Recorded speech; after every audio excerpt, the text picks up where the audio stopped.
despotic government. The Founding Fathers gave the states this process to use as a check and balance. But one provision has never been used, and that's our Article 5 Convention. And that's really why we're here, to see if that can work. This simulation is going to, I think, reinforce everything that's good about the Convention of States movement. Showing how the process would work. So we can come prepared to a convention and go to work. We have delegates coming in from all over the country, from 49 of the 50 states. That shows the states are willing to come together to reunite the United States. Washington, D.C. is broken in many instances. Doesn't matter if they drive the machine to the left or drive the machine to the right, the machine is blowing smoke. It doesn't matter if you're Democrat or Independent or Republican, you know there's a problem. It's the entrenched cabal, if you will, of power in Congress. We've got to break up that power center. We need term limits. We've got to protect the people of the nation, the citizens, their liberty. Taking an axe to the root of the administrative state. These are folks who understand what's at stake in the country. People rise above the everyday. Be a statesman, not a politician. Discussion was fabulous. The wisdom of the entire group really showed. It was thoughtful. I think they realized the potential. A nation-shaping, generational changing kind of activity. Our founders truly were brilliant. To see that thing that was created by our founding fathers and not yet used, and to actually see it start to bloom a little bit. We do have the opportunity to unleash economic, environmental, and constitutional renaissance in the United States. I don't think there's a time that's more important than now. I think it's time. I think it's doable. I think we should do it, and I think we can do it. To get serious. To start holding the federal legislature accountable. We can provide real, lasting change and benefit to our nation as a result. It gives people hope that there is a solution to the massive problems that we're facing. I consider this the most important work we can be doing in the United States, where we can actually do something. I think once you get involved and you start seeing the processes and the people involved, it becomes a no-brainer. We are simply using the Constitution to save the Republic. This is our time. Wait and see. It's going to be fun.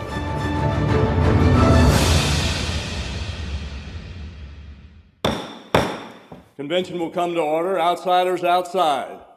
Welcome to this general session of the Convention of States Simulated Convention here for August the 4th, 2023. We want to thank all those who've made this possible through the Convention of States, and thank all the delegations who've arrived from across our nation. The reason for holding this convention is that Article 5 was provided by our founders as a way to solve problems when they arise, especially when Congress is not acting, and give the people the chance to send delegations to consider amendments to the Constitution. It's never been done exactly like this, and so this is an opportunity to demonstrate to the people of our country how this could be done and what some of the results might be.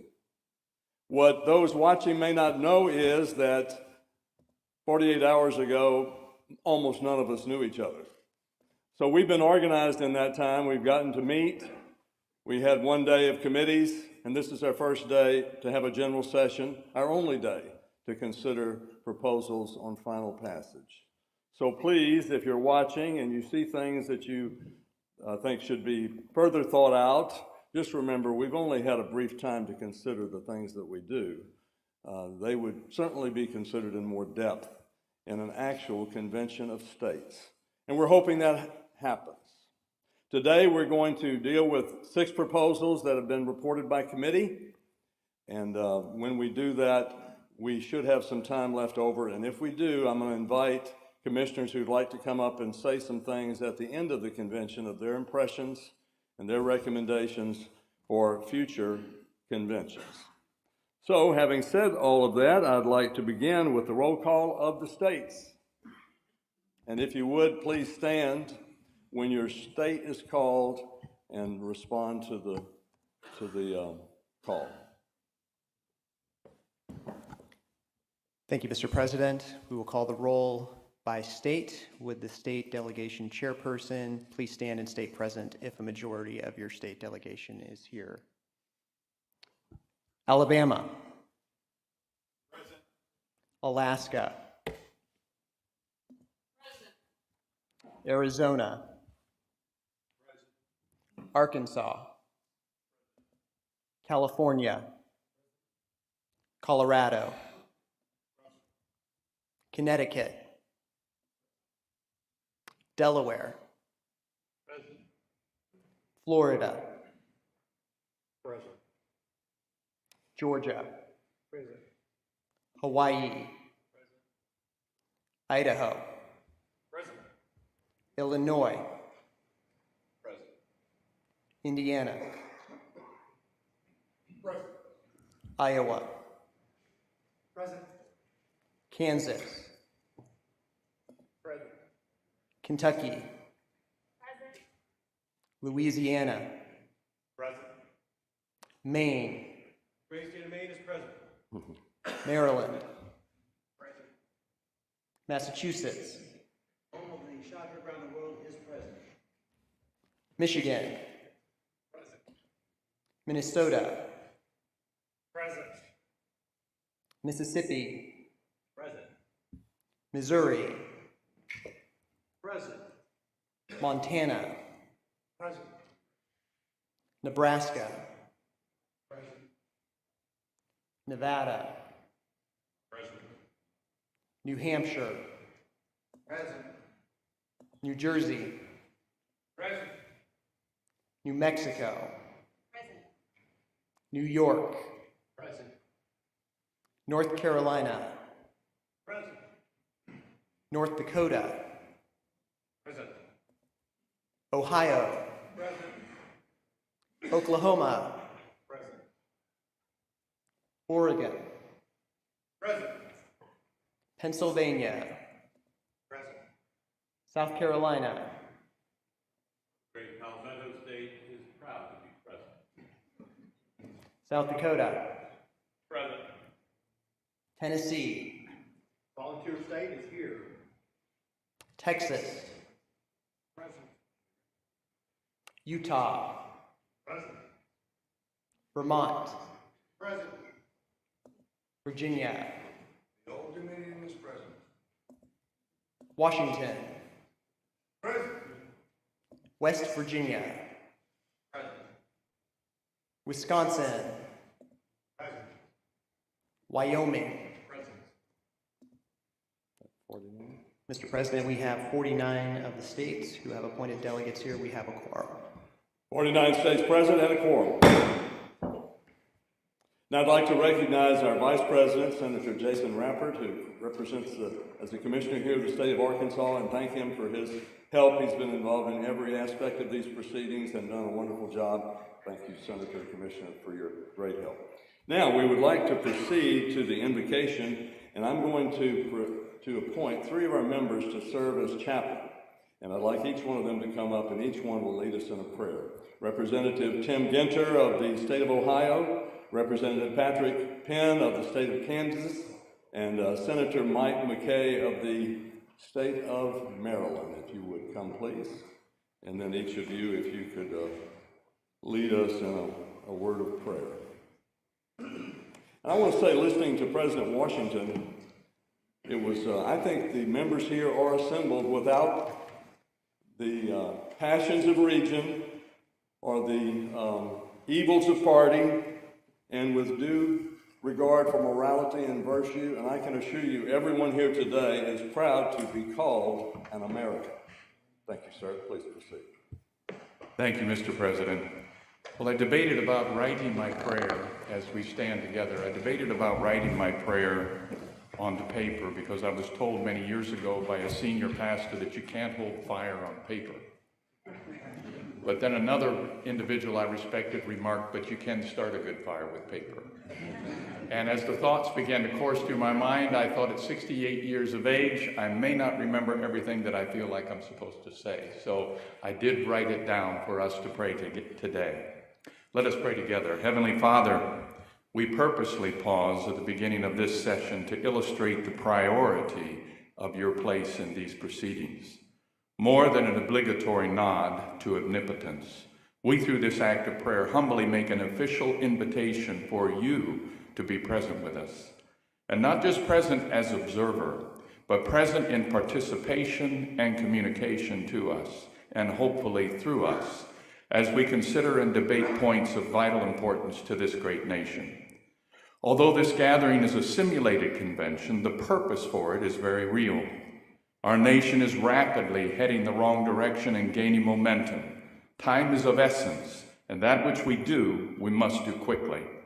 If our founders, who gathered just a short distance from this very location, recognize the importance of your blessing upon their efforts, how much more should we, in this critical hour of our nation's history, implore your sovereign aid?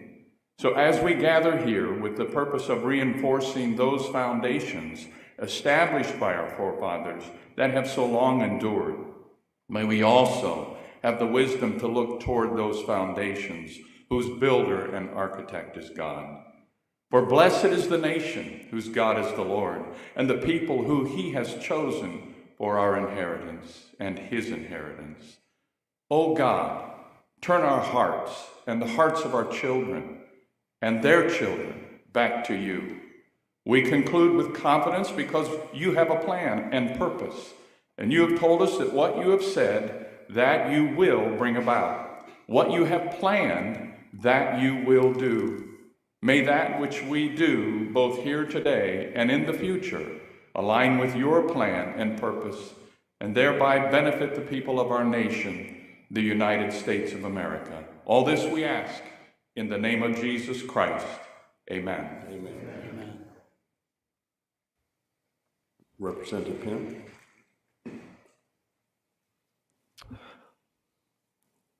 Father, we come to you by that name. You magnify and reveal yourself by the names that you've given to us of yourself, and the first one that you've given us is Father. So Father, as your children, we humbly come to you and we ask you, we implore, we beg of you to impart to us not only your wisdom, but also your example of what right looks like. Father, for these members that are assembled here right now, Lord, I thank you for each of their hearts, each of their passions, each of their minds. The things that they have said, the things that they have done, the conversations that they've had over this short visit have been wrapped and bathed and clothed in your mercy, your grace, and in your instruction. So, Lord, I ask you right now to be an encouragement to them. As you said in Joshua, that we should be strong and of good courage because the Lord our God goes before us. You told it to us over 3 times, so you meant that thing. So, Lord, right now I ask you to gird up every single member here with courage, with strength, with determination. And Father, we pray right now against and rebuke a spirit of cowardice and a spirit of indifference or apathy against the things that we know that are right, that you have not only laid down in your word, but which you also inspired us to lay down in our Constitution. Lord, these are your humble servants. These are your children, Lord. And I pray, Father, for the family members that have so graciously given each one of them up into this service. I ask that you give your angels charge over each one of their families. Keep them safe from hurt and harm and danger, Lord. And as we travel on our various ways and highways and airways back, Lord, I ask that you give us good favor as well. But Father, as we leave out of this place and never out of your presence, Lord, we ask you right now to raise up a remnant, the Black Robe Regiment. For those pastors that don't get into politics, Father, put the politics into the pastors, Lord, because we need you right now. And the authority that we appeal to under heaven comes only from you and your Son, Jesus Christ. And it is in his name that we pray, Father, so that we might all be able to say, in the name of the old Negro spiritual, free at last, and thank God Almighty, because of you, we are free at last. Amen. Thank you. Is Senator McKay here? Yes, Mr. President. Come forward, if you would. Thank you, Mr. President. One of my favorite passages is Amos 7:8. And it talks about a plumb line, and I'll see that my people Israel will not pass before us. I tend to believe that everything we do here today, we need to remember the plumb line, as close to the word as possible, but as most especially as close to the member in which our Constitution has been formed. I therefore offer this prayer. Almighty Father, who has given us good land for our heritage, we come to you today asking for your blessing, your covering as we conduct this simulated convention. May this gathering be conducted in order, conducted in peace, but also closed in harmony. For your honor and your glory, we pray in your Son's name, Jesus Christ. Amen. Amen. Last night, the Committee on Style and Drafting was meeting rather late. I wish you could have all witnessed what happened, because at the end of the meeting, the members and some of the leaders of the convention were there, and they prayed so fervently for this convention and for our country with great passion and emotion. So there are prayers going up all over this country to save our nation and to preserve its greatness. I know that we will proceed today in that spirit. Our Pledge of Allegiance, Senator Tom McGilvray. And Senator, are you here?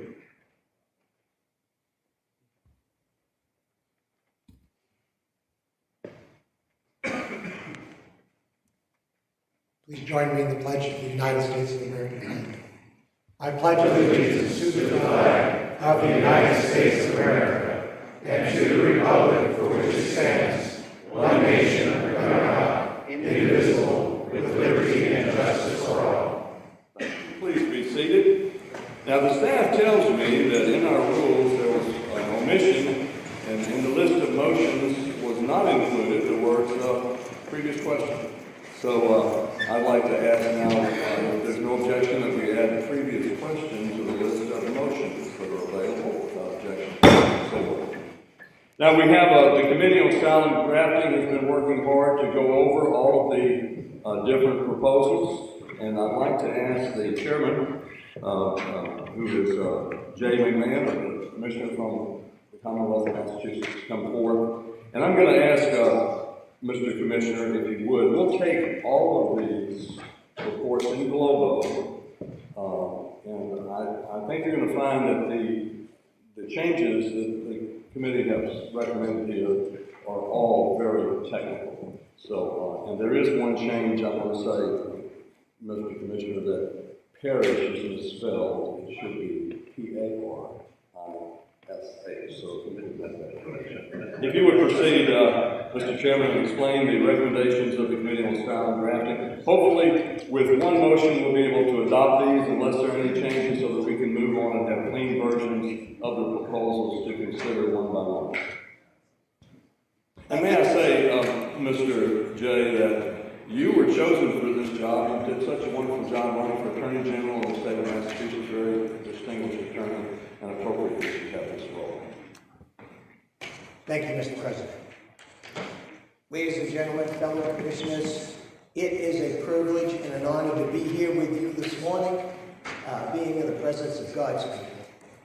Thank you for holding this convention, and thank you for allowing me and the Commonwealth of Massachusetts to participate. Now, one of the first things that the gentleman from Louisiana did upon assuming the presidency of this convention was that he appointed a committee, a drafting and style committee.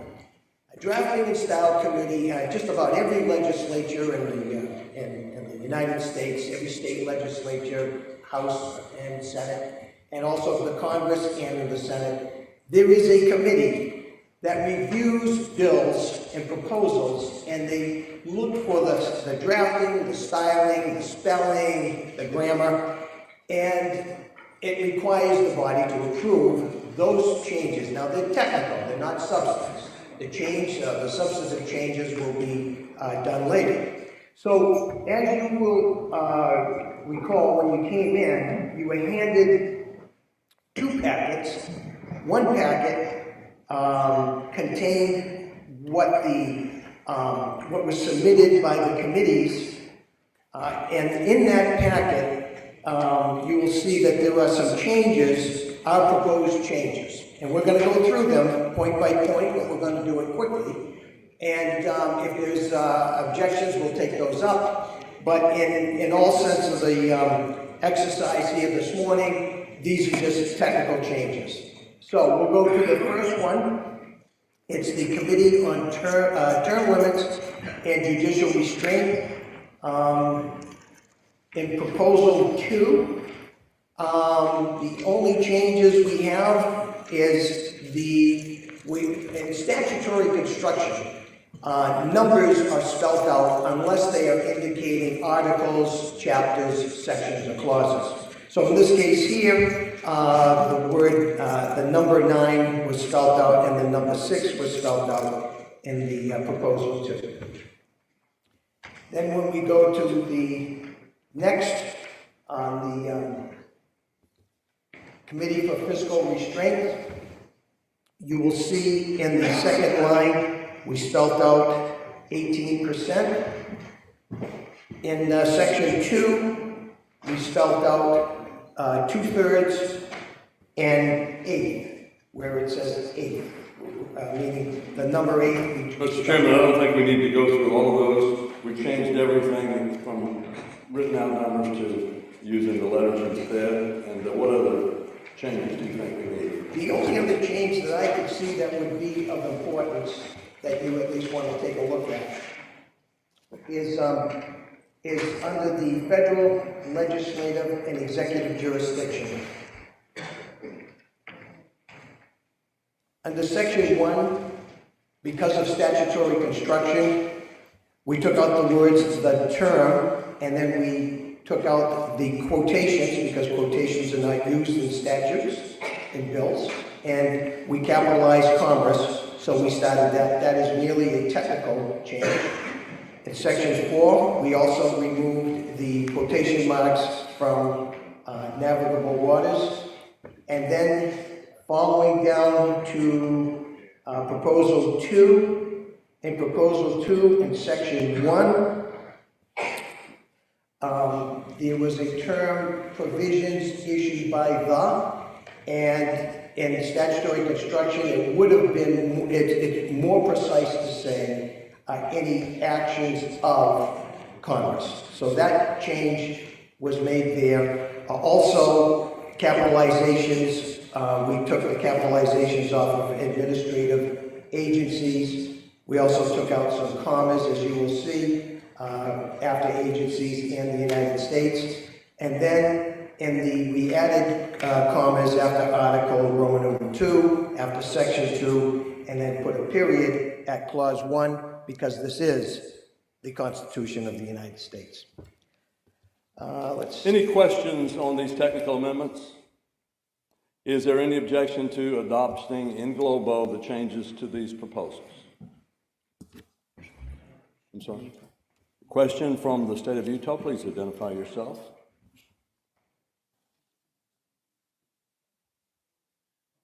Yes, come on up to the lectern if you would.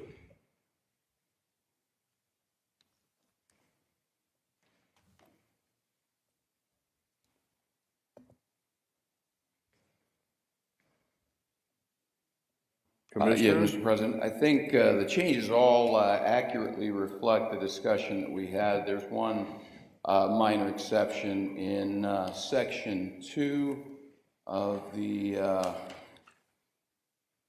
Committee on Federal Legislative Executive Jurisdiction, Proposal 3, and Section 2, where it says any land in any given county. I believe we discussed last night that the technical term is county equivalent. The reason for that being that Alaska has boroughs, others have other names that they have for their county equivalent, and so as we had from our parliamentarian, that the appropriate term would be county equivalent.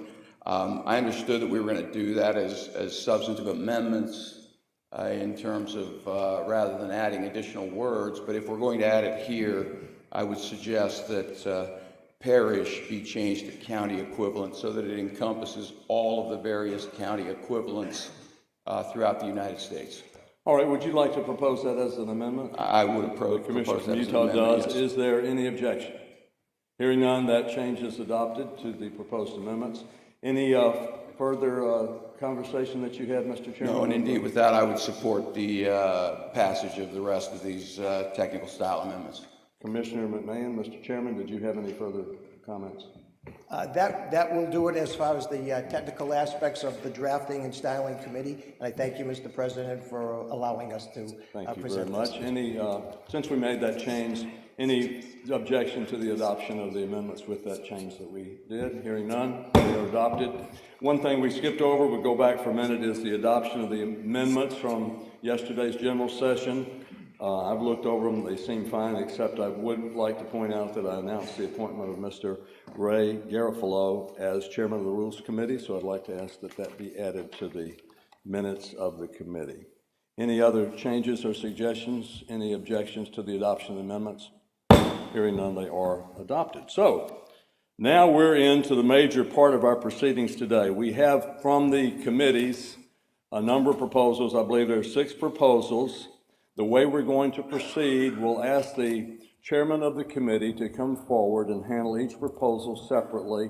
Each chairman will have 5 minutes to explain the proposal, and then we'll be open for questions, amendments, speaking for or against. And I'd like to ask that if people speak for or against, that we limit that to 3 minutes per person. And under the rules, you can only come back and speak a second time on a given proposal. So I'd like to introduce now Representative Dan Eubanks, Commissioner from the state of Mississippi, to discuss and offer the proposal on term limits. Commissioner Eubanks, welcome. Thank you. 5 minutes. Thank you, Mr. President, Vice President, ladies and gentlemen of the convention, honorable commissioners. The Term Limits and Federal Judicial Jurisdiction Committees has advanced 2 proposals to put before this body here today. Proposal 1 has to do with congressional term limits. I believe that we can all agree that our founding fathers never intended for Congress to become a career that spanned 30, 40, or 50 years. I would like to read the proposal, but then, if it pleases the President and this body, I would ask that you allow the chair to bring forward Mr. Steve Bradbury of Virginia, a member of our Congressional Term Limits Subcommittee, to answer any questions and further the discussion related to this proposal. Yes, Commissioner Bradbury, please come forward. Proposal 1, Section 1, no person shall be elected to serve in the House of Representatives more than 9 full terms, nor elected or appointed to serve in the Senate more than 3 full terms. This article shall not disqualify any person from completing a term in the Congress to which that person was elected or appointed prior to ratification of this article. Section 2, no person shall serve in Congress for more than 24 years in total. So further explanation, sir? Thank you, Mr. Chairman, Mr. President, and commissioners of the convention. This proposed amendment on term limits for Congress is modeled on the 22nd Amendment, providing for the 2-term limit for the president. It is structured as a disqualification for election or appointment, so that if a person has served 9 full terms, for example, in the House, that person would be disqualified from seeking election or being elected to a 10th term. The amendment would not operate to cut off any current terms of incumbents when the amendment is ratified. And I wish to point out 3 considerations that were discussed in our committee and the subject of some debate. First, the reference to full terms is intended to mean that partial terms do not count against the limits. So if a person were appointed by a governor or elected by special election to serve out the remainder of a term, for example, in the Senate, that would not count against the number of full terms, so that the actual amount of time a person could serve, for example, in the Senate, could be more than 18 years if that person had served a partial term.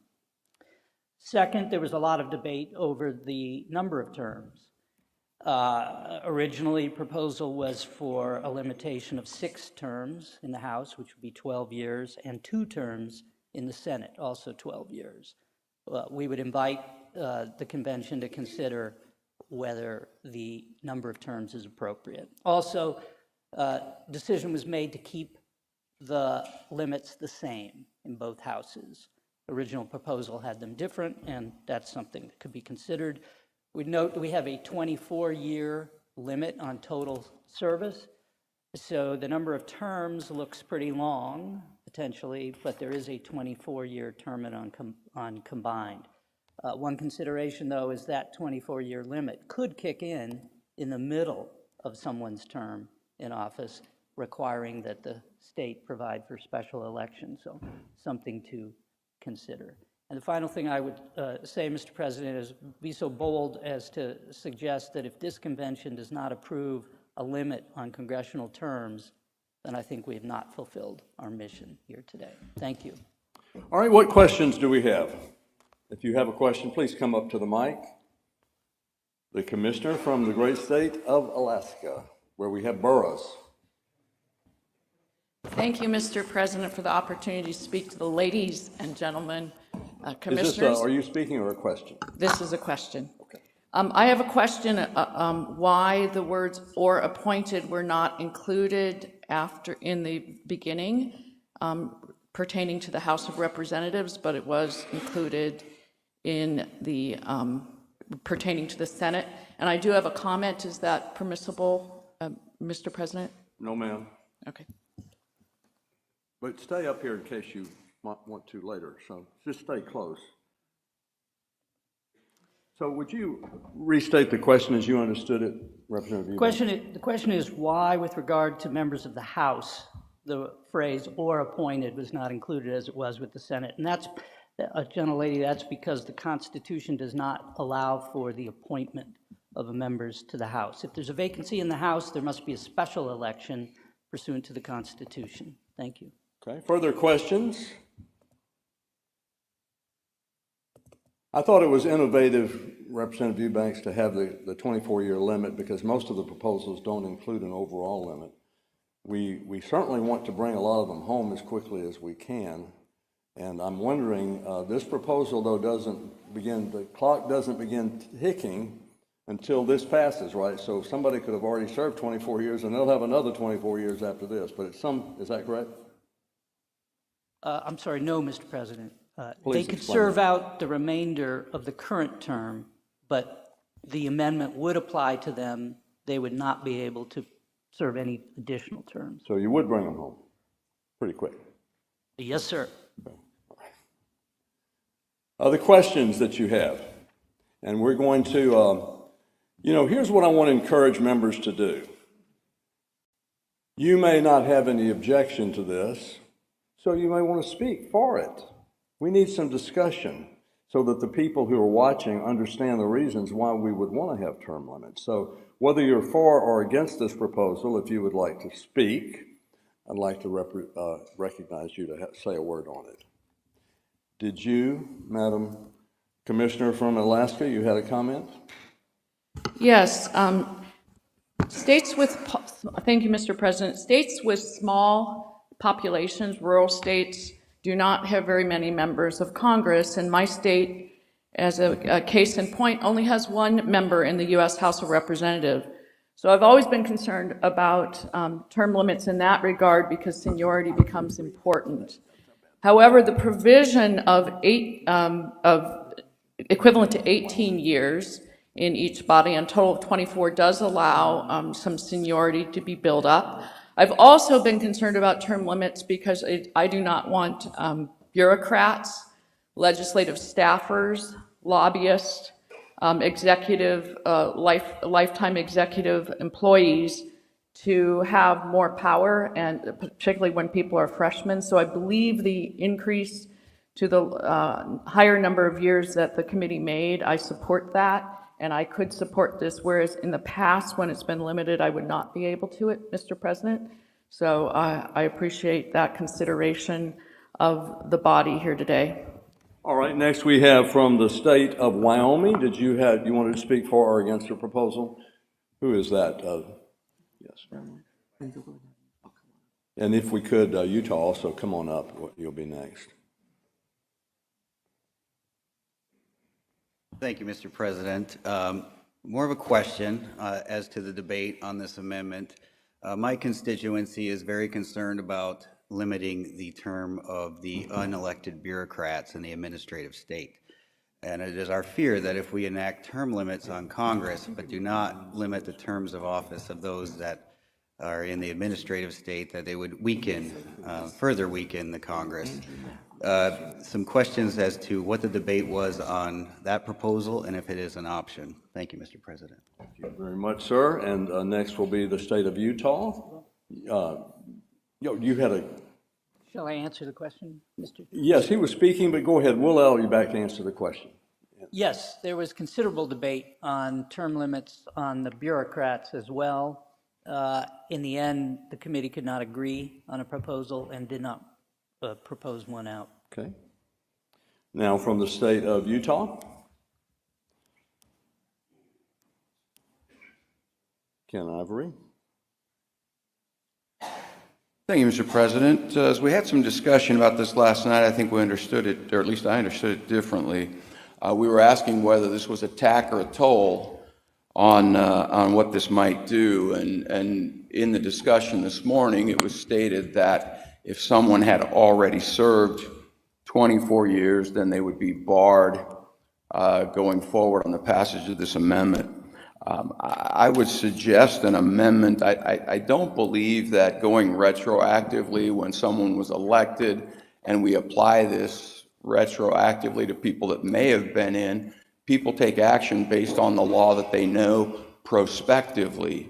And so to apply it retroactively to someone without knowledge that they would be cut off at 24 years, I don't know that we do that in law or that that might be appropriate.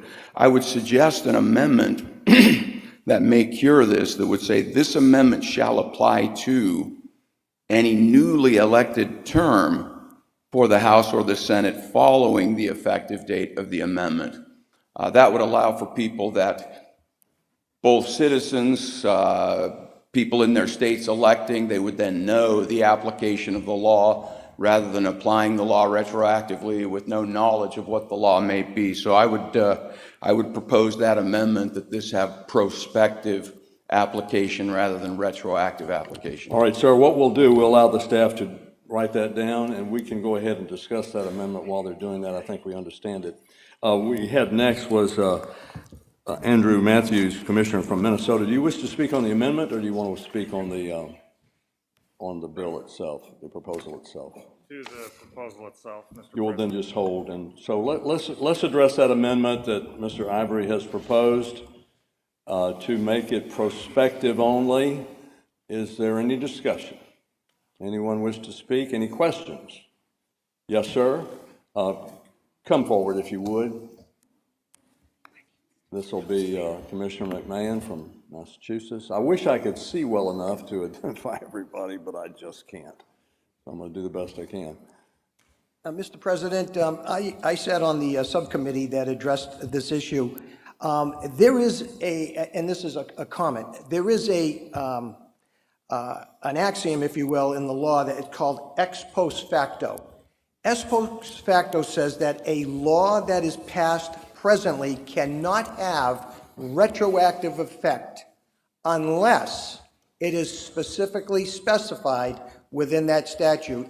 And in that statute, it must have a time limit as to how far back it does go. So as this is presently written, this only affects going forward from the time that this is enacted.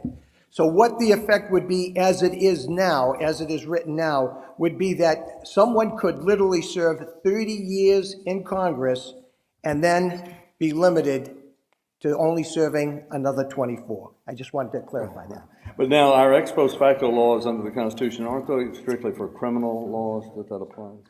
It's also for time limitations. Okay. All right. So you're saying the amendment is not necessary, or you're just opposed to the amendment? I'm not opposed to it. I'm just giving a comment that as it is written now, it would be my opinion that it cannot go retroactive. So you're saying it's only prospective as written in your opinion? As it is now, yes. Okay. All right. Further discussion on the proposed amendment? Yes, sir. Thank you, Mr. President. I just wanted to make note, I mean, obviously we've just heard some other information, but as I was coming up, in New Jersey we had an issue very similar to this, where we had dual office holders. and we decided that we were going to do away with that. And the way we did it to make sure that we could get that passed was we had senators that were mayors, for example, and they were told that they would not be included in the change. It was only applicable to new legislators or new mayors, that the old ones were grandfathered in, and so we're down to about 3 dual office holders in New Jersey, but it was done seamlessly rather than ruffling feathers of office holders that are currently holding their positions. Just that thought. Thank you. Yes. Now, Massachusetts already spoke, is that correct? Yes. So, okay, so Illinois, you wish to speak on the amendments? Yes or no? No? Okay. So we, South Carolina on the amendment? Come forward, please, sir.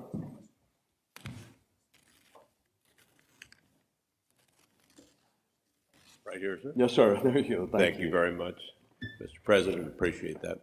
A note, I appreciated the debate apparently that you had in your committee with regard to the administrative state, because I do believe, after spending a decade with this issue, that to have term limits on Congress, you also need term limits on a portion of the administrative state. I would mind that it would be the higher echelon of the administrative state, not that they couldn't work in the federal government for 50 years, but maybe a 12-year period in which they would then have to move to another agency, because they would take that cachet of knowledge they have and power and move it to another agency. So I would hope that, and with the restraint of time that we have here, which we all felt yesterday, didn't we, that the Convention of States, when called, would address that issue to couple them together. I think that's a very important aspect of this,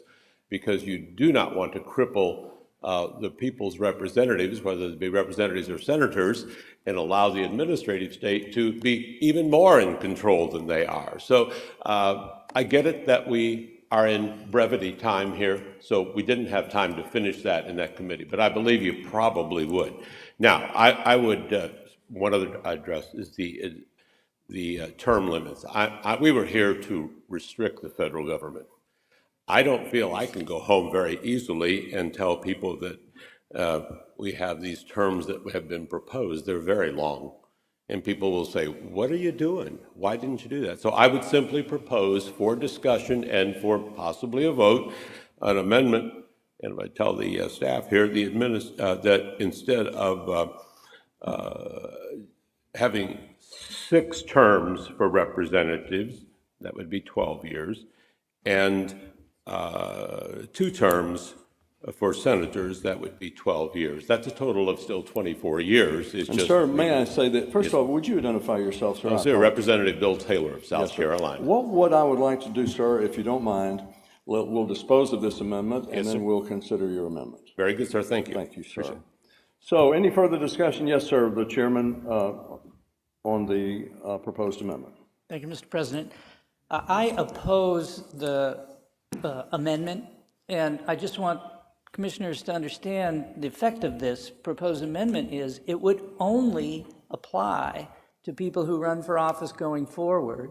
It would not restrict anybody who's currently in Congress. So Chuck Schumer would get 18 more years in the Senate. Now, I realize, as the gentleman from Virginia has identified, that would also limit Mike Lee. It would limit people we like as well as people we don't like, but that's the way term limits should work. It's sauce for the goose is sauce for the gander. I just think we have to shut down the ones who've been in there forever already, and that's the way we intended the amendment, the proposed amendment to work. So I strongly oppose this recommended change. Thank you. So the gentleman believes that, who's offering the proposal, that it is not prospective. It applies to everyone who is in office now. The gentleman offering the amendment feels like that he wants to make it prospective only. Another commissioner feels like it already does that, so there's a little bit of a dispute about what the proposal does. But here's what we're going to do. We're going to go ahead and vote on the amendment, up or down. Excuse me, sir, point of We'll order. give you a chance to close, just one moment. We're going to vote on the amendment, up or down, then we'll consider the next amendment. So go ahead and close on your motion, if you would. For the amendment. Thank you, yes. In law, we act with knowledge of law. This would be applying to people without knowledge of the law. Oh. And in our nation, you must have knowledge of law to be held to a standard. If you had no knowledge of what the standard was, neither the voters nor those in office.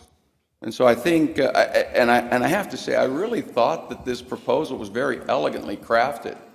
I do think it is very elegant that you offer the opportunity to have 18 years in either body, but no more than a total of 24. I thought that was quite creative.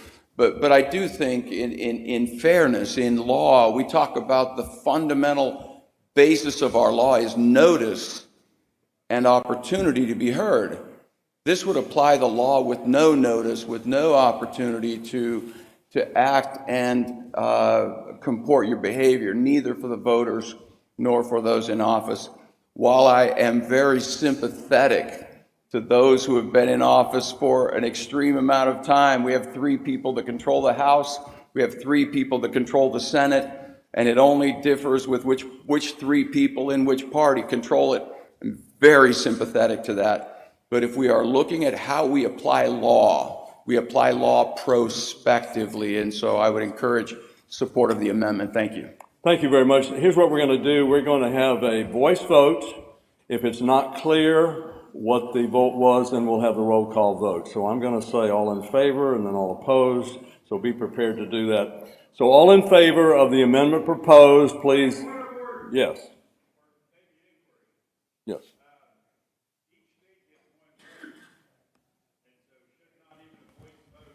Only the chairman of the state should vote by voice. Okay? So only those chairmen by state voting by voice. All in favor say aye. Aye. All opposed to the amendment say no. No. I believe the noes have it. Next amendment. I don't think it was unclear, do you? Really? All right, well, if you don't think it was clear, I thought it was very clear. All right, we'll have a roll call vote. If you're for the amendment, vote yes. If you're opposed, vote no. And the secretary will call the roll. Alabama. No. Alaska. No. Arizona. Arkansas. California. Colorado. Connecticut. Delaware. Florida. Georgia. Hawaii. Idaho. Illinois. Indiana. Iowa. Kansas. Kentucky. Louisiana. Maine. Maryland. Massachusetts. Michigan. Yes. Minnesota. Minnesota votes no. Mississippi. No. Missouri. No. Montana. No. Nebraska. No. Nevada. No. New Hampshire. No. New Jersey. Yes. New Mexico. No. New York. Yes. North Carolina. No. North Dakota. No. Ohio. Yes. Oklahoma. Oregon. No. Sorry. Pennsylvania. Sorry, I didn't hear Pennsylvania. No. South Carolina. Yes. South Dakota. No. Tennessee. Aye. Texas. Yes. Utah. Yes. Vermont. No. Virginia. No. Washington. Yes. West Virginia. No. Wisconsin. Yes. Wyoming. Yes.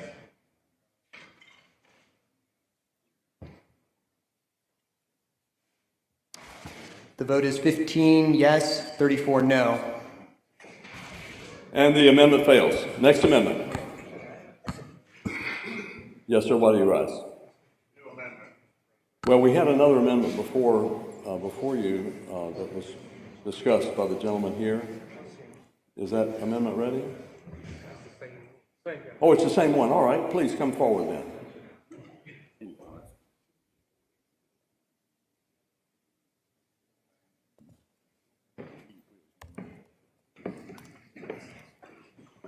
So we're discussing the next proposed amendment, and identify yourself, please, sir.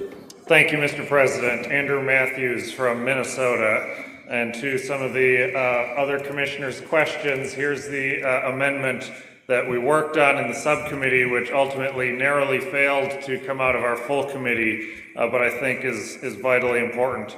For term limiting the bureaucracy, because I'm a firm believer that term limiting Congress alone, without putting some limitations and guardrails around the administrative and bureaucratic agencies, is a serious mistake. Because already, currently, we see power seeping away, Article 1 authority seeping away from the elected representatives that the people vote on to administrative agencies which do not have the same accountability and oversight of the people, do not stand for vote or for election, or can be removed if they make bad decisions. So I emailed in the text of an amendment that I'm hoping is ready of what we worked through in our subcommittee, in the term limits committee on bureaucratic term limits. Let's see if we could read that amendment before we have any further discussion.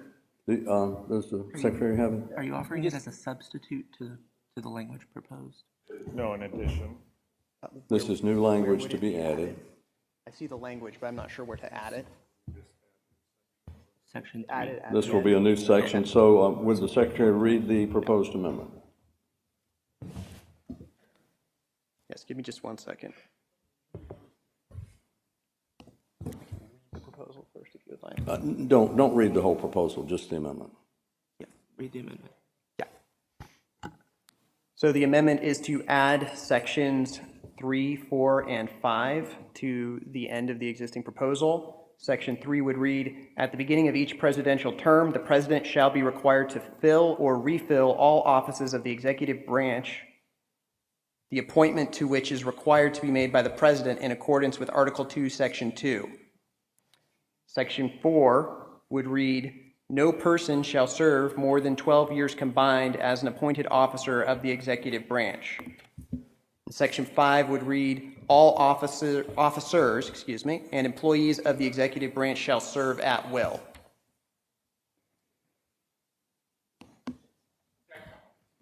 All right, so would you explain the amendment, please, sir? Thank you, Mr. President. Yes, we worked through and had very good, vigorous discussion in the committee. Both those that had questions or opposition to it still were helpful in crafting our thought process with it. And so the Section 3 in the amendment gives an extra measure of accountability. Hold on, a point of order. Yes, sir. Go ahead. I don't know if this is appropriate or germane to the actual language that we're discussing now, so I would like to check to see if this language is germane. Well, we're dealing with the topic of term limits, so I think it's germane. I rule that it is. Yes.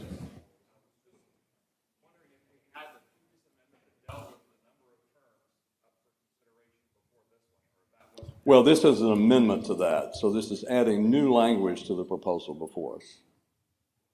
So it doesn't change anything in that. It's dealing with an additional type of term limit as to employees, appointed officials.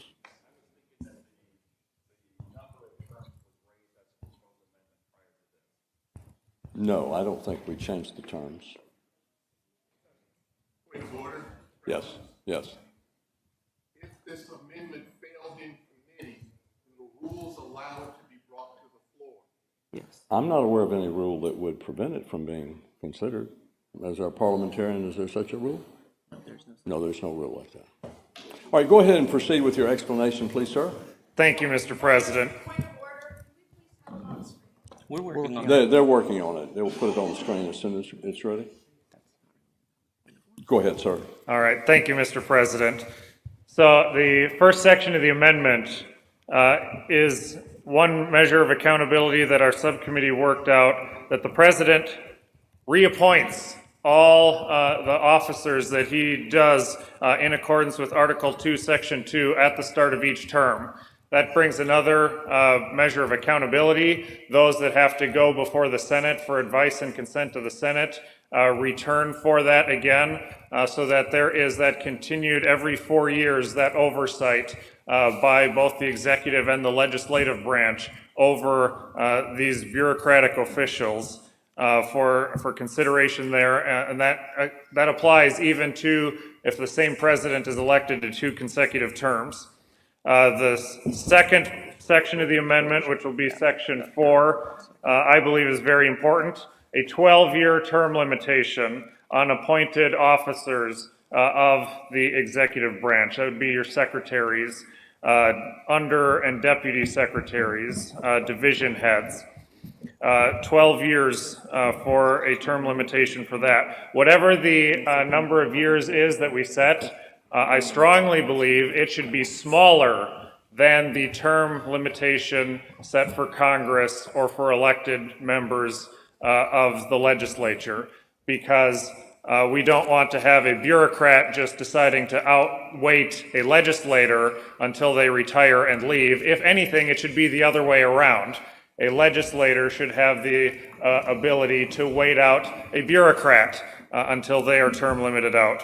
And then Section 3 was also brought up by the subcommittee as a very important step to have officers and employees of the executive branch to be at-will service. There is so much discussion about how when a new administration comes in, there are so many that are already in the federal agency embedded that are not fulfilling the direction of the new administration and very difficult to make changes.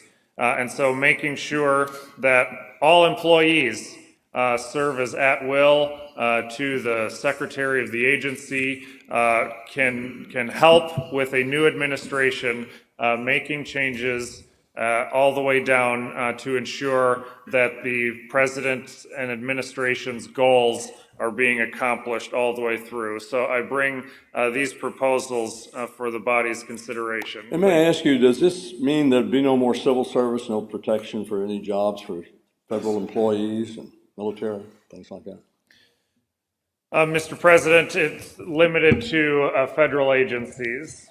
We had various discussions in there. The conversation, we had discussion about ambassadors and military and all of that, but it's designed to be strictly to our federal agencies, such as the Department of Transportation, Department of State, Department of Education. But the rank and file employees, they would be at will? Correct.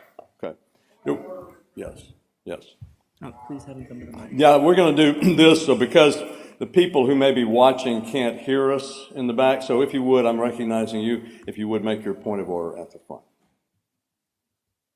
Mr. Commissioner, and identify yourself, please, sir.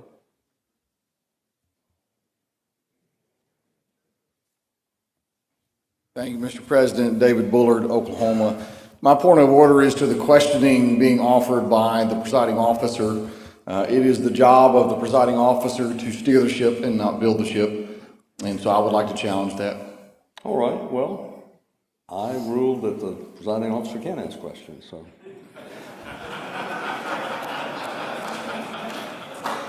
All right, further questions on the amendment? Yes, come forward, sir, and identify yourself. Yes, sir. Come to the front, if you would. Thank you, Mr. President. One Tim second, Ginder please, from sir. Ohio. We have a point of order. Justin Wayne from Nebraska.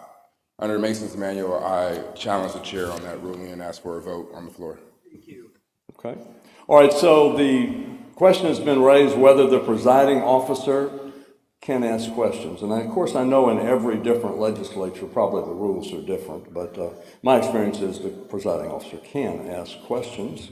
And so that is my ruling, and he would like to challenge the ruling of the chair. We're going to do that by voice vote by the chairman of the delegation. If you want to uphold the ruling of the chair, you'll vote yes or yay. If you want to uphold the objection, you would vote no. So all in favor of upholding the ruling of the chair, signify by saying yay. Yay. And those opposed to the ruling of the chair say nay. Nay. I believe the nays have it, so my ruling is overturned. So let's proceed, and we'll have you're commenting on the amendment. Yes, sir. Okay. I am not commenting, Tim Ginter from the state of Ohio, not commenting on the spirit of the amendment. In fact, I didn't even really need to come up here. I would ask that another look be taken at, consideration be taken at line, they just took it off the screen, 2 or 3, line 2 and 3, the language of section 3. It seems to be there needs, unless I'm reading that wrong, the appoint to which is required, which is required to which is required. I'm not sure that that language is accurate. Could we have them look at that language just as far as accuracy is concerned? Yes. Thank you, sir. So you want the staff to see if the language is accurate? Okay. All right, further discussion. We'll be looking at that. And further discussion on the proposed amendment. Yes, sir. Identify yourself, please. Yeah. Thank you, Mr. President. Steve Montenegro, Arizona. I rise in respectful but strong opposition to this amendment. We did have a great discussion in committee. I was in the committee as well, but there's a reason this amendment failed in committee as well. There was some strong comments and thoughts brought up. First of all, one of them was already brought up about civil service, national defense. And if I can just go a little bit more general, we're talking about the definition of words as well, the definition of what employees are.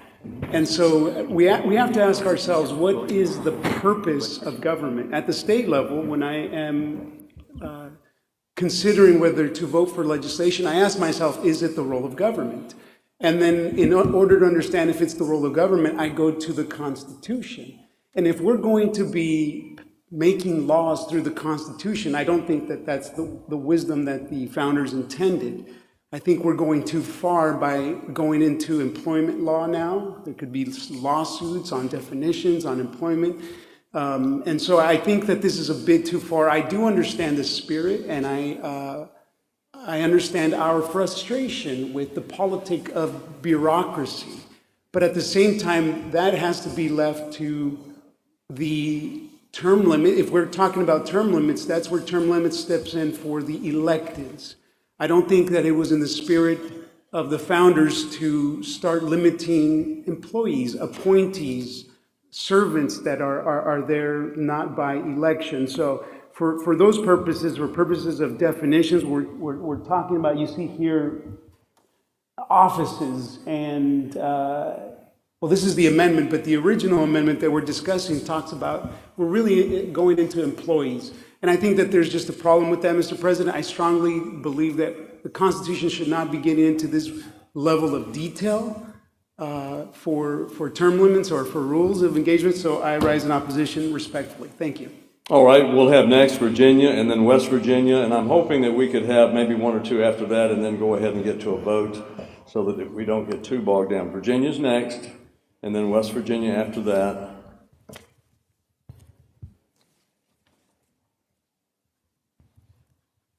Thank you, Mr. President. I do think the members of the convention do need to understand that the final section, Section 5, will end all civil service reform, civil service protections.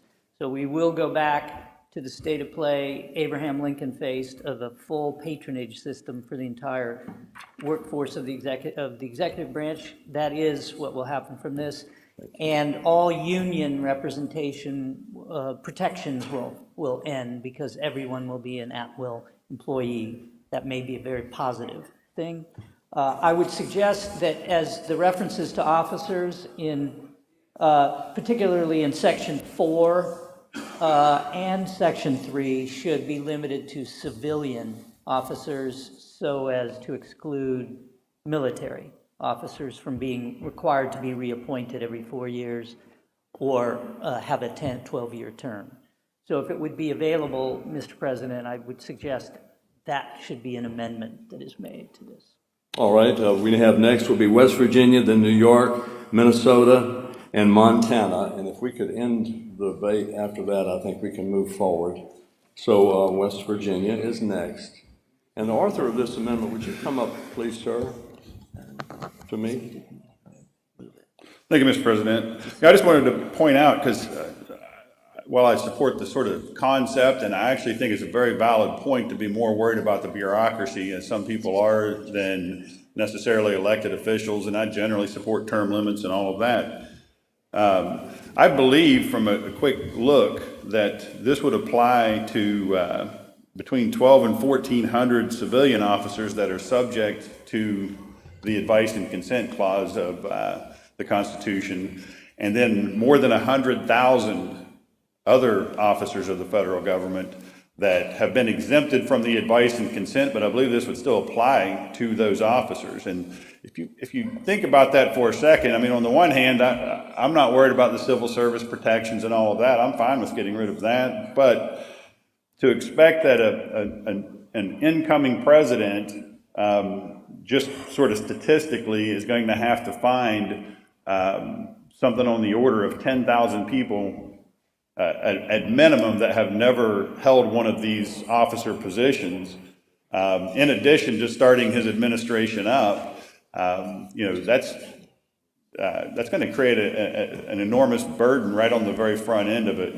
There's an enormous number of people who normally get appointed, but at least in many cases they have experience, what they're going to do, et cetera, in office. And I don't think that it's realistic to expect that 10,000 plus new people are going to have to be found that have never served in one of these roles before at the beginning of each presidential term. So I think you should think about that before adopting this amendment. Thank you.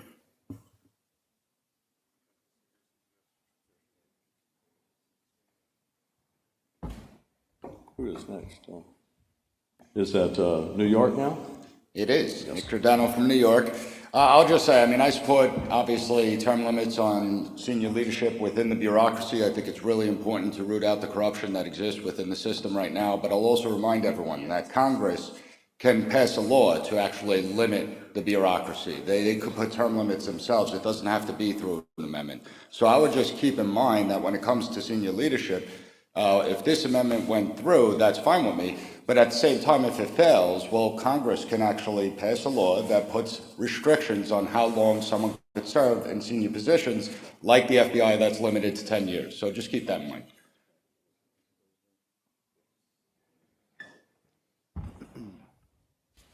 Now, Minnesota.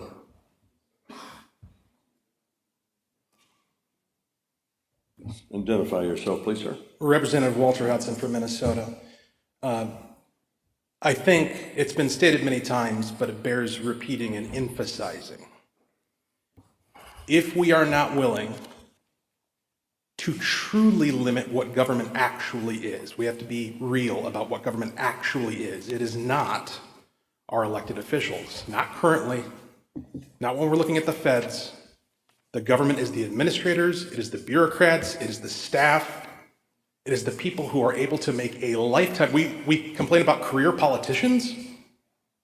You want to know who has careers in politics? It's people who've never run for office. It's people who've never been elected. I would submit to you that without this, we're actually harming our ability to hold our government accountable by passing term limits without addressing the administrative state.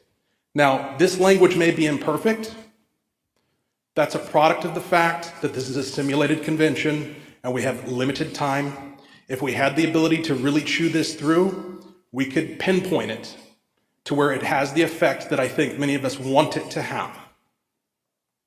But I think it's important to signal to those who are watching that we're serious about taking an axe to the root of the administrative state, or as some call it, the deep state. let's pass this. Thank you. All right, so Senator Matthews moves that we temporarily return this proposal to the calendar to draft some amendments related to civil service and military. While we'll go on to the next proposal while that's, you have it now ready? You want to, okay, he has the proposed amendment prepared now. If you could read it to us and we'll get the staff to keep up. Mr. President, suggestion that I got is just to add on to the end, this article shall not apply to military officers or enlisted personnel. If the body deems that adding civil servants is important to that, I am open to that. We thoroughly hashed this out yesterday. We're not intending this to apply to the officers. We thought that the language as we ended that made that clear. Apparently there's disagreements among the body of how that's being read. But I think just having that clause at the end that explicitly exempts, as other sections of the Constitution do, for explicitly exempting certain things it's not intending to cover. So can you read us that amendment that you have? At the end, add, this article shall not apply to military officers or enlisted personnel. So you're withdrawing your amendment and resubmitting it with that change? With that addition. All right, fine. Any questions about the amendment? No? This is an amendment to the amendment. You do that? That's what he has to do. He doesn't have the power to withdraw. You don't do that, okay. Well, I'm not familiar with amending amendments. We've never done that, so. We do in my state, Mr. President. All right, so go ahead. You want to amend your amendment? Yes, Mr. President. In fact, in my state, I can just incorporate change if the author is changing his own amendment, but up to the body. Be the proposal that you have on the screen with the additional sentence at the end, this article shall not apply to military officers or enlisted personnel. All right. Hopefully Any questions about this amendment? Any comment or discussion about the amendment? Hearing none, is there any objection to the adoption of that amendment? All right, then we will have a voice vote. Only the chairman of the delegation vote. All in favor of the amendment will vote yes. Those opposed will vote aye, and those opposed will vote nay. So all in favor of the amendment vote aye. Aye. All opposed vote nay.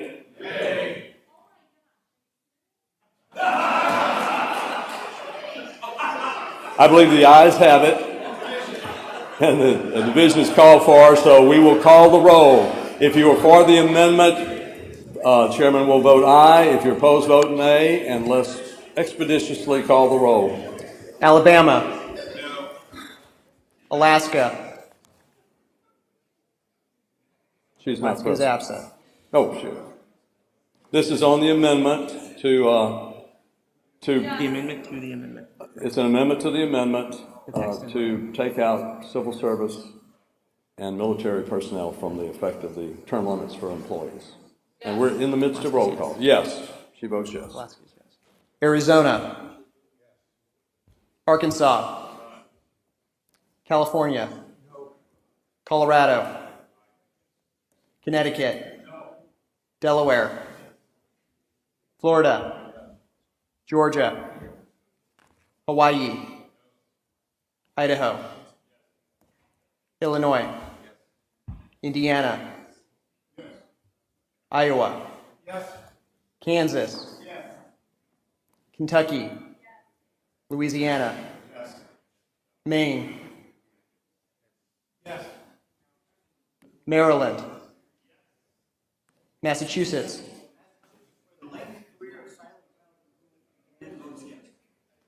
Michigan.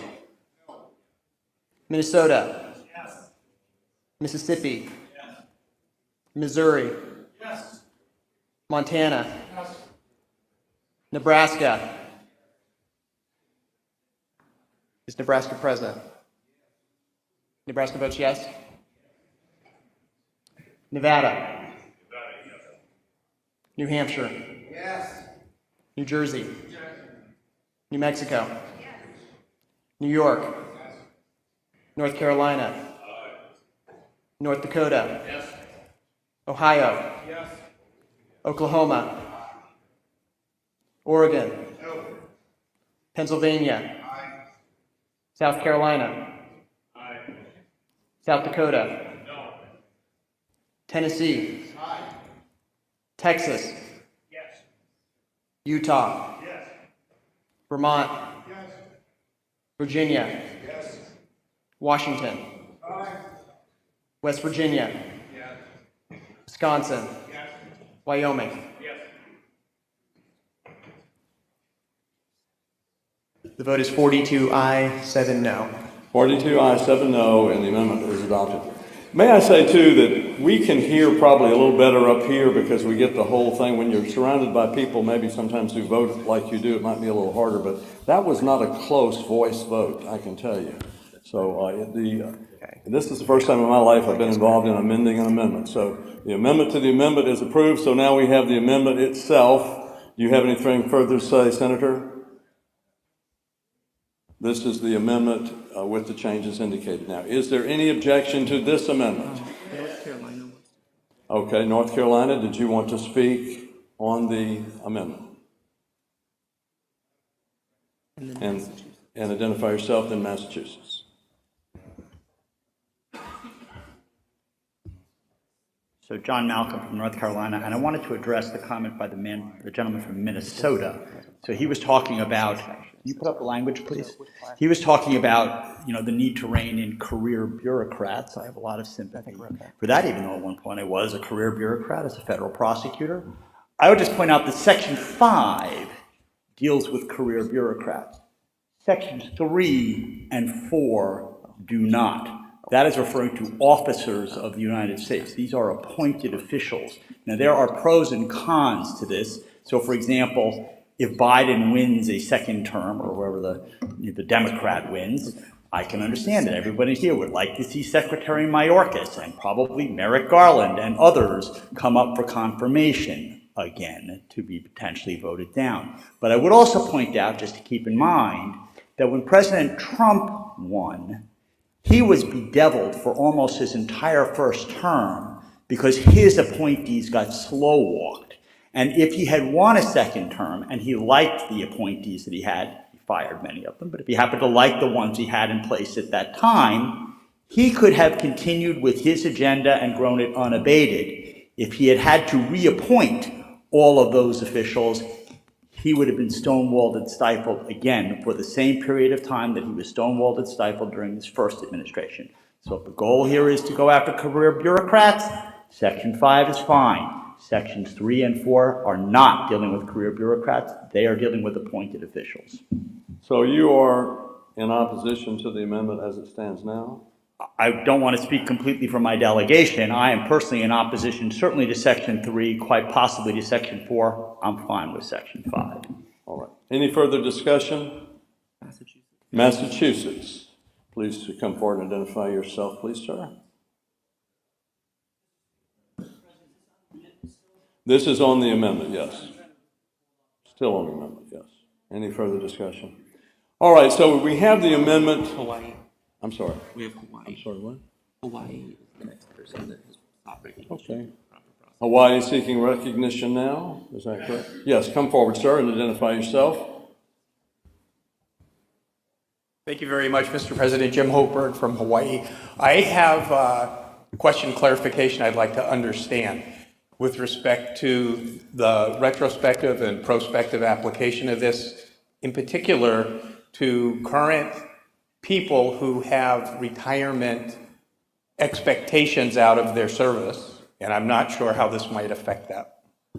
Now, are you speaking as regards the elected officials who are term limited No, to sir. Congress, and you're talking about the appointed officials, yes?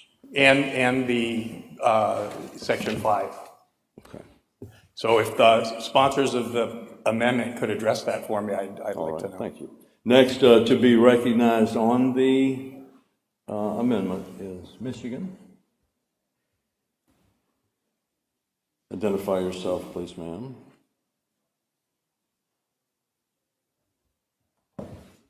Thank you. Jamie Green, representing the state of Michigan. I want to talk about Section 5, where it says the office's employees of the executive branch shall serve at will. So I'm going to echo Representative Montenegro's. When you are this applies to such a vast amount of bureaucracy that when you have an employee who is like designing or building our airplanes, our war machines, they have to be able to make decisions based on engineering and not political decisions. And that can get really sticky with where contracts are and everything like that. And so when you have then the ability to then politicize some of this and fire employees who are not agreeing with decisions, then you actually threaten national security. Now, I understand that you have the environmental protection agencies, you have DHHS, you have all these other branches that are impacted that get stuck in the minutia of bureaucracy, but there are some aspects of this where it is truly just employment that they need to get the job done. And when we start interfering with that, then we can put our country at stake. Senator Matthews, come forward if you would, Thank you. please, sir. So I would encourage you to vote no on this section. So the lady asked we vote no on the amendment. Any further discussion? We have Oklahoma next. And come and identify yourself, please.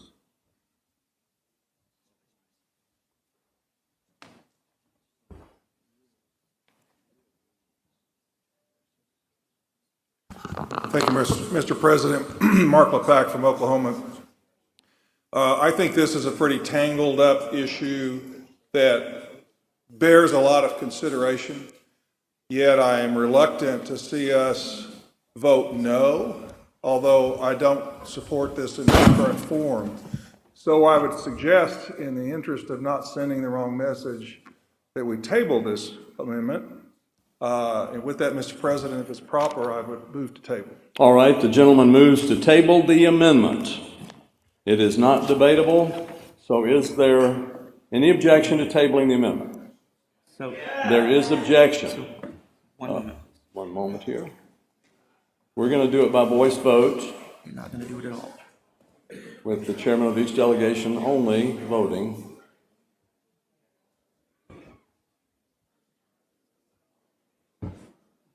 Motion to table is not in order. One second. It's not one of the motions delineated in Rule 15 as allows a debatable motion as pending. Really? All right, our parliamentarian says that the motion to table is not in order because a debatable motion is on the table. This is new to me. I thought it was always in order. But Rule 15 describes what motions can be made. okay, under our Rule 15, he says. So we're not going to entertain then the motion to table on advice of the parliamentarian. So we have the amendment pending. Is there any further discussion? I really think we need to vote soon. Connecticut was next. Did Connecticut identify yourself, please, sir? Thank you, Mr. Chairman. Joe Markley from Connecticut. I'll be very brief. This is a noble effort, but misguided. There are things that cannot be addressed in the Constitution. The 19th century was a history of attempting to figure out how civil service should be handled. Contentious. I don't say that the result was perfect, but to go back to the beginning is to open up a whole new set of problems. And I would also add that the problem with the bureaucracy, in my opinion, is not primarily its persistence, but its extent and power. We need to get that under control, which is not done constitutionally, but legislatively. I think this particular addition is a mistake, and I will oppose it. Thank you, sir. We'll have California and then Illinois, and then I'm going to entertain a motion for the previous question on the amendment. California is next.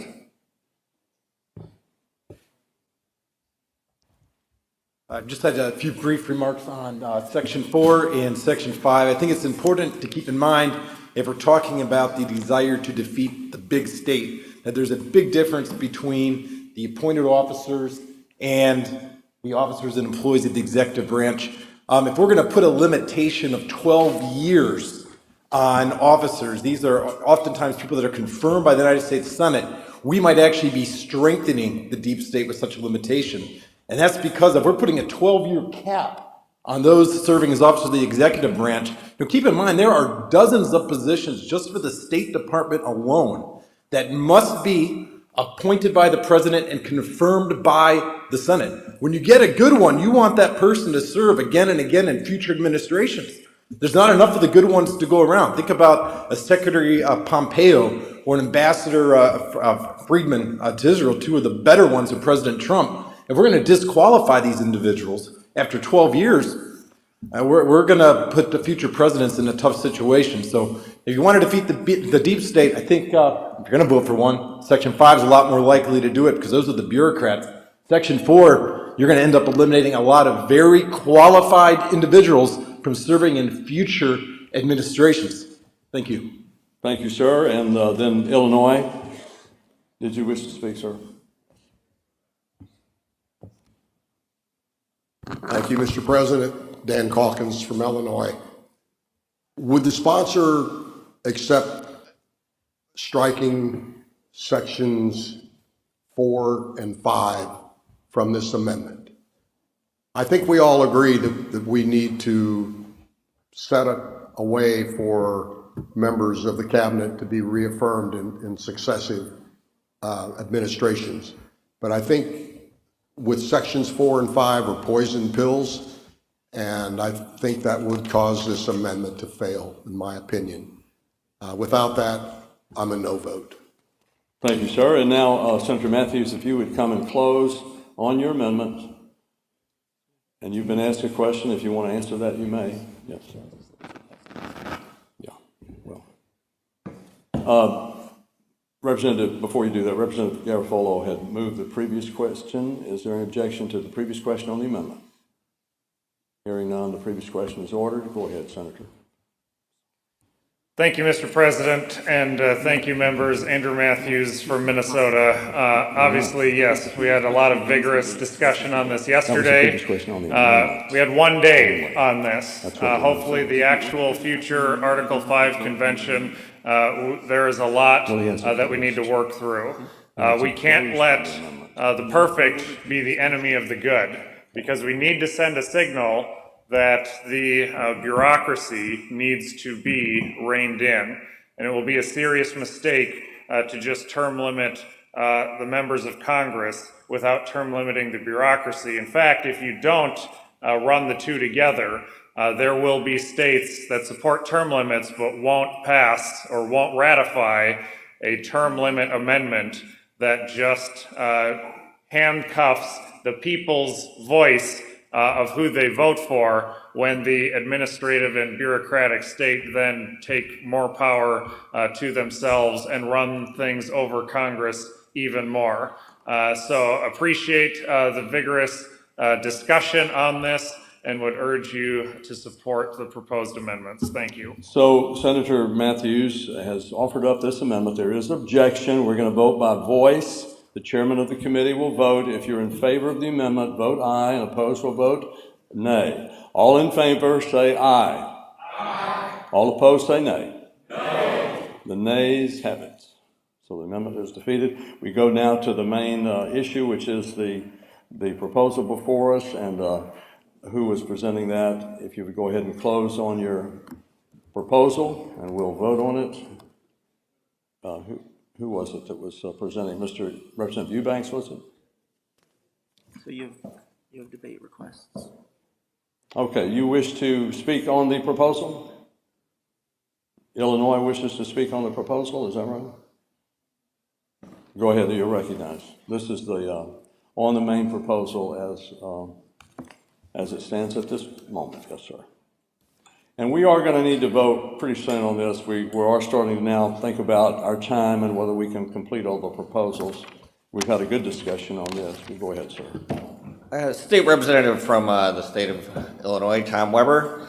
And for the people watching and everyone else, the importance of what we're doing here today, especially with term limits. I come from a state who the previous majority leader had been there, elected in 1971 and left in 2021. 50 years, and served 36 years as majority party leader. This is why it is important that we have term limits. This is what the people of Illinois understand. At the same time, we have to understand in states where we've seen large turnovers with our elected officials, we also don't want our states being ran by the bureaucracy. and out of control executive. So these are things we need to think over. These are very important for our nation, for our states. So I'll be supporting this. Thank you. Thank you, sir. Now, we'll have after that Massachusetts, South Carolina, and Mississippi. I'm hoping we can get to a vote after Mississippi. But Massachusetts, you had something to say, sir, please. Thank you, Mr. President. Through you to the members, Jeff Deal from Massachusetts, former state representative.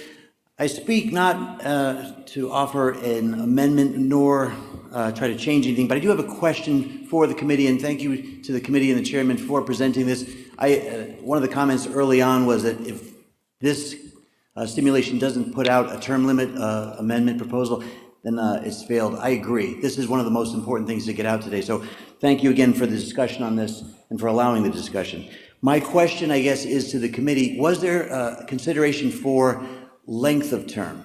And I mention this because in Massachusetts, a state representative serves a 2-year term, a state senator serves a 2-year term, a U.S. congressman and woman serves a 2-year term, as we all know in our states.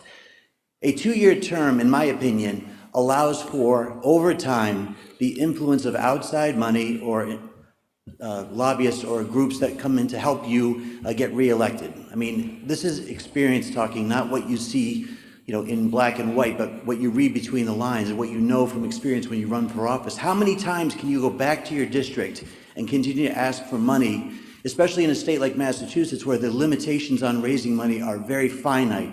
So it's hard to go back to your district and continue to ask for money to rerun, especially if you're a Republican with a supermajority of Democrats that wants to pick off, every outspoken Republican there is. So the point I'm trying to make is, I feel like a 4-year term for congressmen and women would offer more of a chance to be deliberative in your efforts, less time spent trying to raise money while you're running for office. And so that's my question. Was there a discussion at all about a 4-year term to And Representative Eubanks will close. Thank you. And he was involved, so he can answer that question when he's on closing.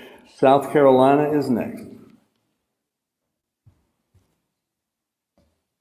Thank you, Mr. President, and I will be brief. However, I will offer an amendment here. I think that for those of us, this is simple and straightforward.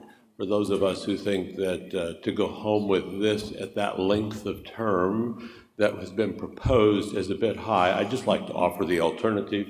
And if I would to the staff, the amendment would just simply be representatives be 6 terms at 12 years.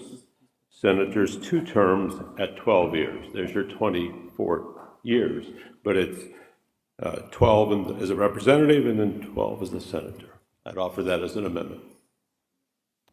All right, sir. The gentleman from South Carolina is proposing an amendment, which would be 12 in the House and 12 in the Senate. Is there any discussion? All right, we'll bring it to a vote then, and you are the chairman of this committee. Do you have anything to say? Is there a second? There is a second. All right. Representative Eubanks was next, so go ahead from Mississippi. Okay, I'll address the amendment first. That was discussed. Those of you that were here back in 2016, I think it was 2016, I believe the outcome was similar to the proposed amendment just now. And I tended to lean that way myself personally going into our committee meetings. But it was discussed at length, and the outcome was still the same. A lot of you come from states where there are term limits. I talked to a couple gentlemen from Missouri where I think their term limit at 8 years. You know it takes about 4 years to even get up to speed to the process. And then you're a little more effective the next 4 years. And then when it comes to if you are going to ascend to leadership, if you are going to be effective in that regard, it will take a little time. Now, I think it's important to point out that the average length of service in Congress is 8.9 years in the U.S. House and 11 years in the U.S. Senate. This proposal is not necessarily intended, in my opinion, to limit the average person serving in Congress. It is the folks that get there and stay there and plant roots. And if you want to talk about deep state and you want to talk about the swamp, you're talking about the folks that get there and they stay there for 30 or 40 or 50 years. You're also probably aware that many of the folks that serve in the Senate a lot of times start out in the House.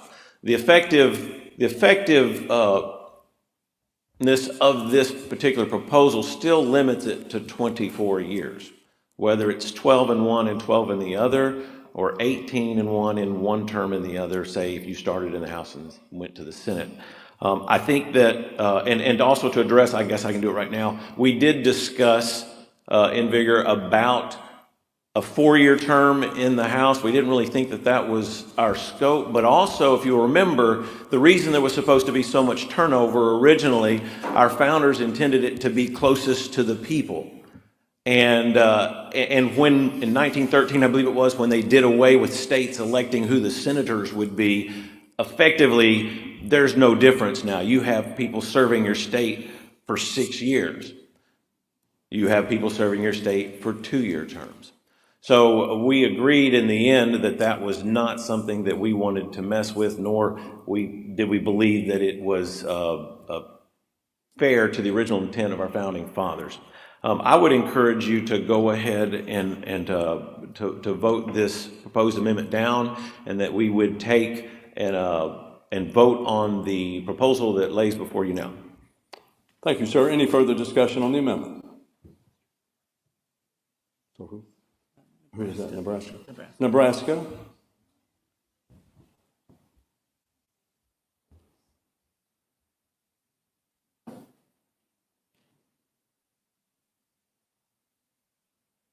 Justin Wayne from Nebraska.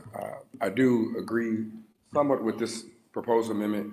The issue is, for me, our congressman in Omaha comes back a little more, I feel like he spends more time in Omaha campaigning than he does in DC, which goes to the issue of trying to build those relationships to get things done in DC, which are damn near impossible, because the day after you get elected, you're back fundraising and running the campaign again.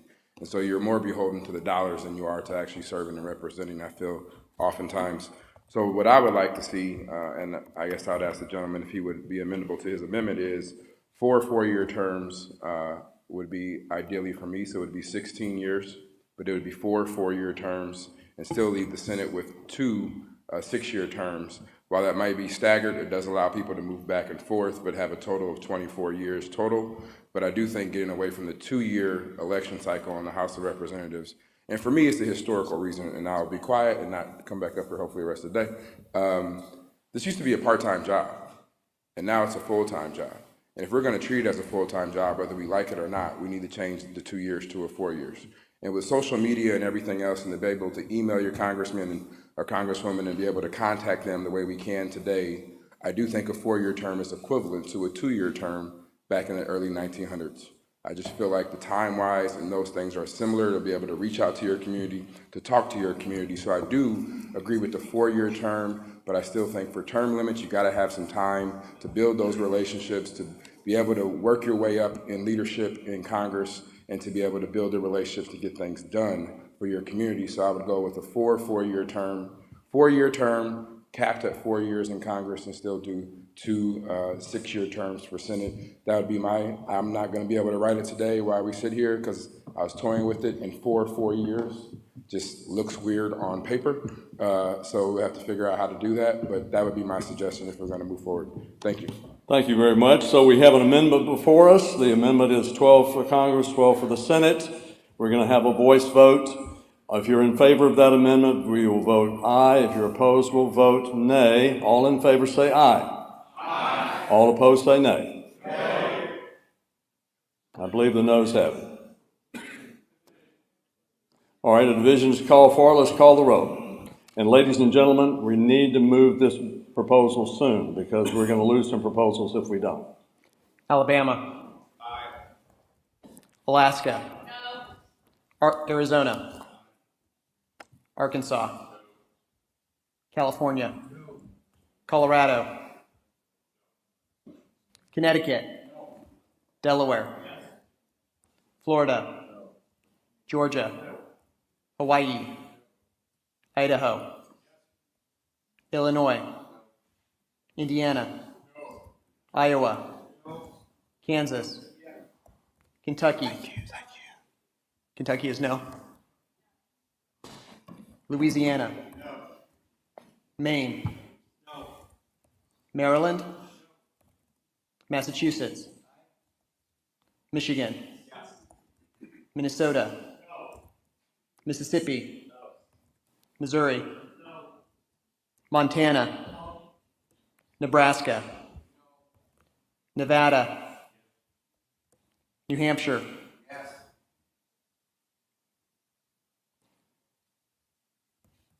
New Jersey, New Mexico, New York, North Carolina, North Dakota, Ohio, Oklahoma, Oregon, Pennsylvania, South Carolina, South Dakota, Tennessee, Texas, Utah, Vermont, Virginia, Washington, West Virginia, Wisconsin, Wyoming. The vote is 19 yea, 30 no. 19 yeas and 30 noes. The amendment fails. We can now go to the main motion, and Representative Eubanks, if you would close on it. Thank you very much for the great discussion, and I'm sure this will be something we can take home to the people. Thank you, ladies and gentlemen of the convention. I appreciate all the lively debate. We had lively debate yesterday as well, and there is wisdom in a multitude of counsels. So I appreciate all of the different angles that we've come from. I would encourage you to vote yes for this proposal. I believe in spirit it does what we are wanting to do and what those that want to see term limits without taking and limiting somebody to the point that they become ineffective. I know I've heard from some of you that have term limits in your state, and it's like our leadership, by the time they get to leadership, have 4 years, and it's constantly turning over. So there is a reason. I saw the light of it yesterday myself to the 18 years max in a chamber, and I hope that we as a body will vote in favor of this proposal. Now, in this matter, because it is a proposal, we're going to go ahead and vote by roll call. If you're in favor of the proposal on term limits, please vote yes. If you're opposed, vote no, and the Secretary will call the roll. Alabama, yes. Alaska, yes. Arizona, yes. Arkansas, yes. California, yes. Colorado, yes. Connecticut, yes. Delaware, yes. Florida, yes. Georgia, yes. Hawaii, yes. Idaho, yes. Illinois, yes. Indiana. Yes. Indiana's a yes? Okay. Iowa, no. Kansas, Kentucky, Louisiana, yes. Maine, yes. Maryland, yes. Massachusetts, yes. Michigan, yes. Minnesota, no. Mississippi, yes. Missouri, yes. Montana, yes. Nebraska, yes. Nevada, yes. New Hampshire, yes. New Jersey, yes. New Mexico, New York. Is New York absent? New York is absent. North Carolina, yes. North Dakota, yes. Ohio, yes. Oklahoma, yes. Oregon, yes. Pennsylvania, yes. South Carolina, yes. South Dakota, aye. Tennessee, aye. Texas, aye. Utah, yes. Vermont, yes. Virginia, yes. Washington, yes. West Virginia, yes. Wisconsin, yes. Wyoming,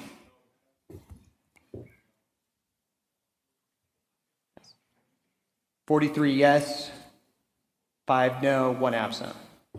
43 yeas, 5 nays, and the proposal has been approved.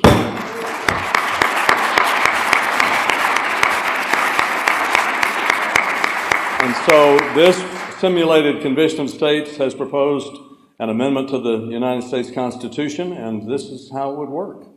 And it did work. So now Representative Eubanks for proposal number 2. This is on the size of the Supreme Court. Thank you, Mr. President. Ladies and gentlemen of the convention, proposal number 2 has to do with the judicial jurisdiction limits. This one I think will be a little bit less contentious maybe for the group. We did look at it and debate it vigorously, but not as long as the other two. And what was presented by our subcommittee is the following. The Supreme Court of the United States shall consist of 9 judges, any 6 of whom shall constitute a quorum. There was a lot of thought that went into that. Many of you guys are aware of the fact that there are forces that want to pack the courts and expand the size of the court.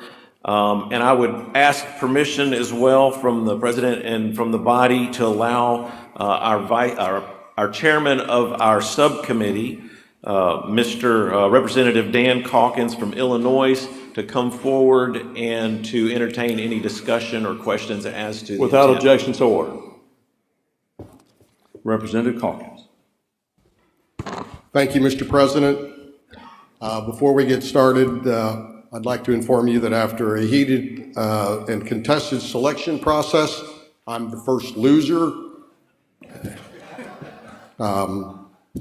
I considered introducing the members of our subcommittee just so you would know whose people had such poor judgment, but I'll forego that. This is an opportunity for us to address an issue that is before the public. It's also been forefront on the minds of members of Congress. Our subcommittee looked into many suggestions, and I want to thank Representative Cotter and Representative Stutzman for their very thoughtful submissions. We also had very many submissions from the grassroots. We felt that this was one thing that we could propose that you would all agree to, and I would hope that you would support this amendment to the Constitution, and we'll take any questions. So now Senator Rappert is in the chair, our Vice President, to preside for the rest of this debate on this amendment. Senator. Thank you, Mr. President. You may proceed. Questions? Any questions? We have North Dakota. You're Okay. You're recognized for the purpose of a comment. Thank you, Mr. Chair, members of the Assembly. I'm Ben Koppelman, representative from North Dakota. And I was part of this committee, and one of the proposals that the committee, or the charges that the committee had, was to deal with both term limits and judicial restraint. Now, I think what's on the screen is a very important part of that, but it's falling short of providing judicial restraint or term limits. And after much discussion, it was difficult to determine how you would term limit or even term members of the court, as to whether that would become political, whether it would lead to other issues. The issue on the screen deals with avoiding court packing, essentially, by addition or subtraction. I'm proposing an amendment to that was considered in committee. It did not get selected. But the legislative branch of the government, the Congress, is supposed to have more power than the judiciary and the executive. Just the same, the states are in essence supposed to have more power than all of the above. And the way that we can achieve that is if we provide a judicial review of the decisions of that Supreme Court. Because the Supreme Court is essentially saying, we decree that this subject is off the table, that it belongs only to us, not to the states, and not to the Congress. So in order to do that, the amendment I'm proposing would suggest that upon 3/5 or 60% is what that would equal, 3/5 vote of the House of Representatives and the Senate, Congress may override a majority opinion rendered by the Supreme Court. And it would go on to say the congressional override under Section 4, or excuse me, under that section, the numbering is changed, is not subject to a presidential veto and shall not be subject to litigation or review in any federal or state court. It would go on to say that upon 3/5 vote of the several legislatures of the states, that they may also override that opinion rendered by the Supreme Court, and the same would be true, where it would be not subject to litigation in a state or a federal court. So, Mr. President, I would propose that amendment. Okay. Members, any questions at all for the gentleman on his amendment? And I will say that going forward, I know I stepped in right here, that we'll make sure to take questions before taking an amendment further on that, but you do have a proper amendment on the floor, and so I want to ask if there's any other questions for him on this amendment. Now, we have a couple of other people that are here that were before you, sir. We have New Jersey and North Carolina. Is any of those members for the purpose of a question?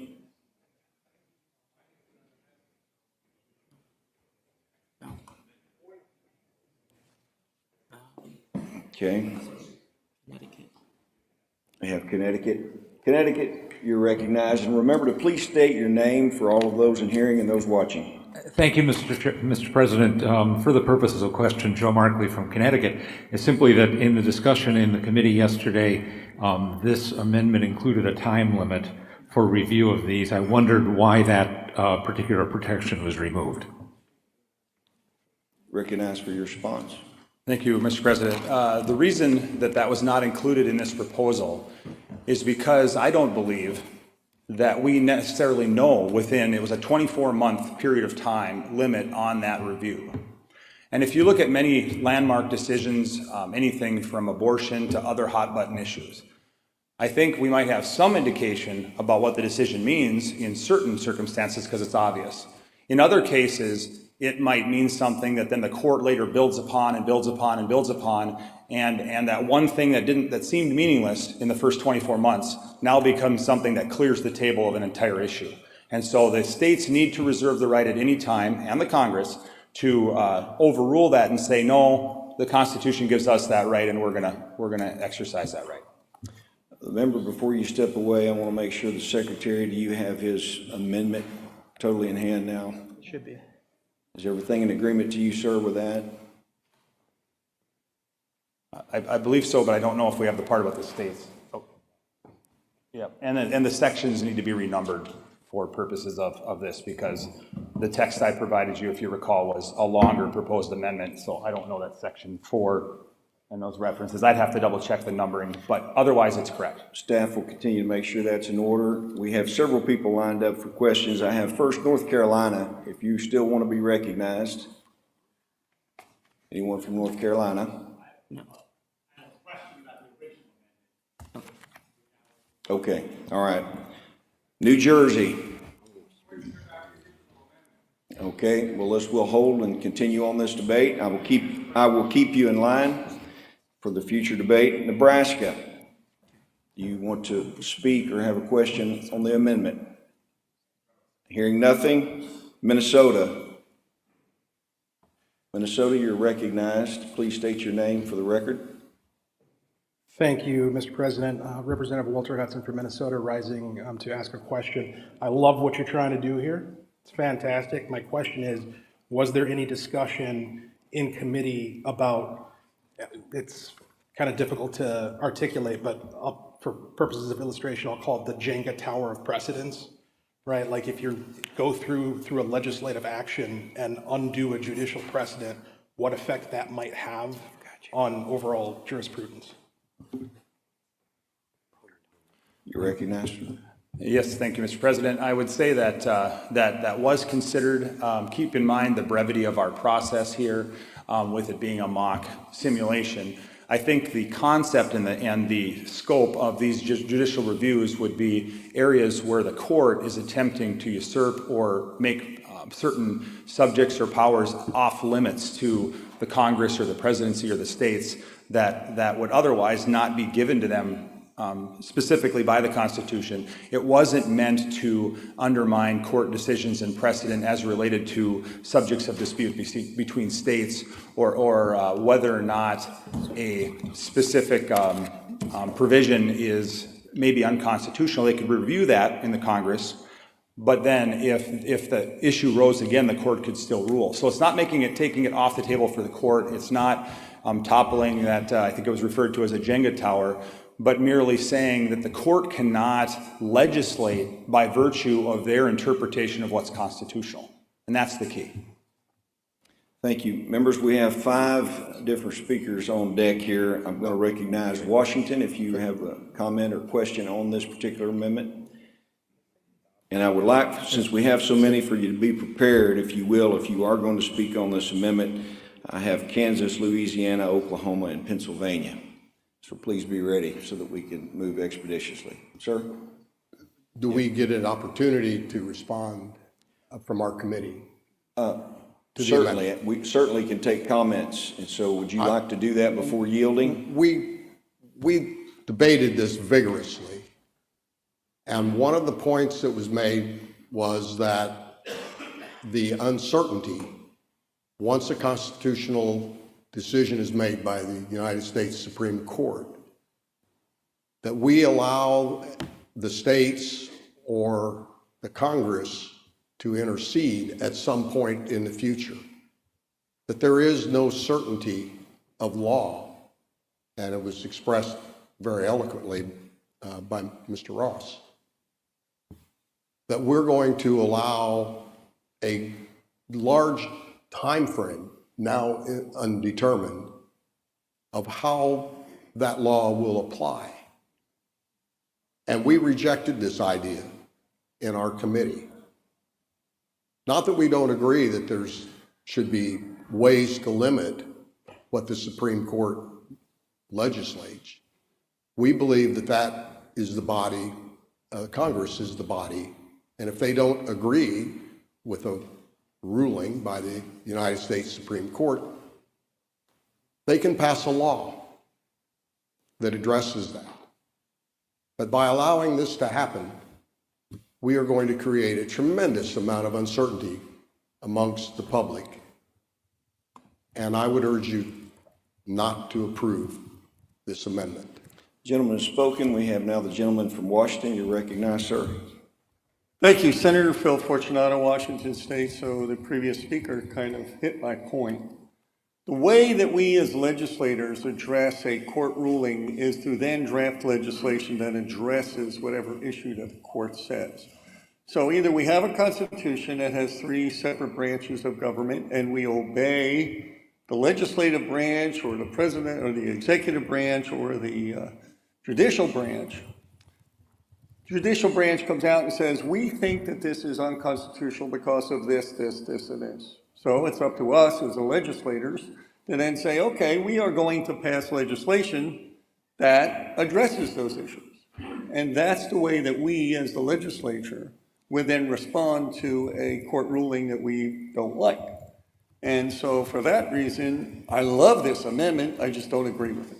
So thank you. Thank you. Gentleman from Oklahoma. Thank you, Mr. President. Definitely agree with the spirit of the amendment. We actually discussed this a little bit yesterday in our subcommittee. I think, though, there's a significant flaw. The author might consider doing this now or tabling it or whatever you decide to do. But we're not doing nothing to protect the parties. I mean, we're leaving out a critical element of the Supreme Court decision. And if you leave the parties out of this decision, so we want to reverse the ruling or the opinion, the presidential status, but we must protect the parties. And honestly, I'm not so comfortable using 3/5. I would prefer using 2/3. The track record of that for action in the Constitution is not so good. So anyway, I'd rather use 2/3. But anyway, I think it's flawed with regards to the parties. I would encourage the author to reconsider that. Comments are well spoken. He will have that under consideration. The gentleman from Kansas. Thank you, Mr. President. Patrick Penn, State Representative from Kansas. I agree with the previous speaker, dear brother. The 3/5 rule does not have a good track record in America. While we have a very splotchy record when it comes to race relations, I also have another problem with this particular amendment, while it is well-reasoned and well-presented. When we look at the Constitution, we understand that there's a separation of powers for a reason. We have a process. When we go back to Marbury versus Madison, we understand how the Supreme Court is actually supposed to operate here within the context of our Constitution. I will bring to your attention when you see congressional override, hopefully at a 2/3 level. Congress passed something called the Fugitive Slave Law. There were enough people in the Congress to pass that piece of legislation to re-enslave and capture slaves who had gotten to freedom. The Supreme Court actually passed Dred Scott. So with this right here, you wouldn't have a President Abraham Lincoln able to veto those, even though the Congress had approved it and the Supreme Court had passed it. So I would submit to you to oppose this amendment, just on the basis of dignity and sensibility.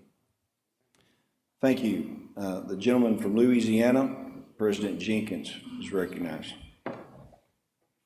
Mr. President, members, I think this particular amendment is contrary to the rule of law, contrary to our system of government of separation of powers. The legislative branch has many ways that it has checks on the judiciary. First of all, the Senate has to approve proposed judges. Second, the Congress can impeach judges. The Congress can pass legislation to undo opinions, in effect. They can amend the Constitution.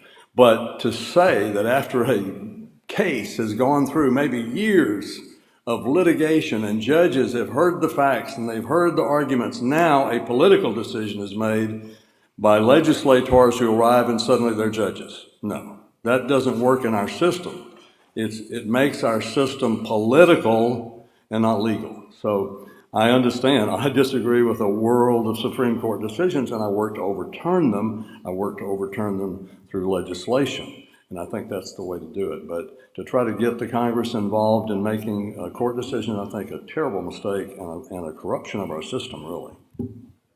Thank you, Mr. President. The gentleman from Pennsylvania is recognized. Thank you, Mr. President, and I'm representing Senator Chris Dush from Pennsylvania. I had actually proposed a similar amendment over in the Committee on Federal Legislative and Executive Jurisdiction under the Countermand Amendment. It failed as well, but it was a very close vote.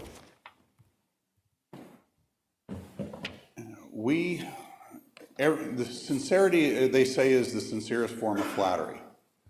Every major sports franchise in the world has copied the Republican form of government. You have the franchise owners who select a rules committee. That's us, that's the legislators. The rules committee set up the rules for the field of play. And in Pennsylvania, we have our Bill of Rights, then before we even mention government, then it's the legislature that's first mentioned, then it's the law.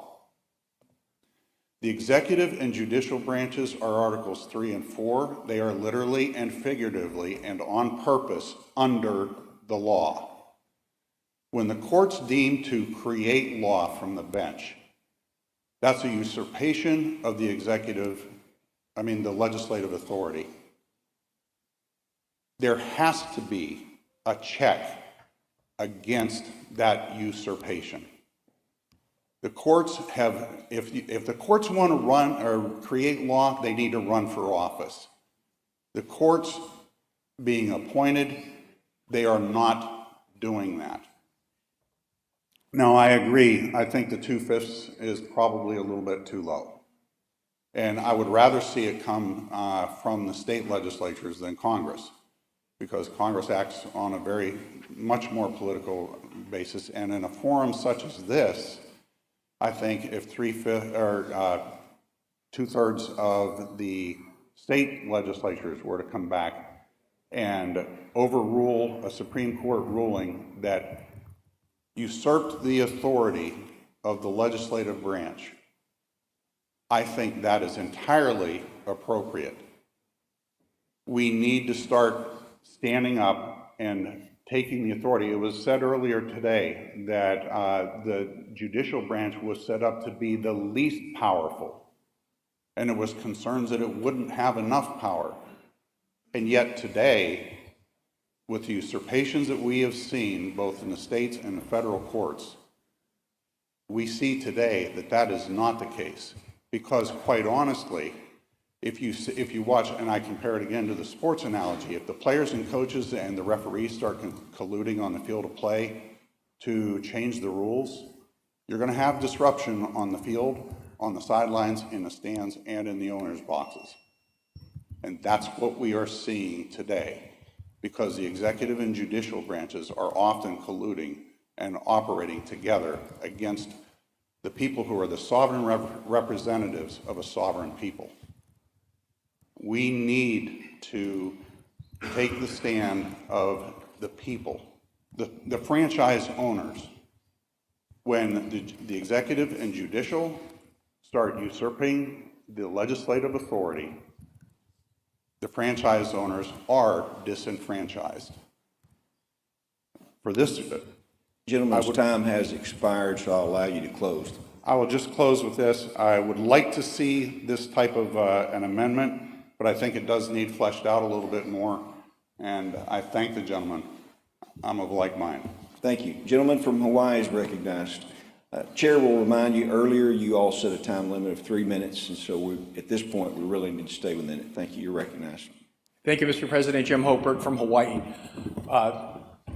There is a proposal to amend the Constitution to allow for review of constitutional or judicial opinions. So I don't have a problem changing the current status where there's separation of powers. That separation of powers is created in the Constitution. So we actually can consider changing it. I don't have a problem with that. And I think 50 years was a very long time for annual marches for life because the state legislatures did not have this power. But then again, I also wonder whether having something like this in the Constitution of the United States could offer up a little mischief, like having the requisite number of states repeal Marbury versus Madison. There's no limit to how far back we can go. I do support something like this, and since this is a mock exercise, I would like the Hawaii delegation to vote in favor of it, but I think perhaps in a real situation, it needs to be thought out a little bit more. Thank you. Thank you, sir. Utah. Gentleman from Utah is recognized. I see no one else for the purposes of a question, so we will move back to the presenter of the amendment after this question. You have a question? We'll put you on the list. Yes, thank you, Mr. President Pro Tem. I rise in opposition to this as many of the court decisions, as we know, are problematic, are difficult. There are many other ways that we can deal with this. A case that goes to the Supreme Court is the law of the case. You have two parties that have a dispute, and they bring the dispute before the court, and the court resolves the dispute between the parties. It's the rest of the world that then interprets that as whether that is law or not law. But what the court decides is the law of that case. And as it goes forward, then clever lawyers will say that is a subsequent case is exactly like that case, or a subsequent case is nothing like that case. And that's the only time that the law of that case will apply to a subsequent case. We have all kinds of other mechanisms, including Article 5 that we're talking about today. I learned last week that if you look at the Article 5 library and you look under right to life, it says there were 34 live applications in 1980. Now, whether those were active and appropriate Article 5 library, someone counting applications believes there were 34 live applications in 1980. We already have that power. Congress has the power to craft legislation by simple majority in ways that may then be constitutional, according to the court.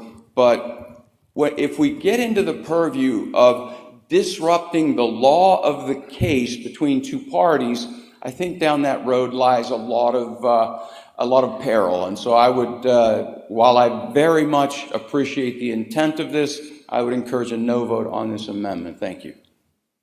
Thank you, sir.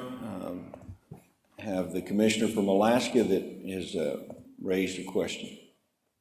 Thank you, Mr. President. I'm Shelley Hughes from Alaska.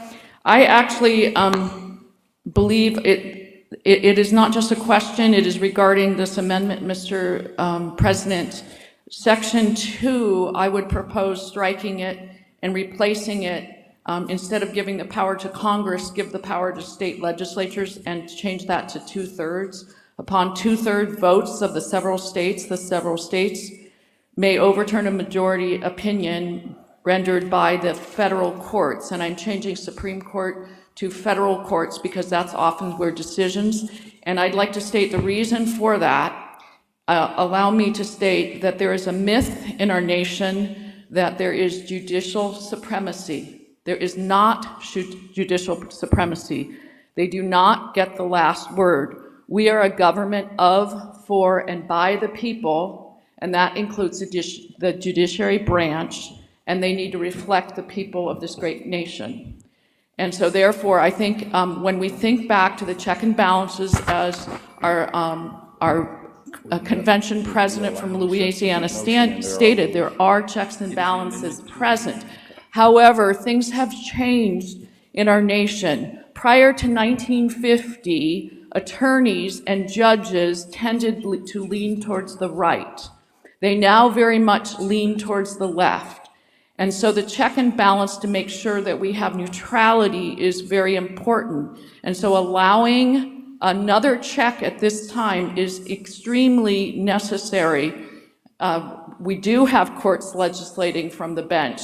And so I support the spirit of this amendment, but I believe that we need to strike Section 2 and not empower Congress, but empower the state legislatures at a level of 2/3 of the states and apply it to all federal courts. Right now, we're pleased, most of us in this room, I think, are pleased with the makeup of our Supreme Court, but think back a few years, and we don't know what's ahead either. And often some of the decisions at the federal court level below the Supreme Court have been problematic and involve legislating from the bench. So I make the motion to strike Section 2 and replace it with, upon 2/3 votes of the several states may overturn a majority opinion rendered by the federal courts. Senator, that's a proper motion. We do have a second. Remember, this is actually an amendment to the amendment. If you want to make a point of order, please come up here to be recognized for that purpose. Where we're at is we have an amendment to the amendment, which you will have a vote on that. Then you'll have to vote the amendment to get back to the original question. State your name for the record. Bill and your point. Gustoff, State of Iowa. I was on the subcommittee in the committee on this. So sections 4 and 5 weren't on the screen. So the ladies, I'm just saying procedurally, the ladies striking section 2 isn't necessary to replace it with. I think she wants to strike sections 2 and 3 and amend section 4 and 5 is what she's probably proposing. She didn't have those up on the screen. Thank you, sir. Staff, are you tracking? Have you got that, Mr. Secretary? I do. So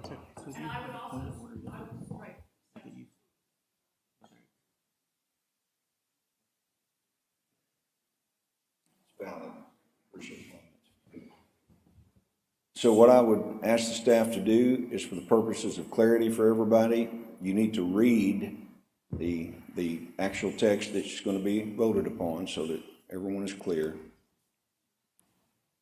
Are you prepared to do that? I need some clarity from the Okay. lady who moved. The Secretary has some, would you please come back so that we can have this cleared up?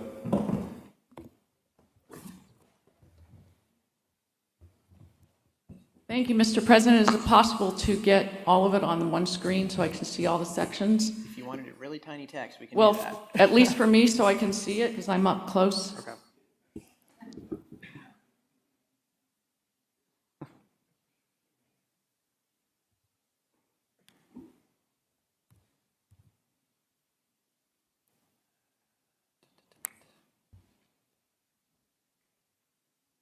That's too tiny. So I will just state, I don't want to empower Congress, so I move to strike section 2 and 3 and replace in section 4, 3/5 with 2/3. And replace Supreme Court with federal courts.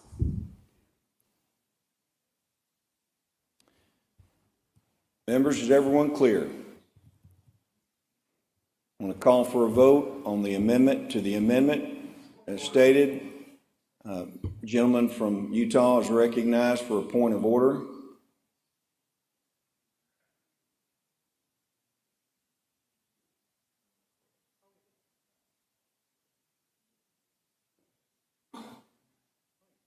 We are in the discussion of term limits and federal jurisdiction, and I don't believe that this is germane to this section of our discussion and to the nature of this proposal that came forward. We do have proposals under federal jurisdiction, but the nature of this discussion was term limits, and I think we've gone very far afield of the nature of that discussion. So I would, as a matter of a point, I would say that this is not germane to where we start. I'd request a ruling on germaneness. Any comment? So this committee was tasked with term limits and judicial jurisdiction. This deals with judicial jurisdiction. Yeah. Parliamentarian states this deals with judicial jurisdiction, and so Chair rules that it's germane for discussion. The body will get a chance to vote one way or another on that. Thank you, sir. Okay, we're at the point where we're calling for a vote on the amendment to the amendment. Motion's been properly made, properly seconded. You've had discussion. I'd like for a voice vote signified by the chairs of each of the states. All those in favor of the amendment to the amendment say aye. Aye. All those opposed say nay. Nay. The ayes have it, or do you want to have a division? I think it's pretty close, so let's have a division. It would suit me because it was very close from my ears. So if we would call the roll. Alabama. Alaska. Yes. Arizona. Arkansas. California. Colorado. Connecticut. Delaware. Florida. Georgia. Hawaii. Hawaii is yes. Idaho. Illinois. Indiana. Iowa. Yes. Kansas. Kentucky. Louisiana. Yes. Maine. Maryland. Massachusetts. Michigan. Minnesota. Mississippi. Missouri. Montana. Nebraska. Nevada. New Hampshire. New Jersey. New Mexico. New York. North Carolina. North Dakota. Ohio. Oklahoma. Oregon. Pennsylvania. South Carolina. South Dakota. Tennessee. Texas. Utah. Utah abstains. Vermont. Virginia. Washington. Virginia. Wisconsin. Wyoming.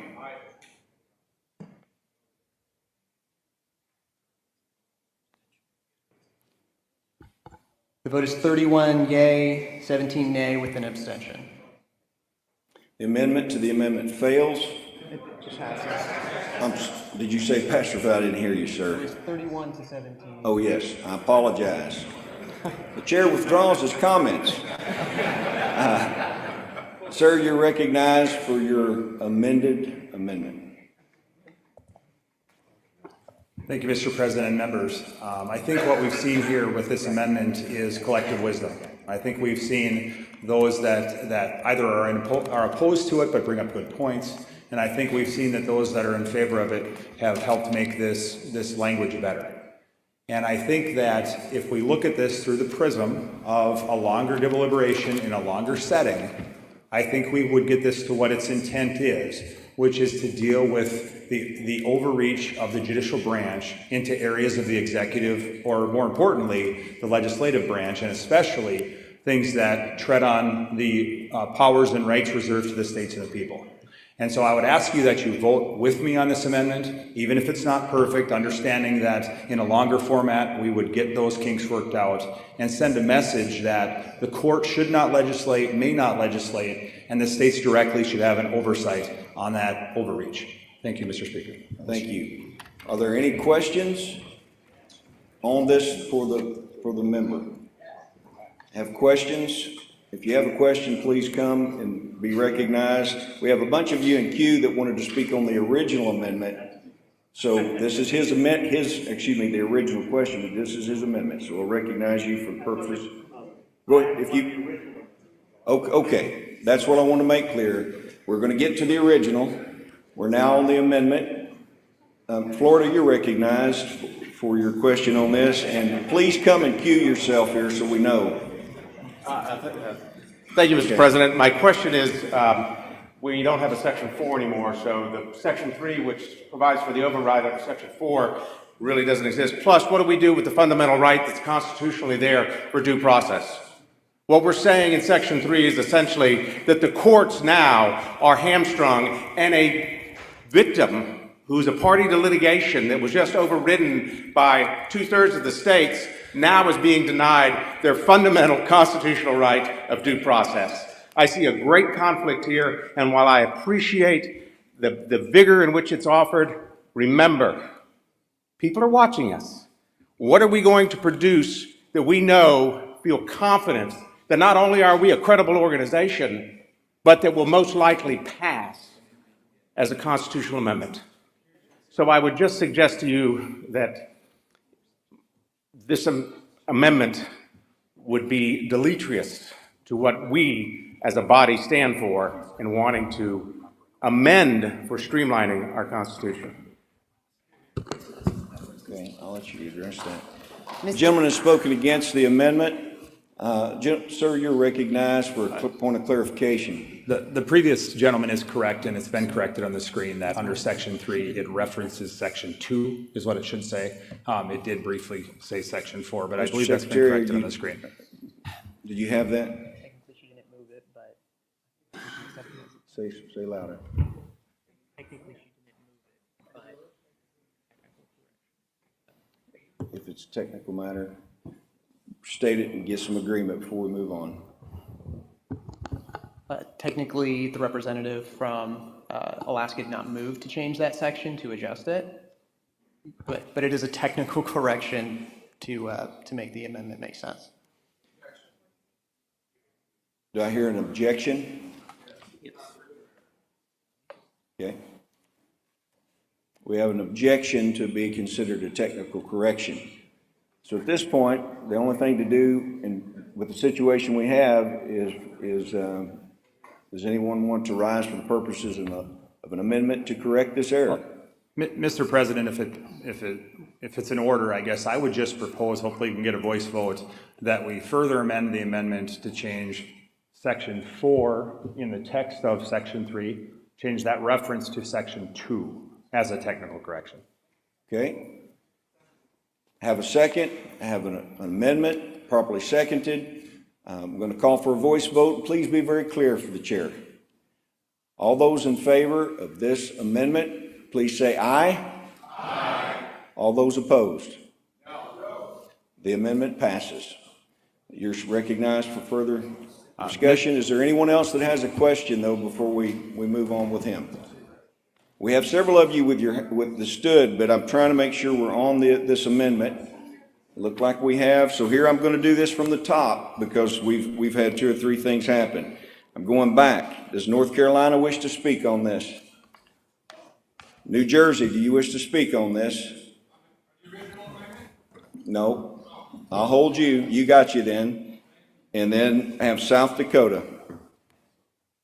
You're recognized, sir.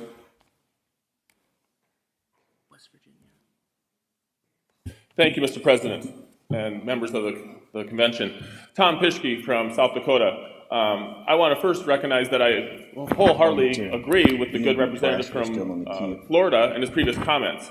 This amendment, ladies and gentlemen, is not germane to why we're here today. You know, our call in the state of South Dakota, which I only can assume that it matches all of your guys' calls to why we're here, states limited to proposing amendments to the Constitution of the United States that impose fiscal restraints on the federal government, limit the power and jurisdiction of the federal government, and limit the terms of office for federal officials and members of Congress. That is not what this proposed amendment does. That's not why we're here. And while I may agree with the sentiments of Section 1 of this proposed amendment, again, that's not why we're here. And we have to acknowledge the optics of why we're here and what we're doing. And if we're going to go off the guardrails, go off the reservation, as they say back in South Dakota, we're going to be in big trouble. So I would submit to you, everybody here, that we vote this down, we vote down these amendments, we vote down this proposed amendment in its entirety, because I don't want to go off the reservation. Thank you, Mr. President. Thank you, sir. Nebraska, are you still want any comments on this at this time? We're going to go then to West Virginia. Do you wish to speak? West Virginia is recognized for comments on the amendment. I do have California, then Kansas in the queue, and to help things along, if you will come and get ready at one of the mics, it would help us. Thank you, Mr. President. I want to point out a few things, and I did hear somebody earlier Excuse me, sir. If we could hold the conversations to a minimum so everyone can hear. Continue. I heard someone refer to the potential Jenga that this was going to create, and I really think that needs to be restated and understood. The way this is currently written, every decision ever rendered by the Supreme Court or any federal court throughout the entire history of this country could be overturned with this. And I know a lot of people think, well, man, we'd never do that. We'll never get to 2/3. There's also no time limit in terms of how long it takes you to get to the 2/3. I represent a state that for 84 years was controlled absolutely by one party, and in the last 5 years, it's gone so hard in the other direction that we could do anything we wanted to do. But some of you represent states that went in the other direction. And, when we started even talking about what we're doing here with an Article 5 convention, there are resolutions that pass states that are considered to be a part of that call that are 50+ years old. So you could have states over time adopting a resolution or an action that overturns a Supreme Court or a federal court decision, and that stands forever. 200 years later, it may finally achieve that number, much like the last amendment to the United States Constitution finally reached the final number 200 years after it was proposed.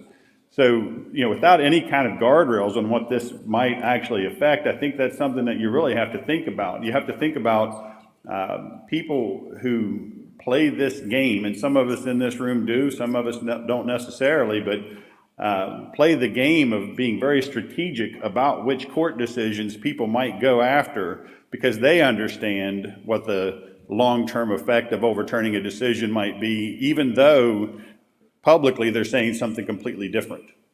They may understand that decision going away has a huge impact in a direction they want to move the country. So think about the potential for damage that you can't even see right now with such a thing. I also think that you should consider the fact that quite often these decisions are decisions of equity, meaning that someone wins a financial award and someone loses a financial amount of money, so to speak. 10 years later, if that decision is overturned, the money's already changed hands. Is the person going to have to come up with the money that they were awarded in a case and return it to the other party? What if they're long dead? because it could again be 50 years later. This could actually have something of an effect of a bill of attainder, where you're essentially staining a person or a corporation, you know, for multiple years in the future as an act, as opposed to having the due process that people are entitled to. A legislative act stains a person, as opposed to having, you know, the courts settle, you know, decisions of equity. So I think you just need to think about the potential consequences here, and I would be opposed. Thank you, Senator. Gentleman from California, and then we will go to Kansas.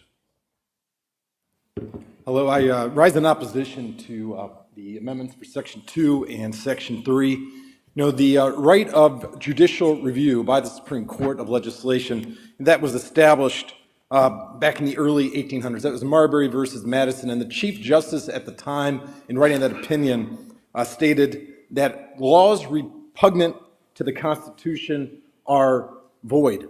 I think we think clearly about what the unintended consequences of this might be, because just about 100 years after that Supreme Court decision that established a judicial review, Congress passed the Sedition Act of 1918, and that criminalized speech that was in opposition to war efforts of the United States government. And whatever we might think of that speech, just think of that time when Congress passed that bill flat out criminalizing free speech. And guess what? Congress passed that bill by 292 to 1, meaning that even if the court would have defended our First Amendment freedoms, with this intact, our First Amendment rights would have been shattered. And that's not the last time that our assault on free speech has been made by Congress. Look back to the campaign finance reform legislation that restricted political speech. That was passed by a near supermajority of Republicans and Democrats in Congress, and it took, thankfully, a Supreme Court that stepped in and said, that law is unconstitutional. That's an unconstitutional restriction on political speech.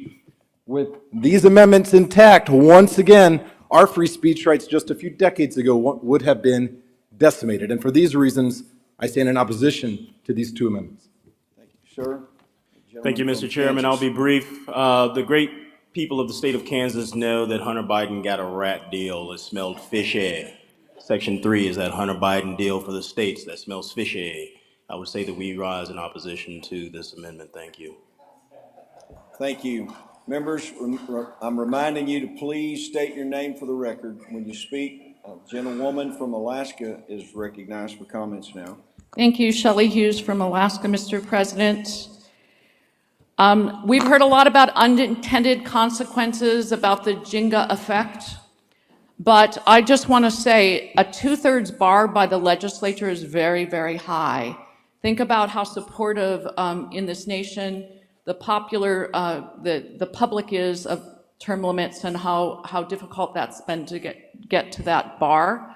I would also say that we could trust our state legislatures to consider the ramifications, the monetary awards, the Jenga effect. If it were going to topple a lot of things, it wouldn't pass. It wouldn't reach that two-thirds bar. So I don't think that is the concern as it's been laid out. If it's going to entangle things back many years, monetary awards for someone who has passed, it's not going to pass the legislature. So I think we can set that concern aside, and what we need to think about, the message we are sending here in the simulation, are we going to leave the judiciary branch untouched? We are here to help rebalance the power between the states and the federal government.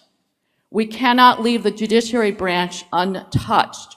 We are passing resolutions to rein in the executive branch. We are passing resolutions to rein in Congress, the legislative branch.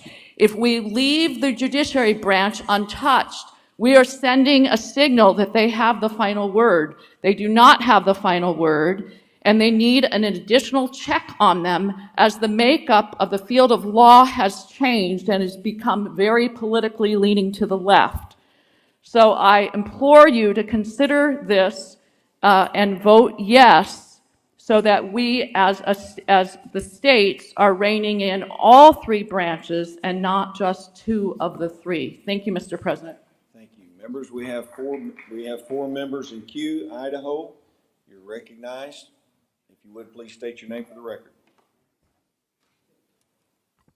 Thank you, Mr. President. Senator Todd Lakey from Idaho, speaking on my own behalf, arguing against this amendment. Commissioners, this is really deviating from our founding fathers' intent for separation of powers. And you're taking a process, the legal process, which an individual or a party is entitled to due process under certain rules that apply to the type of evidence that's considered, the weight of the evidence that's considered. You're dealing with mountains of evidence in particular cases. Those are the kind of things that a legislature is not set up to be able to evaluate. We're trading a due process for a political process. And in that sense, you're giving more power to those with influence and those with money than we are with the current system that we have. So I would urge you to vote against this. Thank you. The gentleman from Pennsylvania will take you. And Utah, we'd like for you to come and be ready. You're next in the list here. Thank you, Mr. President. And again, I'm Senator Chris Dush from Pennsylvania. Just want to address a couple things that were brought up. First of all, with whether or not this is germane to what was done here. That clause that the gentleman from the Dakota Territory brought up actually says the federal government, and the federal government, the judicial branch, is a part of that. So it is germane. The Marbury versus Madison and the idea that the federal court created Marbury versus Madison. They didn't. They created a rule, and up to a certain point, that's fine within the court's jurisdiction. However, when it comes to that which is to be set up by the rules by the people in our legislative authority, that is our authority. Now, I'm very concerned that the points that were made, that referencing, for instance, the cases within Congress. We're not Congress. That's why we amended this so that it would be to the states. That's a much higher bar, getting 2/3 of the states to come and go along with this.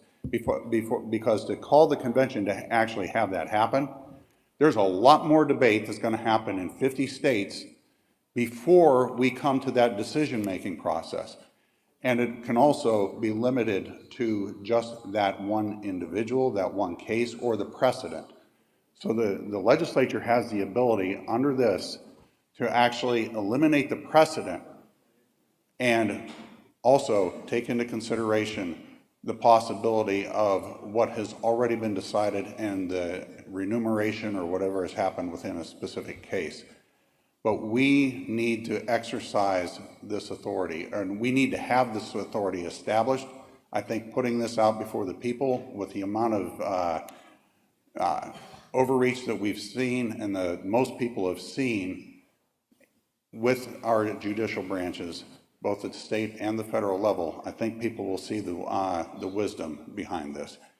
There are the points that were raised. I think if it's left to the states rather than Congress, I think we're very safe with this bill. Thank you. Thank you. Gentleman from Utah for his second comment on this. You were first in our list, sir. You're recognized.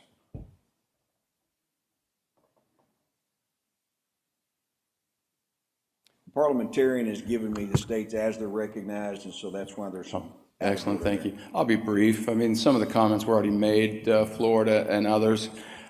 When they talk about leaving the judicial branch untouched, we're not leaving the judicial branch untouched. It's right there.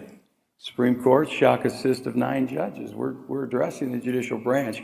And as far as touching, we want to touch. We don't want to clobber, and we don't want to put things completely out of reach. If we're going to have a 2/3 limit, then let's meet in an Article 5 convention, and we'll discuss the scalpel remedy, not the meat cleaver, to the problem. If the problem is a decision and we're going to have a 2/3 vote, then let's talk about Roe versus Wade. Let's talk about elections. Let's talk about what the decision is. But the Supreme Court deals with criminal law, deals with civil law, deals with environmental law, deals with parties that have disputes for damages. And the challenge with this is you upset that entire apple cart that could go back as far as the founding of our nation. So if we're going to look at a 2/3 requirement, which is great, and I understand we've got issues with the judiciary, let's meet in a convention like this. We'll talk about the problem. We could create a solution fashioned to the remedy, like how we choose justices in the first place, how justices might be removed, the scope of their jurisdiction. But none of us can tell, sitting here today, with this kind of power, overturning a decision, where the strands of that might go. I would suggest that we go back to the very simple amendment that we started with in a term limit amendment, and then we can move forward on the other jurisdiction. Completely appreciate that we have a judiciary that many times is out of control.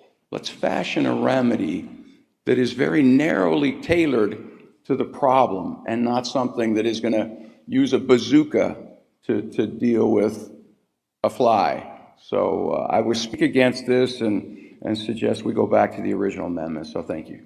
Thank you, sir. Gentleman from Hawaii.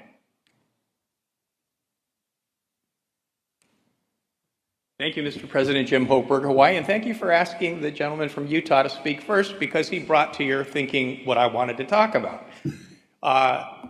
So first of all, the bridge between where we are today and the original Constitutional Convention in 1700s, a lot has happened in the meantime, and the original Constitution did not anticipate even Marbury. So it's perfectly appropriate in my thinking that we think about how we need to have the people in control of what the Supreme Court can do. So I actually support this. With respect to the issues of what happens to the people in the case, so how long do you suppose it would take after a case is decided for 23 states to decide to act together? In that interim period of time, the people that were involved in the case have finished dealing with whatever they were dealing with, and that practical reality is over. The problem with some of the cases that is going to lead 23 states to want to deal with it is because the opinion exceeds the parties in the case. Roe v. Wade had to do with, could a particular woman not be allowed to abort her baby? By the time 23 states wanted to get involved in that issue, either she has a baby or she already doesn't have a baby. The problem in the Roe case is it led to, can any state put any regulation on any woman's pregnancy that is an undue burden? That had nothing to do with the people in the original case. That's the kind of issues, and I'm sorry that's the case that came to mind, but there are all kinds of legal issues, all kinds of legal cases, and I'm not an elected official, so it's way easier for me as a litigator to have this opinion. And you may not. But I support this amendment because, as a matter of fact, the Supreme Court does make rulings that are far beyond the scope of the disputing parties. And it is appropriate for the people having elected state representatives to have a say in that. Thank you very much. I support this. Gentleman from New York, you're recognized. We have Ohio in the queue, and then Louisiana, and then no further on the amendment. Nick Giordano from New York, and I'll just remind everyone, the Constitution has served us well for 200+ years. We have checks and balances, we have the separation of powers. I keep on hearing that the Supreme Court shouldn't have the final say. They don't. They do not have the final say. Congress can overturn Supreme Court decision through a constitutional amendment, or as the commissioner from Utah pointed out, we could call an Article 5 Convention of States. So I do not support Sections 2 and 3. I don't think they're necessary. I think it's creating more controversy than it needs to be. And I think that we should move to vote and determine whether or not it is necessary. Thank you. Thank you. I have the gentleman from Ohio is recognized. Thank you, sir. I would simply say this, that I appreciate the intensity of the debate and the discussion, the depth to which we are delving in an effort to make sure that we stay within our lane. And I recognize, and I would have us all recognize, that we as legislators are vitally concerned that we stay within the waters of that which was originally intended by our forefathers. But what I would like us to understand and recognize it as a whole, the very reason that we're having this debate is because the ship of the judiciary has sailed long into the legislative waters, and they have overridden and overruled much of what is in our purview and in our power. If a threat comes against my family, I care not which direction it comes from. If it's a threat to the welfare and the health of my family, I simply want to make sure that I check that threat against my family. We as legislators and as those representatives of the people have the responsibility to make sure that if there is a threat against the livelihood of the people of the United States, we do not care whether it comes from the executive, whether it comes from the legislative, or whether it comes from the judicial branch.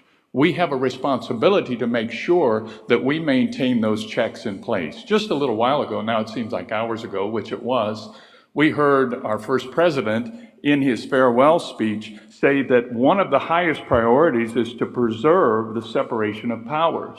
And then he went on to say, make sure that we guard against the encroachment of one upon the other. That is exactly what this debate is about.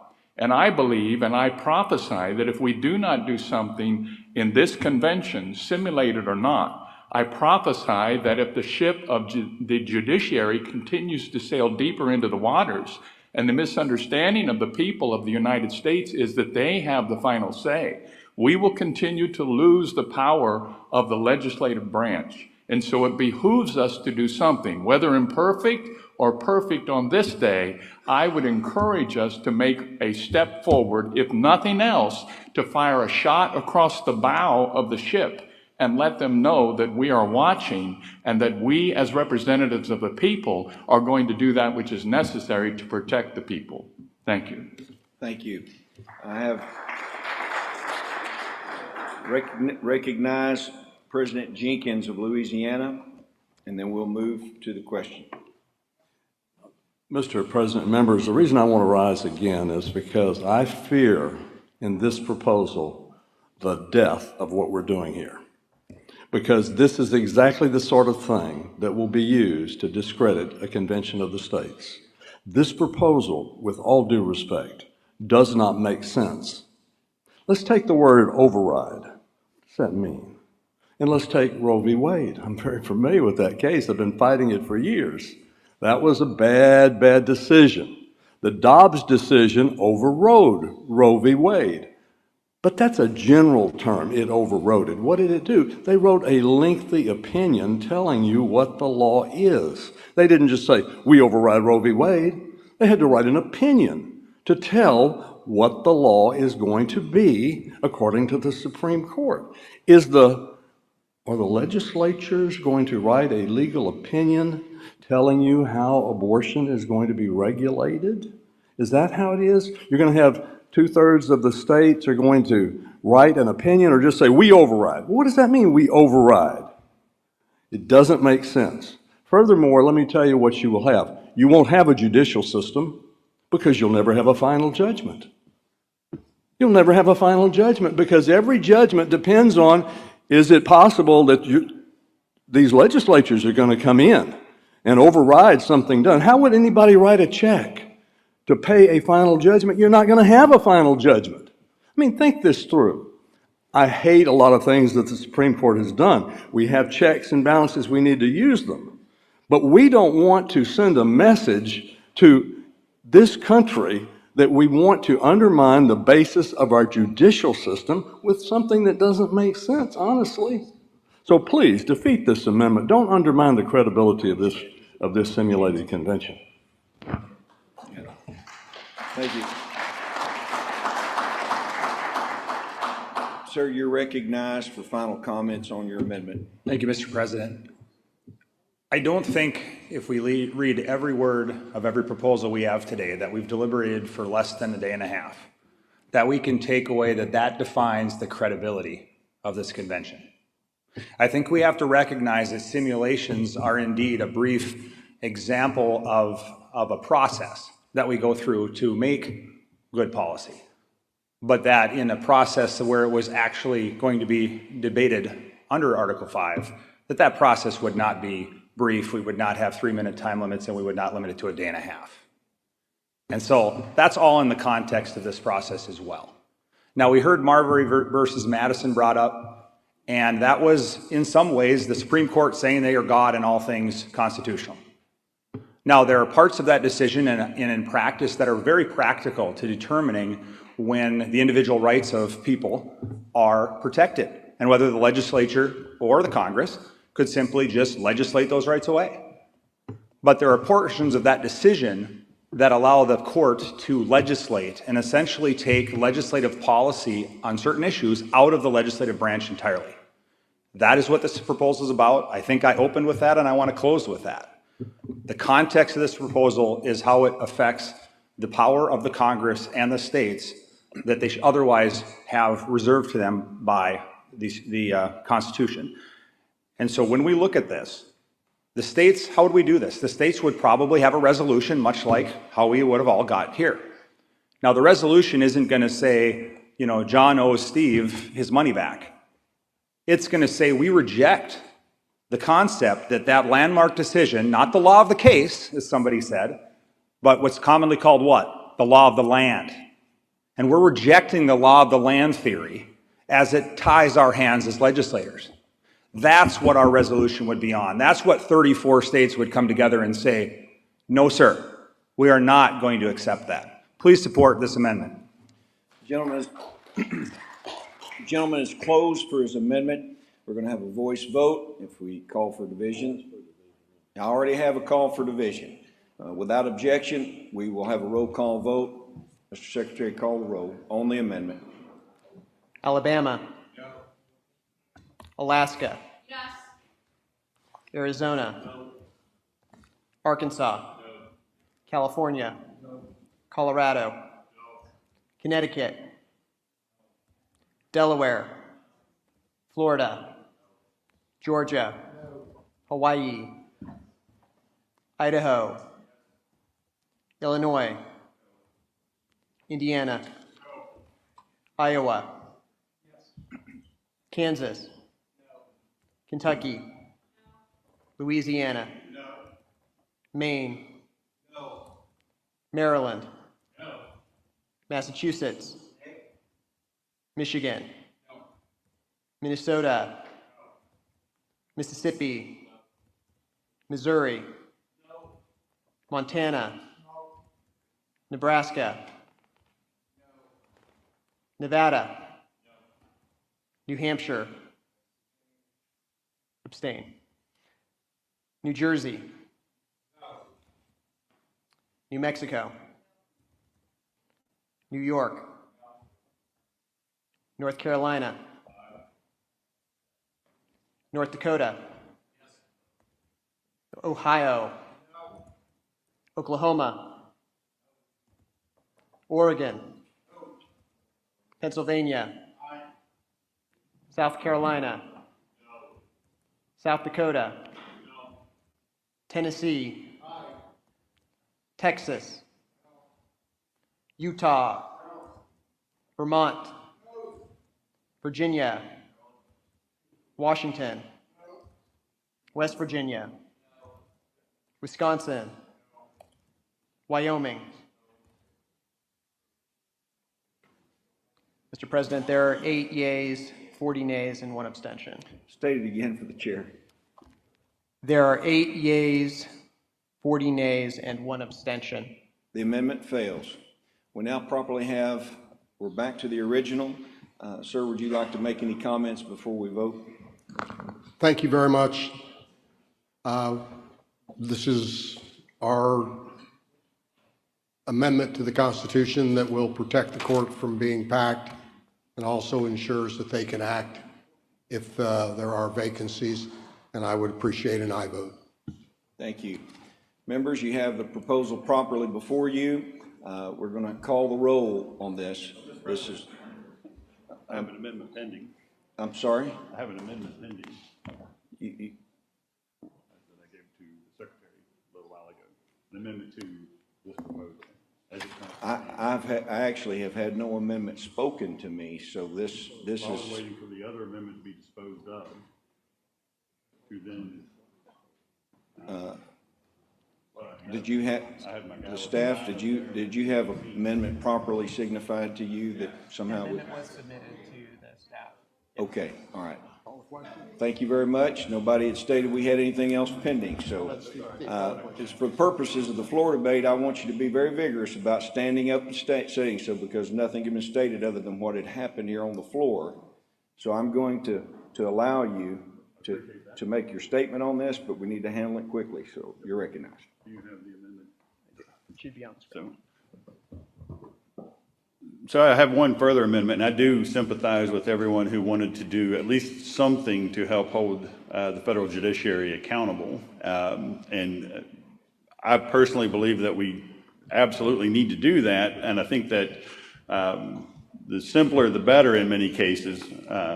So what this amendment will do is it simply says that, you know, the parties to the Constitution, the parties to the compact, just like with any contract, always have standing when it comes to challenges as to whether or not the parties, you know, on the opposite side are following the contract. So we've seen it with immigration, we've seen it with Obamacare, we've seen it with, you know, a variety of issues where a federal court or even the U.S. Supreme Court will simply rule that a state does not have standing to challenge a federal law or a federal regulation. And so what this says, and it does give just that little bit of pushback on the federal judiciary, is that you can't dodge a question related to the constitutionality of a law or a regulation by simply saying that a state does not have standing to challenge the constitutionality of a law or an executive order, et cetera. So I appreciate your support. Thank you. Members, do you have any questions at all on this proposed amendment? Is there a second? I have multiple seconds for this amendment. Is there any discussion at all? Hearing no discussion, I would want to take a vote for this amendment as stated clearly here. Take a voice vote. All those in favor of the amendment say aye. Aye. All those opposed say no. No. The amendment passes. We're back to the original. Now, folks, lunch is waiting on you. And I'm told that some bladders are about to explode. So I suggest, is there any further comment from you, sir? Are you closed for your? It looks like New Jersey wants to. New Jersey wants to say a word? I will entertain your comments because you've been patiently waiting, sir. I'm sorry, is there a point of order? Okay. I've already ruled, and it was very, very clear from this position. And I stood up immediately to ask for a roll call. I actually ruled. You're recognized, sir, for your comments. Thank you, Mr. President Pro Tem. Would the sponsor yield for a question through you, sir? State your question. It'd be proper. On section number 1, the Supreme Court of the United States shall consist of 9 judges. Okay, we now have another point of order, gentleman from Utah. We have had customary here, and I think in final passage, we want the record of the states on final passage. I'm not positive we have any rules, but I'd request a ruling that on final passage of the amendment, that we should have a roll call vote. Second. On every, well, I could tell you that thus far throughout the process this morning, these amendments have been taken unless there was a call for an actual division. Now, the main proposal has always had a roll call.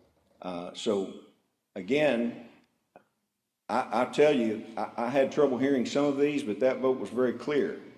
So, or if are you wanting to go back and now challenge the chair and have a roll call? Montana did call for that division immediately, and I don't believe that was ruled on before we moved forward, but. I actually stated I'd made a ruling, and I ruled that the amendment had passed. Okay, Well, then, as a point of order, I'll challenge the ruling, because I think it's important that we have a recording of the votes of the states on final passage on these.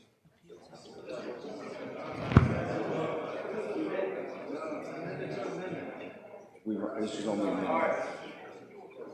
My apologies, I'll withdraw my comments and try to pay better attention. Say that even louder so everybody watching can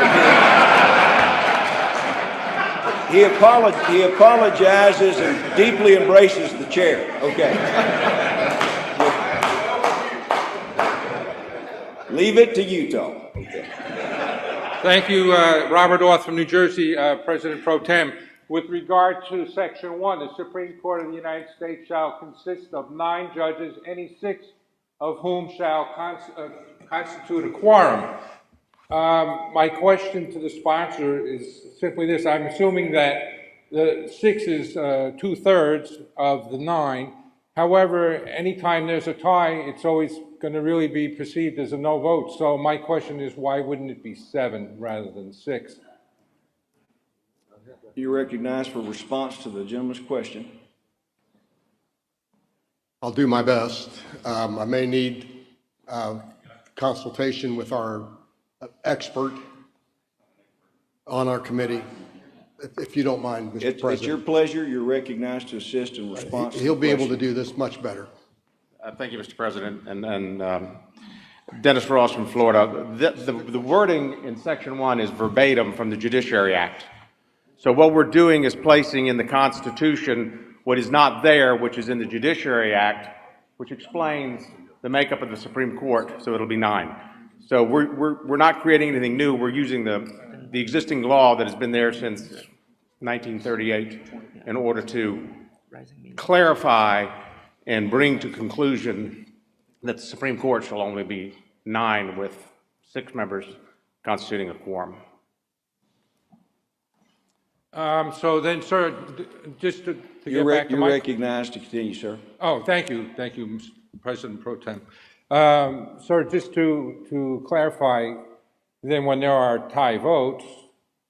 As there has been, if I might, Mr. President. Let him finish his comment. Oh, if there are tie votes, then then there's never a decision arrived, is that correct? You recognize. And that's the state of the law today. When there are an even number and it's a tie vote, then there is no change that it's an opinion that is not affirmed. And wouldn't it be better just to add the extra one so that you could get a decision? I mean, people, when they go into the Supreme Court, there's time, money, all sorts of expenses paid by litigants to do this, and then just to say, well, we only have a quorum of 6 and we have a tie, so you're not going to get a decision. Final response? You know, that's also up to the litigants. They know what they're getting into when the makeup of the court is the way it is. You know, they can ask for a continuance, they can request a postponement. My only comment has been that in 80 years, the system has worked fairly well with the makeup of the Supreme Court with 9 justices as defined in the Judiciary Act, and that's the reason we came to the conclusion to put it in as a constitutional amendment. Thank you for your answer. Thank you, Mr. President. Thank you. Thank you for your question. Sir, are you closed for your bill? Again, we appreciate an affirmative aye vote. I think this is a very important constitutional amendment, and thank you to members of a subcommittee. Members, after vigorous debate and consideration, we now call the roll.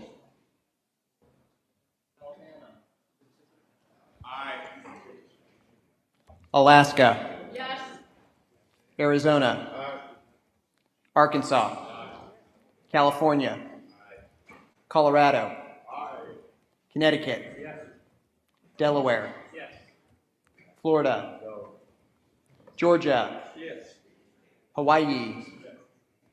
That was a yes. Idaho. Illinois. Indiana. Iowa. Kansas. Kentucky. Louisiana. Maine. Maryland. Massachusetts. Michigan. Minnesota. Mississippi. Missouri. Montana. Nebraska. Nebraska. That's a yes. Nevada. New Hampshire. Hampshire abstains. New Jersey. New Mexico.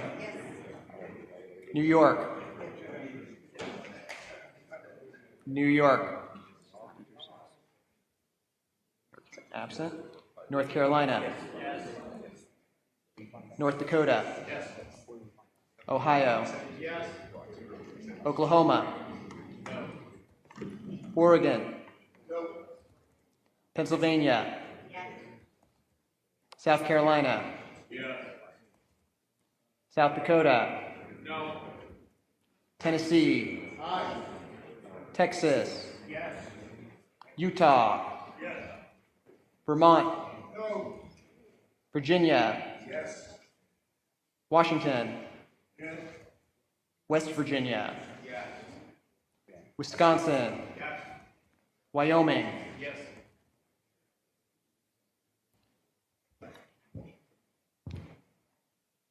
The vote is 39 yea, 8 nay, 1 abstention, and 1 absent. The proposal has passed. Congratulations.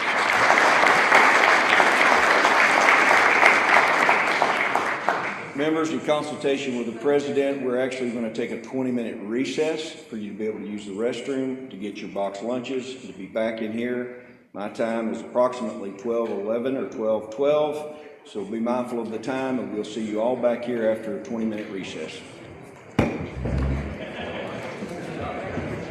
Hello, everyone. This is Rita Peters. I am here with Mark Meckler, and we are coming to you live from Colonial Williamsburg, where we are here, of course, for the second ever simulated Article 5 convention to propose amendments. And it has already been a very exciting day. Mark, how do you think it's going? I'm completely geeking out. It's kind of a funny thing to say, but again, this is what we live for. This is what we're trying to do with our lives is call a convention. So to see the commissioners gathered here to watch the debates, which have been pretty intense. Mm-hmm. You know, some of it is, you can tell people are taking it personally. They put up an amendment, they put up amendments to amendments, other people are arguing against it. That can get really heated. It's been interesting. Rulings from the president of the convention, the parliamentarian could be contentious. Lots of people lined up to speak. You know, it's interesting. Every time I feel like, wait, this is getting crazy, maybe something's spiraling out of control, what we see is it gets reined back in just by the common sense of the commissioners who are here. Yeah, I think that's the biggest takeaway, is that they're taking it so seriously. He's obviously gaveling them back into order now, but before we go back to what they're doing now, just want to give a quick recap for our viewers about what's happened so far. Of course, yesterday, all of the committees met, right, and today is the big day when they're actually going through the proposals that came out of committees, and all of the delegations are now considering, debating, and voting on those amendment proposals. So I want to ask you about what you think of the ones that they've done so far. So the first one came out of the Term Limits and Federal Judicial Jurisdiction Committee, and that proposal put term limits on Congress, 9 terms for House, 3 terms for Senate, no more than 24 years total. Mark, what did you think of that one? I don't love it. I mean, I didn't love it because I'm a fan of shorter term limits. And so it seemed really long, and I feel like the American public would be frustrated with those numbers. Yeah. I understand why. These aren't, it's mostly legislators. Right. And so they understand the nature of how long it takes to get in and get up to speed and get into leadership. To me, it was too long. But I also thought it was interesting because heavily debated were term limits for bureaucrats and staffers, which is something that I think is really important. Those came up on the screen as an amendment to the amendment. And during the debate, I learned a lot. like, to me, I just thought, yeah, we got to do this. It's really, Right. so I saw that come up on the screen, and I thought, okay, I'm in favor of this. And then I heard the debate, and I thought, whoa, there's a lot of stuff I haven't Right. thought of. Yeah. Right? There were major concerns with it, and so I want to, if you're watching, if you see what comes out of convention, you think, well, this is ridiculous because they didn't term limit bureaucrats. While I agree with you, what I realized, it was too nuanced for a simulation. That needs to be in a committee for a week or two to debate, to talk to experts. So I think we're going to see a lot of that in convention stuff that maybe we think should get done, just can't get done in a simulation. Right. And if you're watching, you'll hear a lot of the commissioners allude to the fact that we're so limited here on time because it's 2 days Right. for a convention here when we're doing it as a simulation. When you have the real thing, there will be a lot more time for all of the questions and concerns to be fully explored. And I think we probably would have seen term limits on bureaucrats if we had had more time. I agree. The second proposal that was debated today and actually did pass was limiting the Supreme Court to 9 judges, recognizing 6 as a quorum. And then I believe Michael Ferris helped craft an additional section to that that would give the state standing to challenge the constitutionality of executive action. What did you think of that one, Mark? I loved it. I loved the way it came out. But there were a bunch of other amendments that got proposed to that ended up getting defeated. There was a 3/5 amendment to give 3/5 of Congress the power to overturn any decision of the Supreme Court. My initial reaction, yeah, I love that. Right?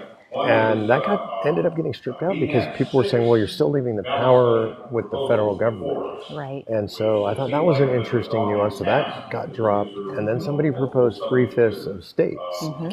And again, my gut reaction is like, heck yeah, I love that. But then the debate was about, well, how long after a decision? Is it 2 years? Is it forever? Could it be 100 years later? And what about all the stuff that has now relied upon that decision for so long? So it got messy.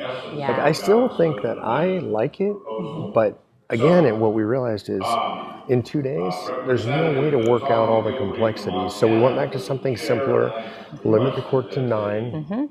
Michael Ferris's amendment I call the 10th Amendment. Sure. Because essentially, if you don't realize this, states normally can't sue under the 10th Amendment because the courts say they don't have standing. It's ridiculous from my perspective. So it's just an automatic standing provision. And interestingly, it's the only thing NINCOM today, right? Yeah. So there was no discussion of it, no debate on it, and overwhelmingly adopted on a voice vote. Actually, they did a final count vote. I don't know if I don't think anybody voted against that, right? I don't recall. Yeah. So for us, we know in history, the addition of Article 5 in 1787, the second clause of Article 5, no debate, unanimously adopted. And I think Mike Ferris's amendment, and by the way, that to give credit where it was due, that was from a commissioner from Indiana actually proposed that, but Ferris helped draft that. So to me, that was super exciting, and I think that's really mandatory. The states have got to have standing. Yeah, I really like that one as well. It was like one of those moments where everybody says, yes, we should definitely do that. It's great. Okay, well, we're going to let our viewers go back to watching what's actually happening behind us. Business is starting again. We will be coming back live after the whole thing wraps up at around 4:30 or so. We'll be back on. We'll have Rick Santorum and Michael Ferris back with us again and give you some more commentary, and let's see what happens. Thanks for being with us. Creates the taxes in the first place? Well, yeah, sort of. But the concern there is, what if, to comply with the terms of the amendment requirement, what if some court were to say, well, we're going to just raise the taxes, because that's one way you can balance the budget, is you just double the taxes and you're in business. Well, this is to get around that and say, no, Congress has to be the actual group to raise taxes in order to deal with the other constraints within this. Anyway, with that, I submit this and would ask that Representative Tom McGilvery from Montana give some of the particulars, and probably can answer a lot of the detailed questions better than myself anyway. Thank you again, Mr. President, and the convention. Thank you, Mr. Chairman. I don't really have anything to add to what the chair has already said. So in the interest of time, I'll just, if there are questions on the amendment, we'll be happy to entertain those.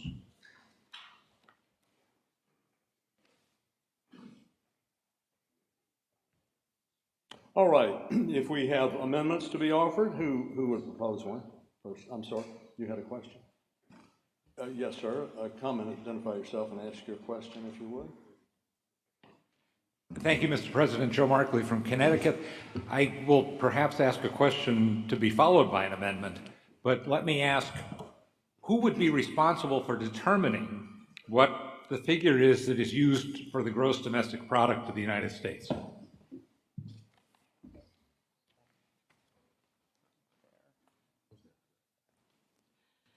Well, that's a good question. I'd love to have a great answer. But it would have to be sorted out, and you know, if there's always a need for implementation that cannot be captured within the amendment itself. So I do believe that we would sort out the detail there, but I'll admit very clearly that games can be played in playing with numbers like that, so we'd have to keep a sharp eye on them. And if somebody has the response, I see one of our committee members would like to respond on this. Well, I think that wants not going to be in order. I think I would also add to that the amendment says that federal expenditures for each fiscal year shall not exceed annual revenue collected in the prior 3 years. That simply gives us some smoothing mechanism there, but also it limits it to that as well. Do we have amendments that have been offered?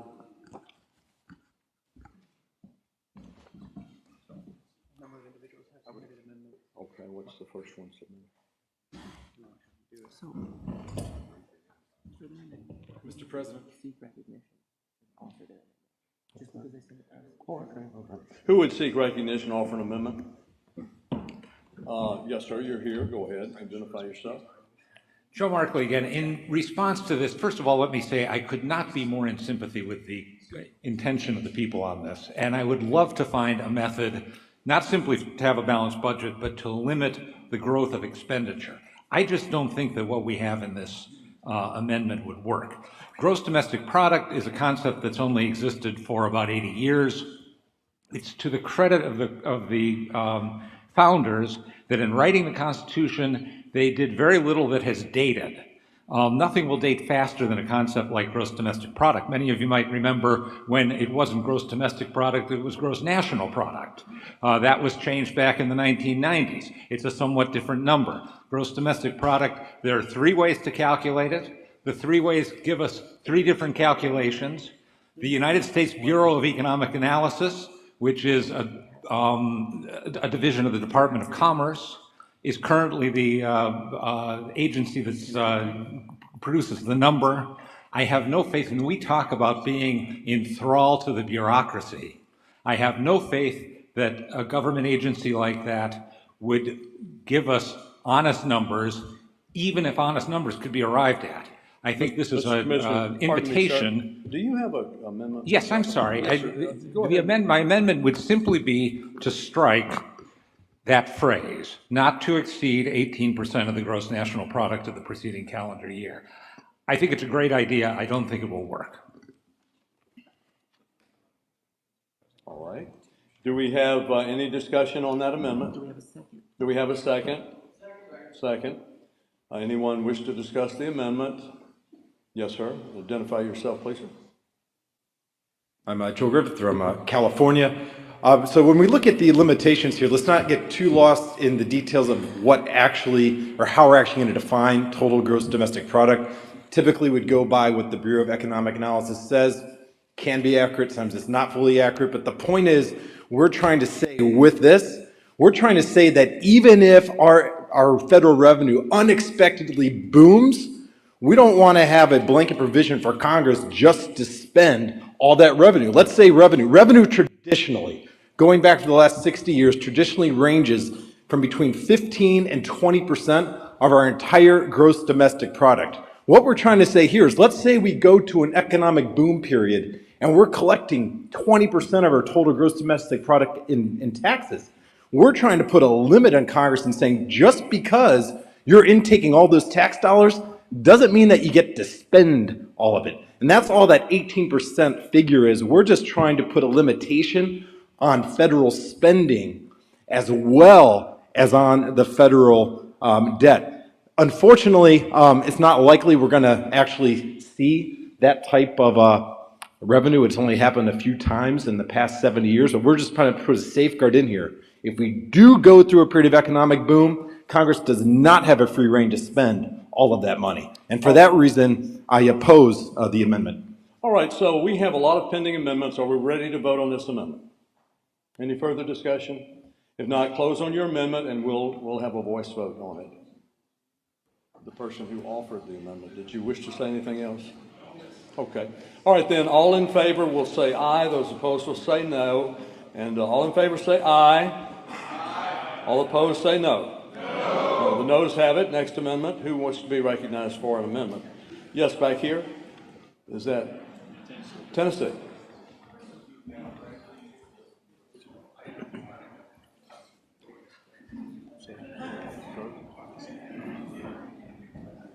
Yes, sir, and please identify yourself. Yes, I'm State Representative Dennis Powers, and I was on the committee that had the proposal. And first of all, I want to thank everybody that worked on our committee. They did a great job, and I think we were voted the #1 committee here this week, so we appreciate that. Part of mine goes back to the GDP, and all I was trying to do, just the first line of our proposal. I know you all worked hard on it, came up with some numbers, but we got some numbers that are kind of moving numbers. We got the GDP, like he talked about, the annual revenue collected in the 3 years, that can vary. We have the other amount, the average, the preceding calendar year, that number can vary. So all I wanted to do was replace it with the line, and I think they have it on the board. Is that the correct one?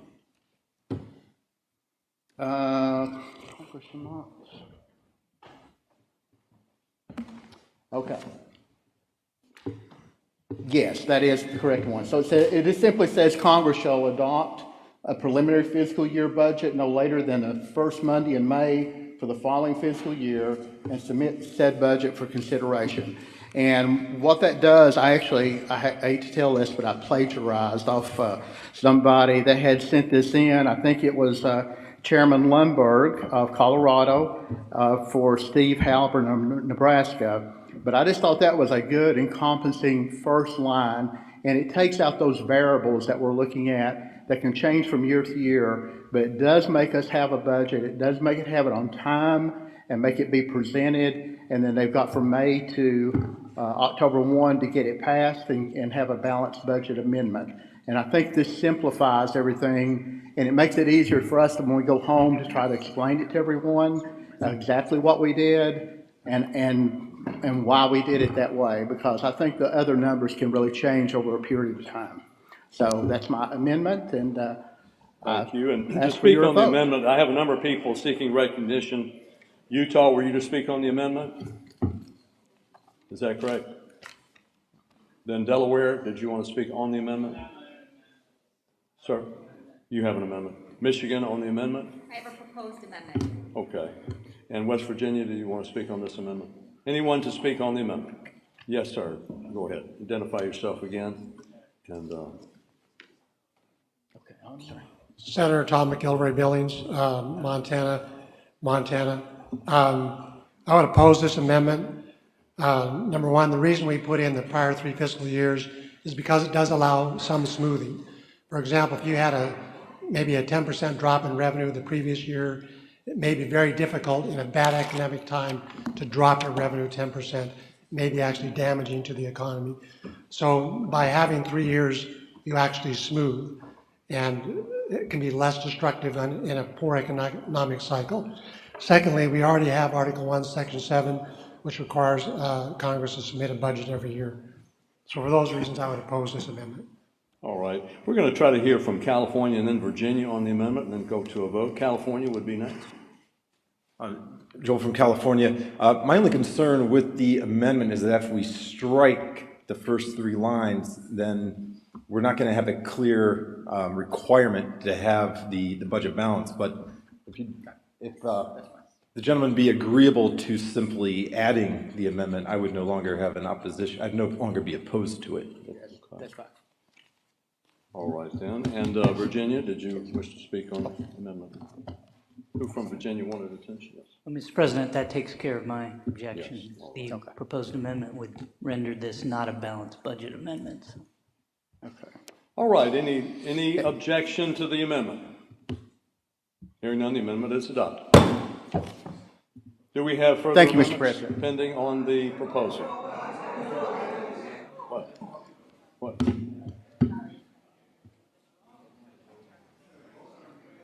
He asked if there was objection. Was there any objection to the amendment? I didn't hear any. I didn't hear any objection. I'm just adding it. I'm sorry. No. All right. Yes, ma'am. Okay. The objection is not what was discussed. Okay. Yes, all we were doing, and rather than replacing the first sentence, we were just adding what I had put on the board. So it's just adding and not replacing anything. Originally, I had talked about replacing it, but after talking with the gentleman from California, we decided just to add that sentence on there to make sure that we get a balanced budget and get one proposed on time and have Congress time to vote on it. Yeah, so both of those, yeah. Originally, I was thinking about replacing the first line, but we're just adding it instead. So does this solve our problem? Do we have any other objections or concerns about it? No objections? Nope, we got one. All right, I'm sorry. From the floor. Sure. We need a floor man. Yes. And introduce yourself, please, sir. Thank you, Mr. President. Quick question. It says that they must meet it by the first Monday in May. I see no penalty as if they don't. What happens if Congress just ignores that? They would never ignore.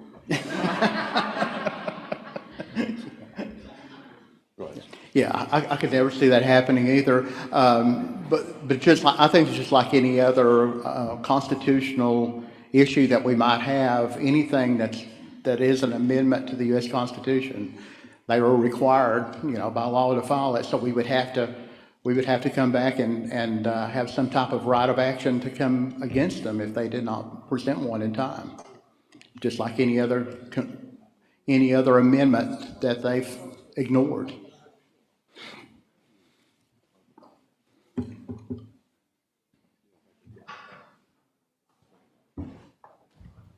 Any further discussion on the amendment? Any objection to the amendment? Hearing none, it is adopted. Wait. Yes. Utah is recognized.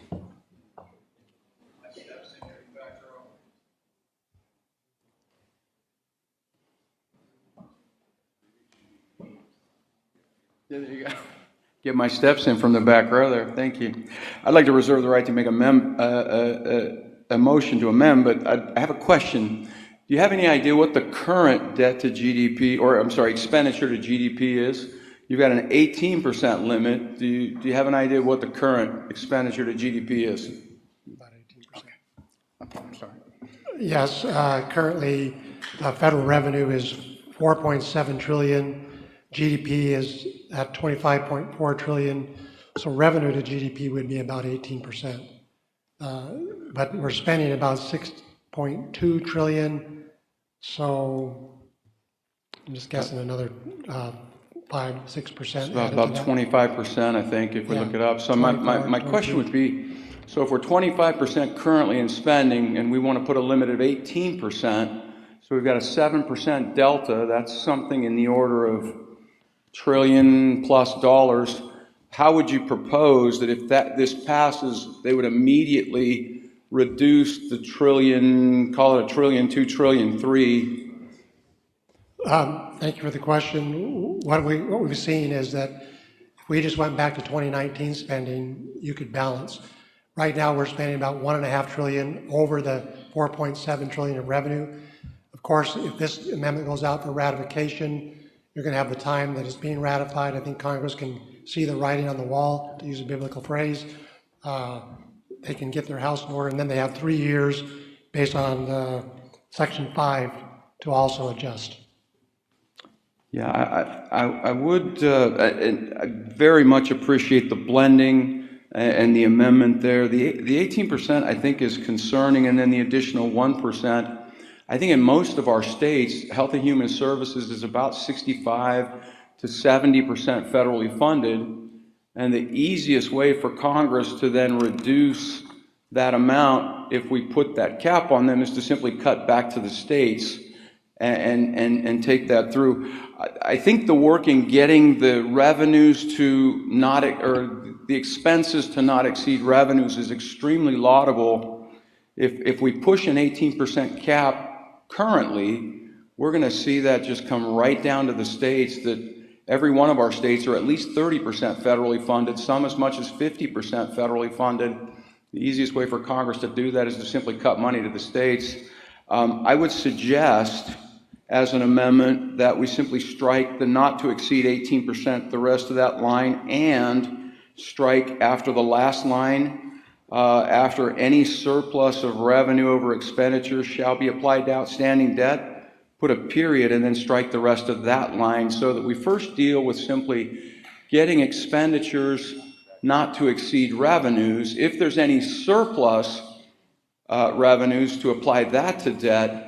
If we go into 18% and then an additional 1%, Congress is simply going to push that down to the states, and we're going to find some situations in our states that maybe, be careful what you ask for. Now, we're under a 3-minute time limit, so we're going to have to watch our time very closely. So I simply make that proposal. So after the end of the first line, not to exceed down to the calendar year, and then at the last line, and 1%, and just simply strike those, and then keep the balance unchanged. And 1% to the end of the line? And 1%, yes. I mean, if we can get revenues to expenditures and any surplus to debt, that is a Herculean effort without imperiling the most vulnerable in all of our states, which is where they will push all of the that additional 7% plus the additional 1%. Mr. President, I have no problem with that amendment. Sir? Mr. President, I have no problem with that amendment. No problem with that. Did anyone have an objection to that suggestion or that proposal? Hearing none. You do have an objection, all right. If you let us know you'd like to speak on the proposal by Representative Ivory. We haven't gotten a second. You have a second to the proposal by Mr. Ivory. Second, all right. You wanted to speak on that? I'll be very brief. I'm speaking in favor of the amendment, and that's because I understand the concern with the language initially was that we want to make sure that Congress will pay down the debt. But we need to, if you look back over the past, when we are in these periods of boom, that's usually when they end up spending more. I think so long, what was I trying to say here?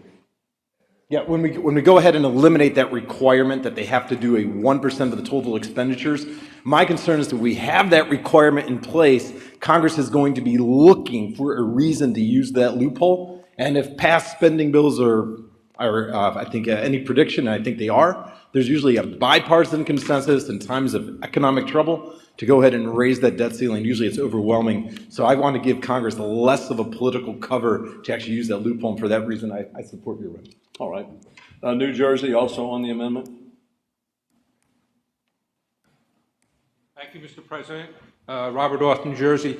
I was the impetus of the 1%, and I really made a point and stressed to the committee, who I am thankful that they heeded my advice, that we need to put Congress's feet to the fire to make them address the $33 trillion, soon to be $50 trillion debt that this country is going to incur. However, it's important enough to me to get the ball rolling that we can let the 1% be crossed out for the time being, with the proviso that we understand and that we continue to search for a way to have Congress address this 900-pound elephant in the room. If we don't do that, all of this is for naught. So in the interest of getting the ball rolling and doing what's great for our country and the hard work of our committee the other day, I just want to let the convention know that if it's just 1% that's going to make or break the deal, don't worry about it now. Thank you. All right. So any objection to the amendment proposed by Representative Ivory? Hearing none, that amendment is adopted. And so, did we adopt your amendment yet? I don't think we did. We did, all right. Any further amendments to the proposal? Yes, ma'am, you're recognized. Identify yourself, please. Thank you. I am Jamie Green from the Great Lakes State of Michigan. I am proposing an amendment to Section 2. For the secretaries, I don't know if you want to pull that up. I will be patient. While he is doing that, I would like to strike all of Section 2 and replace it. And I'll tell you why, because it says whenever 2/3 of both houses. So it really put no restriction. It's just whenever they wanted to exceed the spending limit. So my proposal is, in times of declared war, Congress may temporarily suspend the balanced budget requirement by a majority vote in both houses, and in cases of national emergencies as determined by 2/3 majority in both houses of Congress, the balanced budget requirement may temporarily be suspended. I want to thank our committee members and thank the subcommittee. I know they worked very hard on this, and we just ran out of time in our committee for me to propose my amendment. Very good. So the amendment would be to Section 2 to take out the 2/3 in general. Well, so and then add the language it would that be in time of war, a majority, and in the times of emergency, 2/3. Is that correct? The email should be from Rep. Green 65. Discussion on the amendment of the lady from Michigan. Anyone wish to speak on that amendment? Is there any objection to the amendment? We need to get all it right. out there. We need to see the amendment written out so I can read it, what she's saying. Would you like me to, if you did not get the email, I can say it slower. Why don't you just read the amendment? I Okay, think so that'd the be amendment fastest. would be, in times of declared war, Congress may temporarily suspend the balanced budget requirement by a majority vote in both houses. So in declared war, not what we do right now. In cases of national emergencies, as determined by 2/3 majority in both houses of Congress, the balanced budget requirement may temporarily be suspended. Because currently in Section 2, it is whenever they deem necessary, if they get the votes, they can go over they can exceed the spending limit. This would put the requirement that it is only in the cases of declared, and I want to be clear, declared war or significant like national emergencies. Any discussion of that? Mr. President, I oppose this amendment strongly. First of all, if I'm hearing correctly, she's asking that the balanced budget provision be overridden by a majority vote. That's just simply too easy and not tenable in any way to me. Plus, we already have in Article 1, Section 8, that Congress can declare war. Whenever 2/3 deem it necessary is already language within the Constitution. You all know Article 5 starts with that type of language. So just because it says whenever doesn't mean that, it just simply means you still have to have a 2/3 vote. Congress can do anything from whenever. But again, this initial language says you have to have 2/3 whenever Congress deems it necessary. That could be a declared war, that could be a national emergency. Leave it to Congress to figure that out. The primary point here is a restriction that you have to have 2/3 to override the requirement for a balanced budget. So I strongly oppose this. Bad idea. Yes. Further discussion on the amendment? Yes. Who is that back there? Virginia. Which one? There you go. Virginia. Yes, Steve Bradbury from Virginia. Mr. President, I support the declared war exception. I would limit it to the duration of the declared war. But I strongly oppose the national emergency open-ended exception, because as we saw with the COVID pandemic, national emergencies can go forever in Congress's mind. And so I like the limitation to 1 year. Each year they extend it, they have to do a 2/3 vote, but only for 1 year. So are you offering an amendment to the amendment? Perhaps we can work on language. It sounds like she would agree to that. I would agree to the 1 year. Okay. So, in times of declared war, Congress may suspend the balanced budget requirement by a majority vote in both houses for the duration of the declared war. Okay, does the staff have that language? And then the preceding section 2, right? And then we just leave the preceding section 2 the way it was. We'll be running out of time shortly, by the way, on this proposal. So, all right. Any discussion on the amendment to the amendment? I'm sorry. Any discussion? Yes. New Hampshire. Is that New Jersey? New Hampshire. New Hampshire.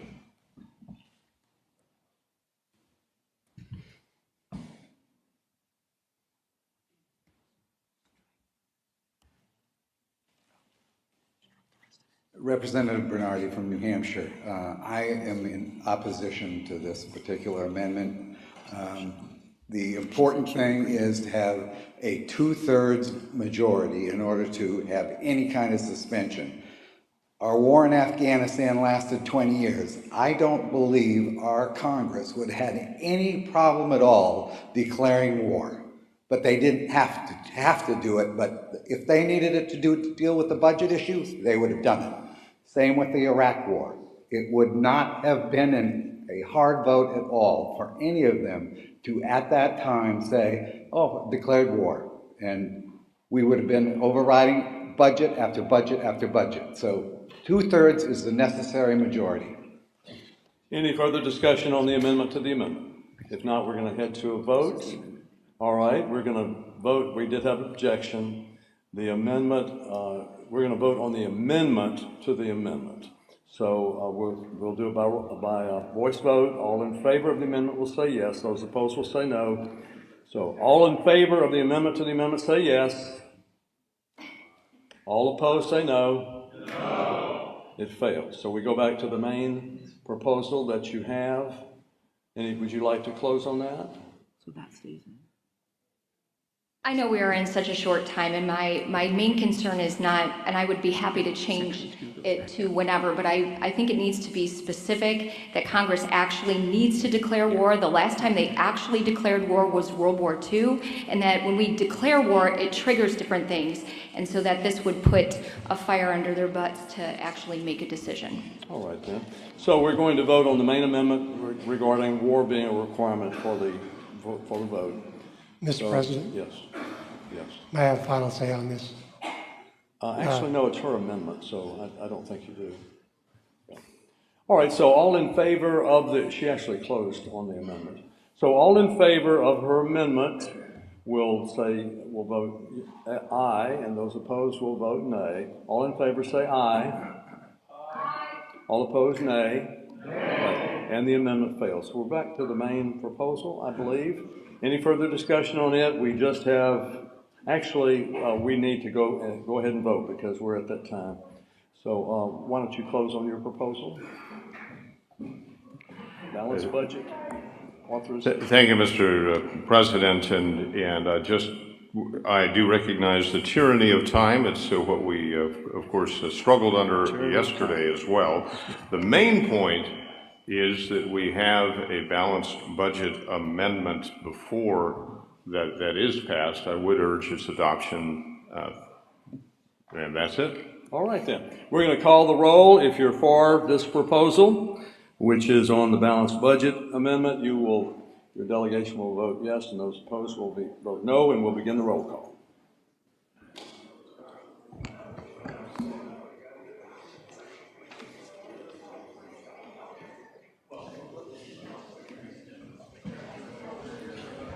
Alabama. Aye. Alaska. Yes. Arizona. Aye. Arkansas. What's on there?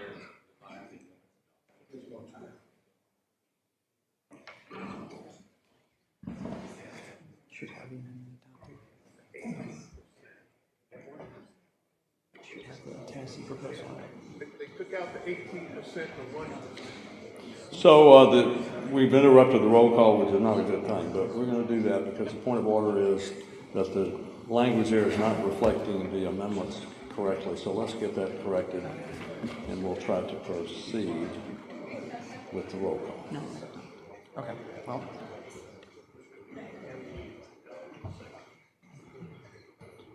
I want to make sure I get this right then, because I got the word wrong.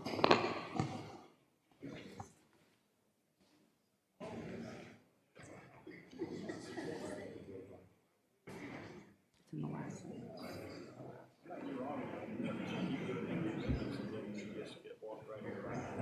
Oh, really?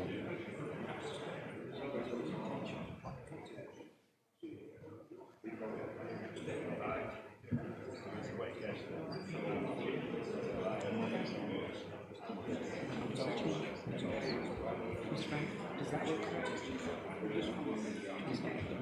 Oh, put it up there.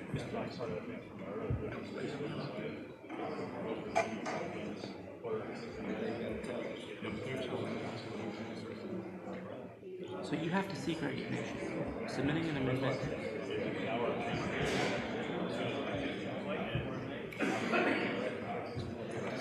Is that what? Yeah. So go ahead. That's how we do it. So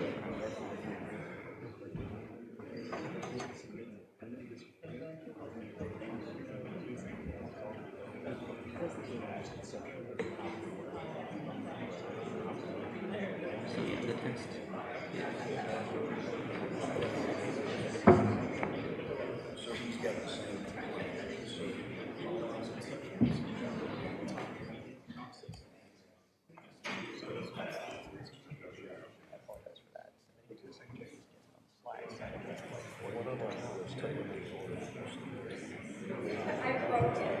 Well, the other issue becomes that the 35 minutes has elapsed.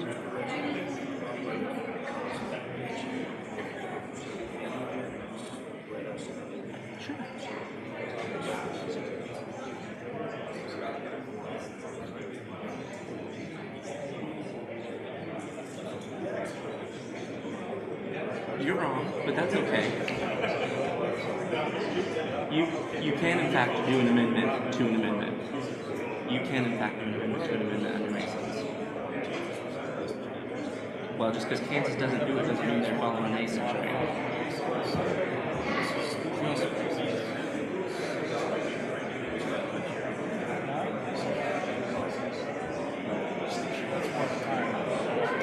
You had the opportunity to object to the shortened time for consideration. No one objected. Said you had the opportunity to object to the shortened time for consideration, and no one did. He asked for unanimous consent, and we got back in. So each proposal is limited to 35 minutes. So the time, that 35 minutes elapsed. That's why he started the vote.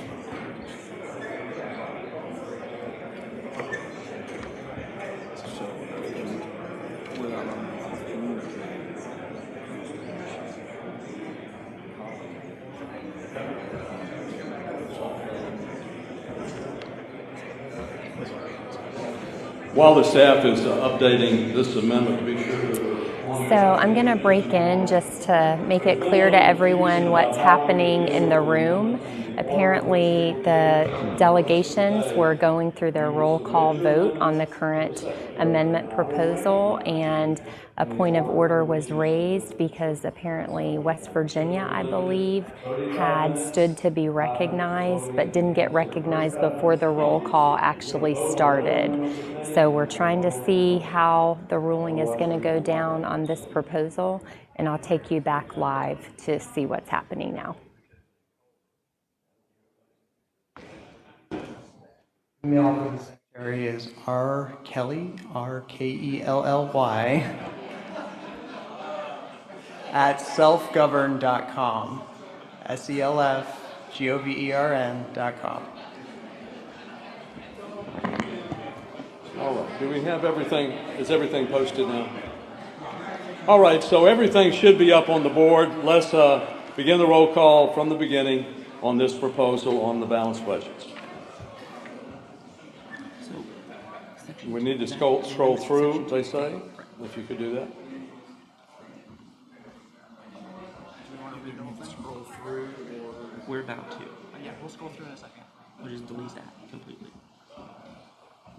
No.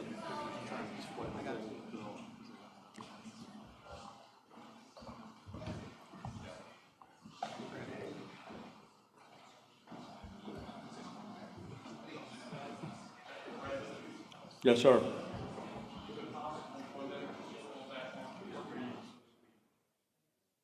I think they're trying right now. Let's see.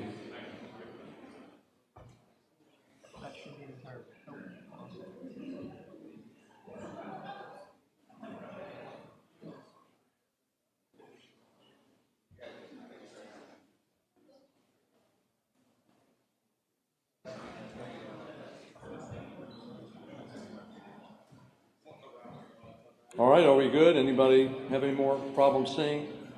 If not, we'll begin the roll call of the states on proposal number 3, which is the balanced budget amendment. No, the time elapsed for consideration. We've already closed. So I'm not going to. I want to finish. I don't want to.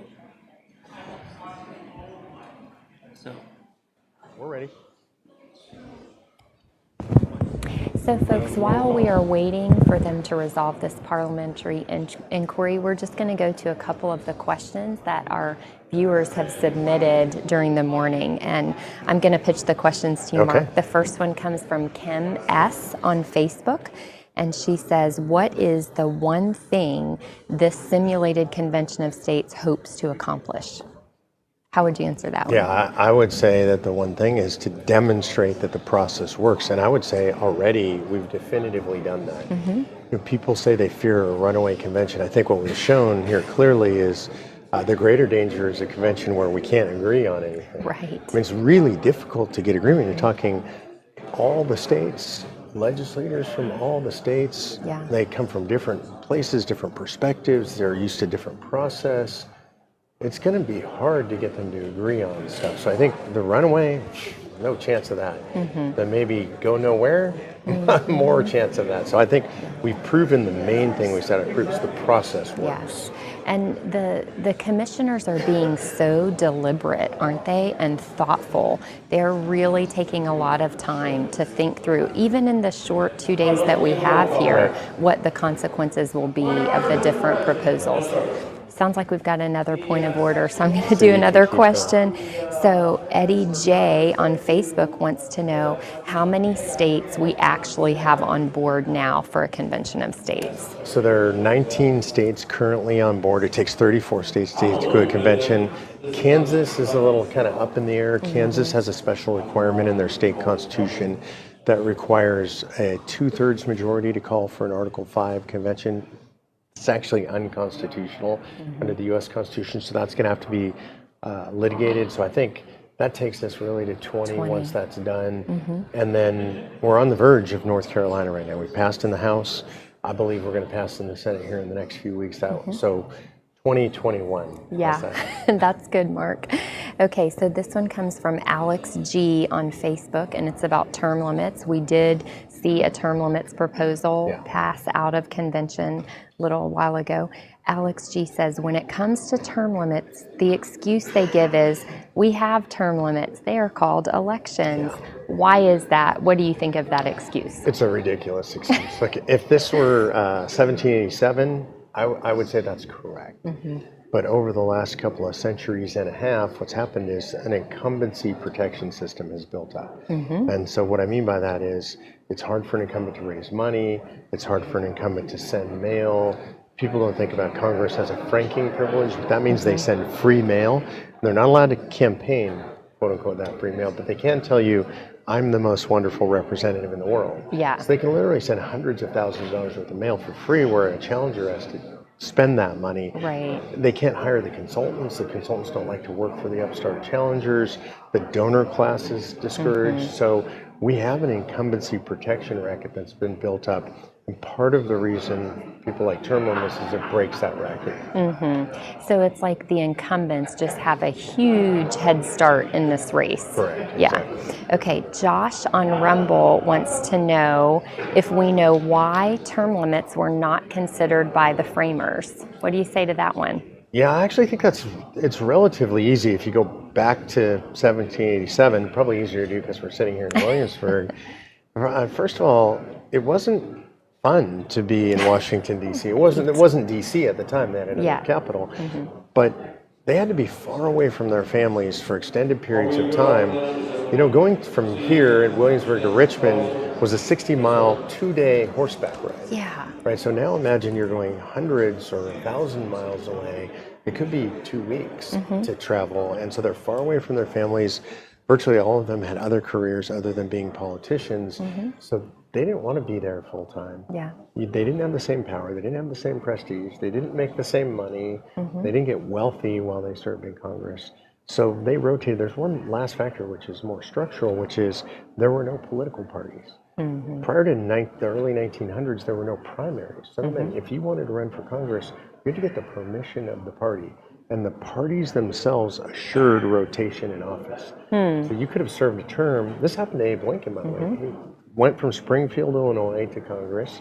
After his first term, he wrote back home and said, I'd really like to go back. I like D.C. I think I'm pretty good at it. And they said no. They made him go home. Imagine. They said, we've got somebody else. And so rotation in office was enforced by the parties until about the 1900s. Yeah, okay, that makes sense. All right, here's something that came from Twitter. Says, at a real convention, oh, this is a good one, could the delegates get rid of our current constitution and replace it with an entirely new constitution? Take that one for us, Mark. Yeah, unequivocally, no, they couldn't. And the reason they couldn't is their only authority comes from the states. And in this case, the states have limited their authority to just actually 3 subject matters: fiscal restraints, term limits, and then scope and jurisdictional restraints. So anything that they would want to talk about outside of that, which would be a lot if they were getting rid of the entire Constitution, is outside the scope and would be considered out of order. You know, we keep seeing points of order here. Yes. So a point of order would be raised, saying this is non-germane, is outside our scope of authority, and they would just be gavelled out. And points of order, as we're seeing here today, are dealt with immediately. You don't have to stand in a line and wait. It's immediately dealt with. Yeah. Okay, I hear they're taking the roll now on this fiscal restraints proposal, so we're going to take you back live to watch what's happening at the convention. Kansas says no. I'm sorry, can I get clarification? Kansas votes no. No. Kentucky. Louisiana. Yes. Maine. Yes. Maryland. Yes. Massachusetts. Massachusetts votes yes. Michigan. Yes. Minnesota. Yes. Mississippi. Yes. Missouri. Absent. Montana. Yes. Nebraska. Yes. Nevada. Yes. New Hampshire. Yes. New Jersey. New Jersey votes to restore fiscal sanity. Yes. New Mexico. Yes. New York. Yes. North Carolina. Aye. North Dakota. Yes. Ohio. Yes. Oklahoma. Yes. Oregon. Yes. Pennsylvania. Yes. South Carolina. Yes. South Dakota. Yes. Tennessee. Yes. Texas. Yes. Utah. Yes. Vermont. Yes. Virginia. Yes. Washington. Yes. West Virginia. Yes. Wisconsin. Yes. Wyoming. Yes.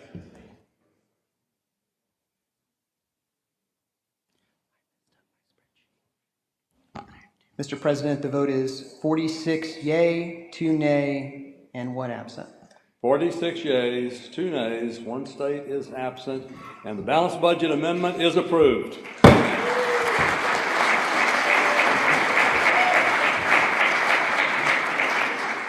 We'll go now to the proposal coming from the Committee on Federal, Legislative, and Executive Jurisdiction. I'm going to ask Representative Kim Ivory to come up and present the first one, which is redefining the Commerce Clause. Representative, if you would have 3 minutes to begin. And ladies and gentlemen. Point of order. Yes.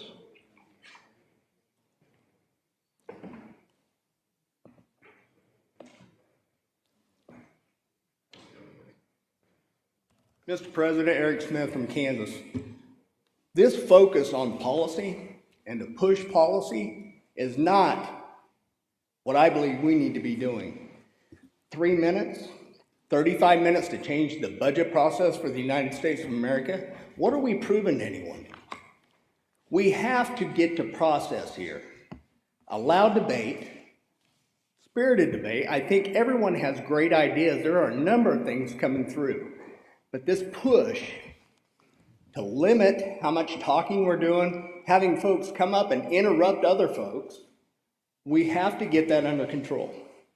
And when you push it to 3 minutes, folks are having a hard time controlling that. We don't have much time to do this. But I believe we need to be focusing on process and not pushing out policy that was quickly developed. The problem is we have to be out of here by 5 o'clock, and we have pending proposals. So what we've agreed to, the body agreed to, is a total of 40 minutes for each proposal, 35 on the proposal, 5 minutes to end. I personally think we can get our arguments out and we can be finished, but otherwise we'll lose a couple of proposals, and they're important to hear them. So go ahead, if you would, Representative Ivory. And thank you, Mr. President. With that, I'll give back a few minutes by saying nothing. I'll turn the time over to Mr. Porter from Virginia to introduce proposal number 1 that you're going to love. Good afternoon, Gary Porter from Virginia. I hope there's general agreement in this room that two clauses that have been used to egregiously and grossly expand the powers of government have been the General Welfare Clause, which I had wished we had had time to address, and the Commerce Clause, which we hereby address. Now, there was a definition, an understanding of what constituted commerce in the founding period. It did not include growing corn for your own consumption, but this amendment attempts to impose a definition of commerce, which we have obtained from a judicial ruling of Associate Justice Clarence Thomas. And in section 1, then, we say commerce among the states shall mean buying, selling, or transporting of goods and services across state lines, period, end of statement. So that is the first attempt, is to put some confines to the word commerce and the understanding of what constitutes commerce and thereby what does not constitute commerce. Section 2 is a direct strike at the administrative state by imposing on Congress the responsibility to enact all laws, those laws particularly regulating commerce among the states. And so they would be prohibited from delegating any of that lawmaking authority to executive agencies for rulemaking that have the effect of law. Section 3, we know that if this amendment is adopted, instantly a major section of the Code of Federal Regulations is going to become in question, and there needs to be a grace period in which to correct some of those egregious laws which were not enacted by Congress, and put proper laws in place that Congress has its signature on. And then Section 4 was kind of an add-on that attempted to also put a definition to navigable waters in the Constitution, which is at this point ill-defined. So that's the explanation of our amendment, and I would be grateful to hear any comments pro or con. So we'll recognize Representative Shelley Hughes, the representative from the state of Alaska, for an amendment.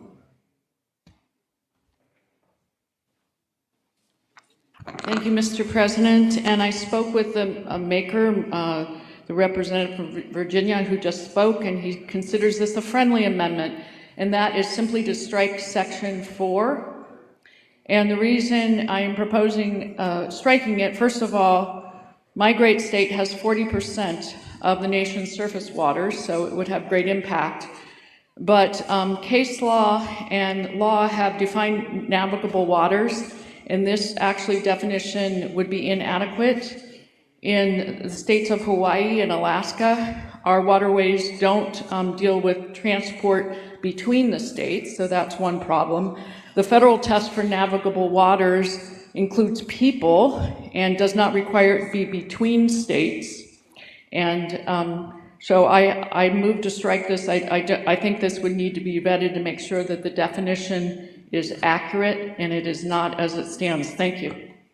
Is there any objection to this amendment? Yes, there is. If you'd come forward, please, sir, and identify yourself.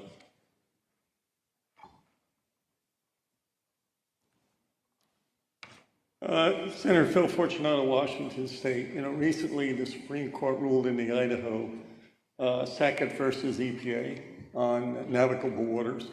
Right now, basically any conveyance to surface water is considered navigable waters under the Clean Water Act. So basically the ditch on the side of the road is considered within EPA's jurisdiction under navigable waters. It's important that we have this in there to define what navigable waters actually is. And so if you're willing to accept a friendly amendment to try to clarify it a little more, that would be fine, but it's important that we put in there. Otherwise, what we're doing is relying on the court's interpretation, which 5 years from now, 10 years from now, could be interpreted differently. So that's the reason for putting this in there. So I appreciate your support on this. And do you have such friendly amendment? I do not, but I could momentarily. So thank you. All right. Any further discussion on the amendment by the lady from Alaska? Any further discussion on that? Well, we're going to go ahead and go to a vote. We could still consider your amendment after that. West Virginia. West Virginia.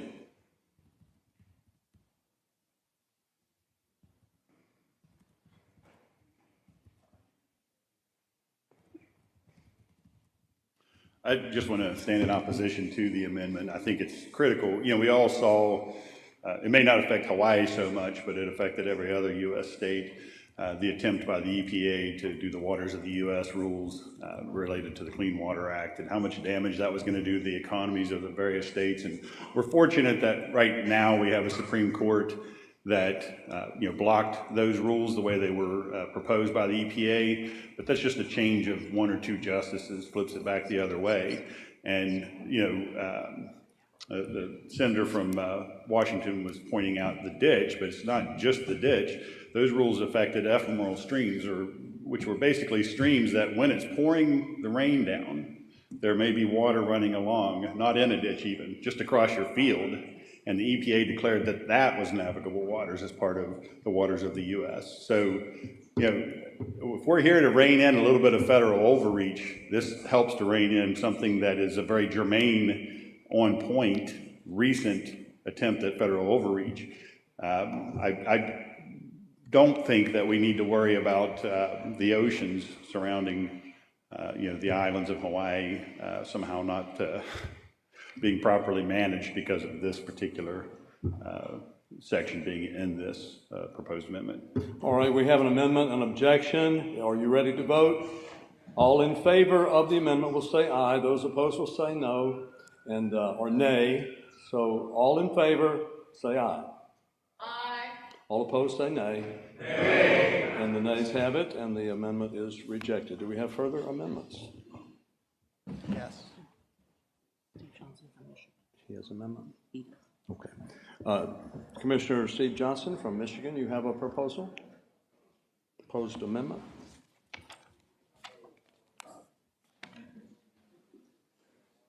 Thank you, Mr. President.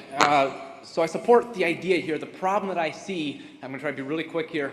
There's three things we're trying to do in one. We're trying to define the Commerce Clause, we're doing something with administrative rules, and they're also defining navigable waters. I'm not saying I'm opposed to any of those, but I think by trying to cram them all together, it's going to be very confusing when we go to the states to get this ratified. And I say, if you look at the different issues, the main problem is the administrative rule problem. It's the administrative state that we talked about earlier. You look at the navigable waters problem, it's not because Congress passed awful legislation, which they did. The biggest issue is that the EPA is just running amok with it. If you look at what's going on in the Commerce Clause, it's not that Congress is the biggest problem, it's that these agencies think that they can go and ban gas stoves. So what I'm going to do is just sort of rewrite this into a very simple thing. Any administrative action would have to be voted on by Congress. So when they write their rules, it then goes to Congress, and Congress has to approve it. If President Biden wants to go ahead and forgive the student loans, that's fine. Congress needs to vote on it. It's a much simpler, easier way to try to bring this to the people and sell it to them and say, your elected representatives should be voting on this, not unelected bureaucrats. That is my amendment. Thank you. So you're taking out the first section, commerce among the states? I'm removing all 4 sections and adding in a new one. All right. So the new thing, no regulation, administrative rule, executive order, or presidential order of any kind, not to include pardons or clemency, shall be final until firmly approved by both chambers and signed by the president.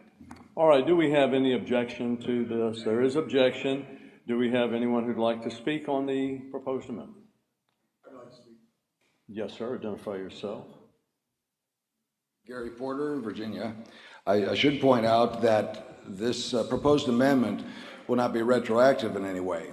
So all of the regulations and rules which have been put in place by executive agencies that Congress has not originated would remain in place. So there's no sunset of those particular rules and regulations by this amendment.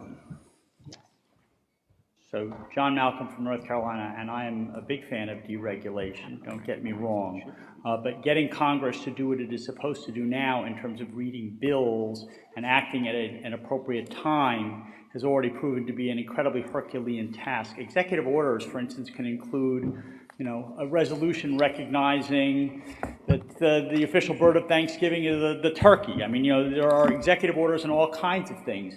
Regulations, there are thousands of them, some of them very, very arcane. If you want Congress to get any work done on nominations, budgets, all the other things that we have been talking about here, they will be spending their entire time 24/7 reading and reviewing regulations. Nothing will get done. And next we have for the floor, West Virginia.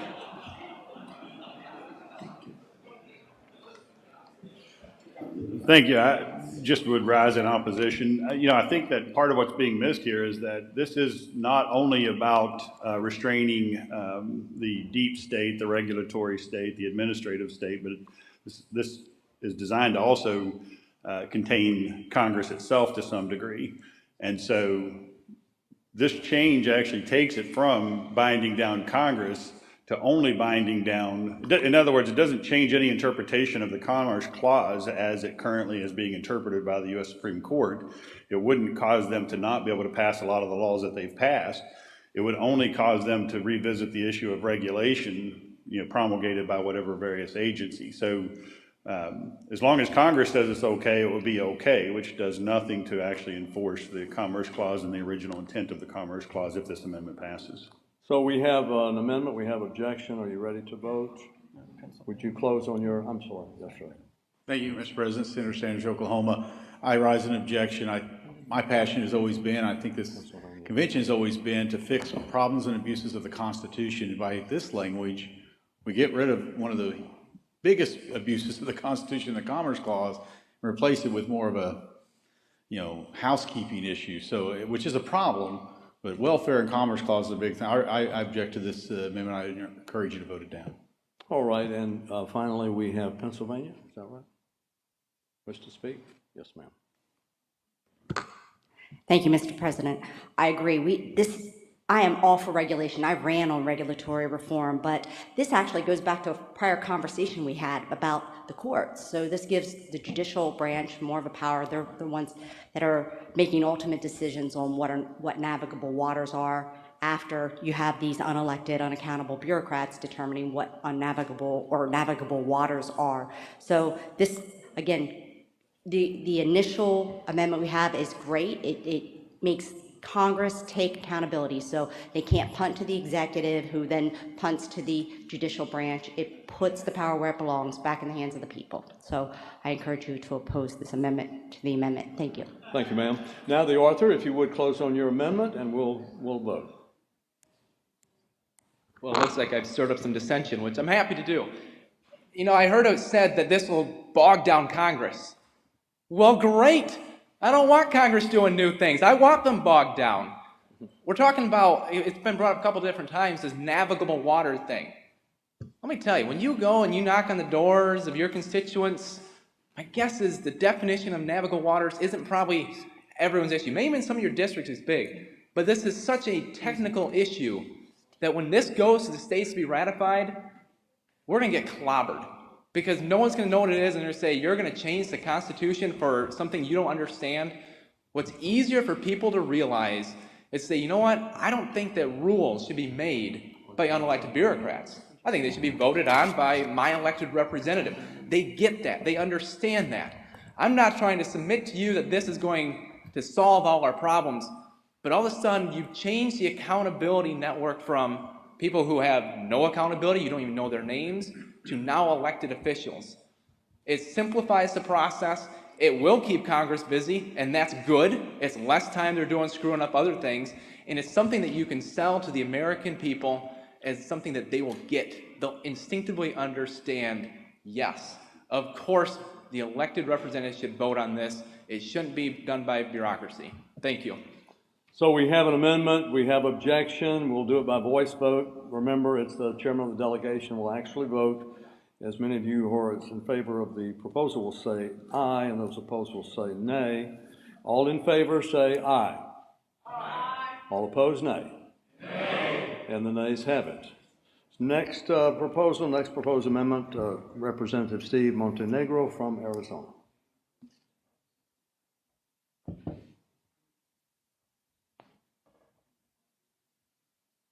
Just a small amendment. Steve Montenegro from Arizona, Mr. President, thank you. I spoke with the sponsor of the general amendment, and section 1 says, well, okay, thank you.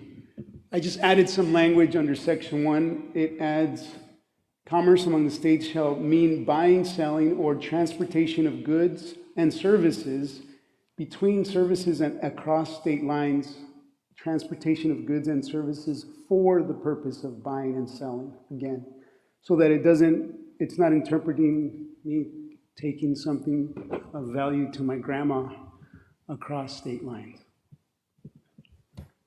Hopefully that makes sense. Submitted to the body.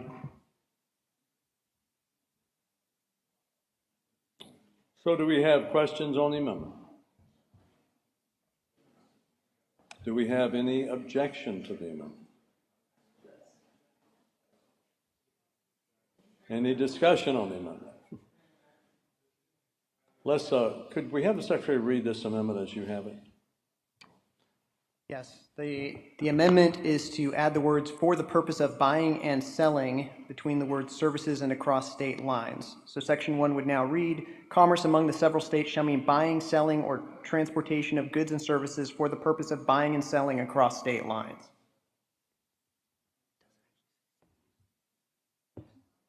So, yes. Can we change that to transaction of business? Identify yourself, please, sir. Oh, to Robert Orth, New Jersey. Buying and selling, transaction of business. Just make the change. But is this amendment actually redundant? What does it change? Instead of the purpose of buying and selling, just for the purpose of transaction of business. Do you have a second? Yes, come back if you wouldn't mind, Representative Montenegro, and explain what the real difference is. Okay, so thank you. Thank you, Mr. President. I wanted to be brief, but so in the language, the way I was reading it, it states buying and selling. First of all, commerce among the states shall mean buying, selling, or transportation of goods. So transportation of goods, that's not for any commercial purpose. That's just transporting goods across state lines. It could mean a statement in and of itself. Because I don't see how it's transportation of goods is tied to buying and selling grammatically, or at least in the way this sentence is structured, Mr. President. So I thought just clarifying that transportation of goods and services for the purpose of buying and selling, as is earlier stated in the sentence, clarified that. I don't see that as redundant, but if there are some grammatical experts here, I could be wrong. Any discussion on the proposed amendment? Yes, sir.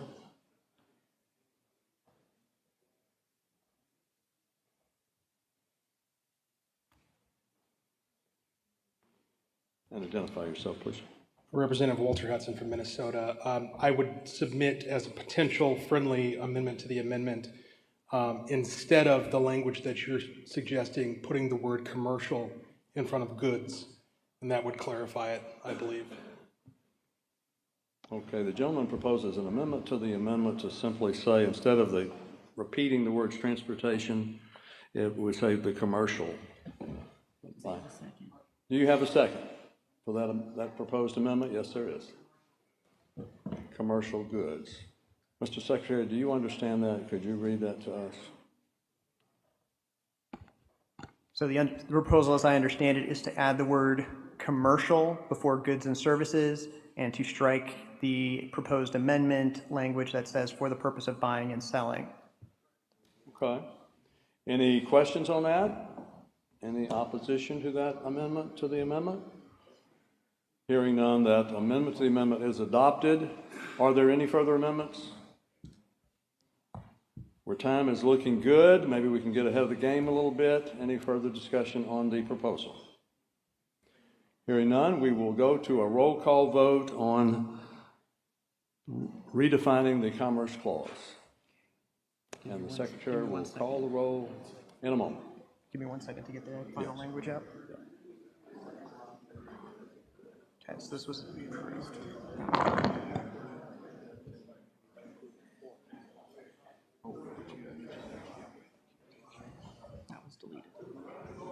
And I'm told to inform you it is 4 o'clock we adjourn, not 5 o'clock. So.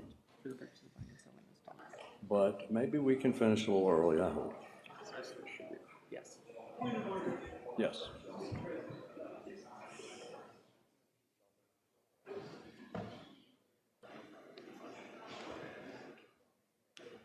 So my understanding is that this was an amendment to my amendment. Yes.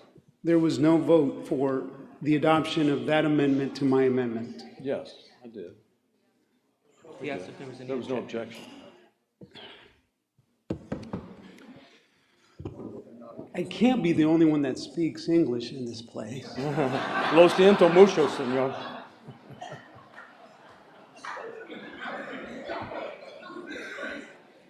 Mr. President, puedo hablar en español si desea. I'm kidding. Gracias. Soy presidente.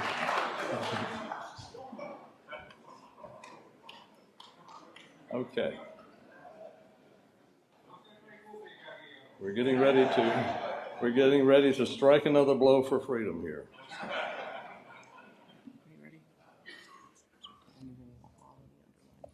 Yes. We're ready, sir. All right. The Secretary will begin the roll call. This is on the proposal to redefine the Commerce Clause. Alabama. Aye. Alaska. Aye. Arizona. Arkansas. California. Colorado. Connecticut. Delaware. Florida. Georgia. Georgia? Yes. Yes. Hawaii. Idaho. Yes. Illinois. Yes. Indiana. Aye. Iowa. Aye. Kansas. Kentucky. Louisiana. Yes. Maine. Yes. Maryland. Yes. Massachusetts. Michigan. Yes, sir. Minnesota. Mississippi. Missouri. Absent. Montana? Yes. Nebraska? Yes. Nevada? Yes. New Hampshire? Yes. New Jersey? Yes. New Mexico? New York? Yes. North Carolina? North Dakota? Yes. Ohio? Yes. Oklahoma? Yes. Oregon? Yes. Pennsylvania? Yes. South Carolina? Yes. South Dakota? Yes. Tennessee? Aye. Texas? Yes. Utah? Yes. Vermont? Yes. Virginia? Washington? West Virginia? Wisconsin? Wyoming? The vote is 46 yea, 2 nay, and 1 absent. 46 yeas, 2 nays, 1 absent, and the proposal is adopted.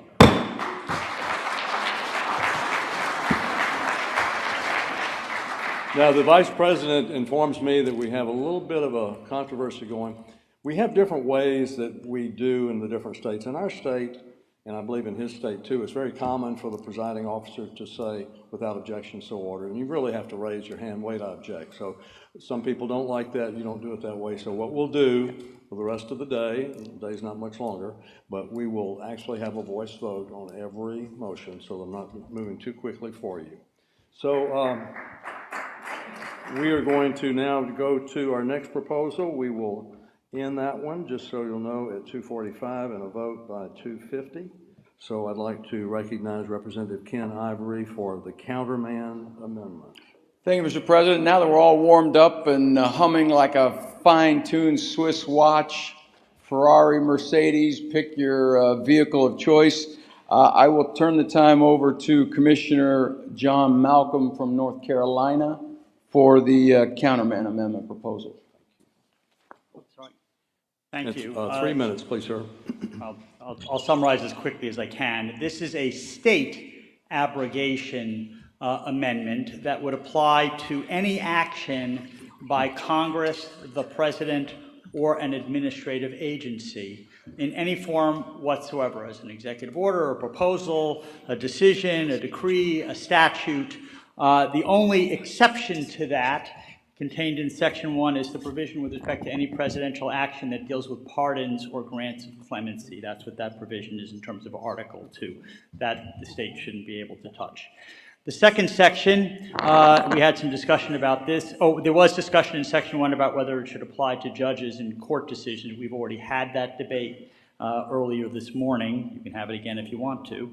Section 2, we debated about the number of states. We settled on a simple majority could declare a provision abrogated. The rest of that provision is to make sure that governors or state executives and state courts are not involved in that decision. If the legislature, whether it's unicameral or bicameral, votes to abrogate a provision, that is not subject to a gubernatorial veto, and it's not subject to any monkeying around by a state Supreme Court interpreting either existing state law or a state constitution. Section 3 says that any government official who attempts to enforce an abrogated provision, that is violative of law, and that any state of court of competent jurisdiction, federal or state, could enjoin that action and impose costs on the entity or official that attempts to enforce that abrogated provision. And it also says that there is no qualified or sovereign immunity defense available. So an official who attempts to enforce an abrogated provision would be on the hook. And the last provision says that no provision that has been abrogated can be reenacted either in its original form or in a substantially similar form for a period of 10 years. And with that, I yield the floor to anybody who has any comments or questions. So we have no pending amendments. If you would like to speak on the proposal, please be recognized. Yes, sir. Is that, what state is that? That's Steve Bradbury of Virginia. From the state of Virginia, the Commonwealth of Virginia. And we want to thank you for the opportunity to be in Virginia. How lovely it is. You're welcome, Mr. President. Steve Bradbury from Virginia, and I have a question for the distinguished gentleman from North Carolina. Clarification, I gather this would apply to presidential appointments as well, which do not fall under Clause 1, they fall under Clause 2. Would you speak more right into the mic, please? My question is whether the state abrogation would cover presidential appointments. I think the current language would mean it would cover presidential appointments. That is an excellent question, something we did not consider. I believe the gentleman is correct. So that if somebody wanted to accept out presidential appointments, we can certainly discuss that. That was not a matter that we considered, so I appreciate the question. All right, we have now South Carolina.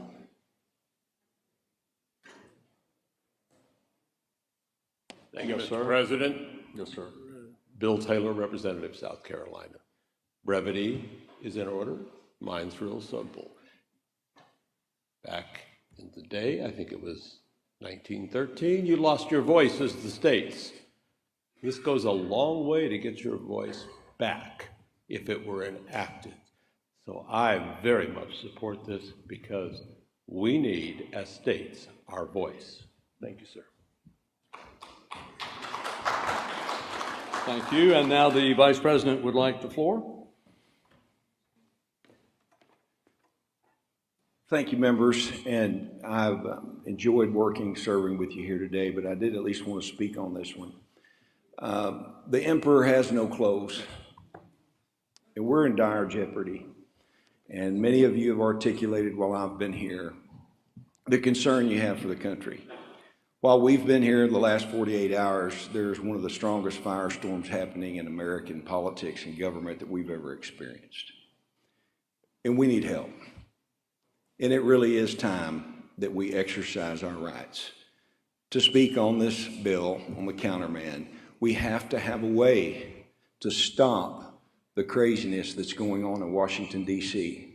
I'm so tired of my federal delegation, not mine particularly, let's just say them all, because some of ours do a very great job.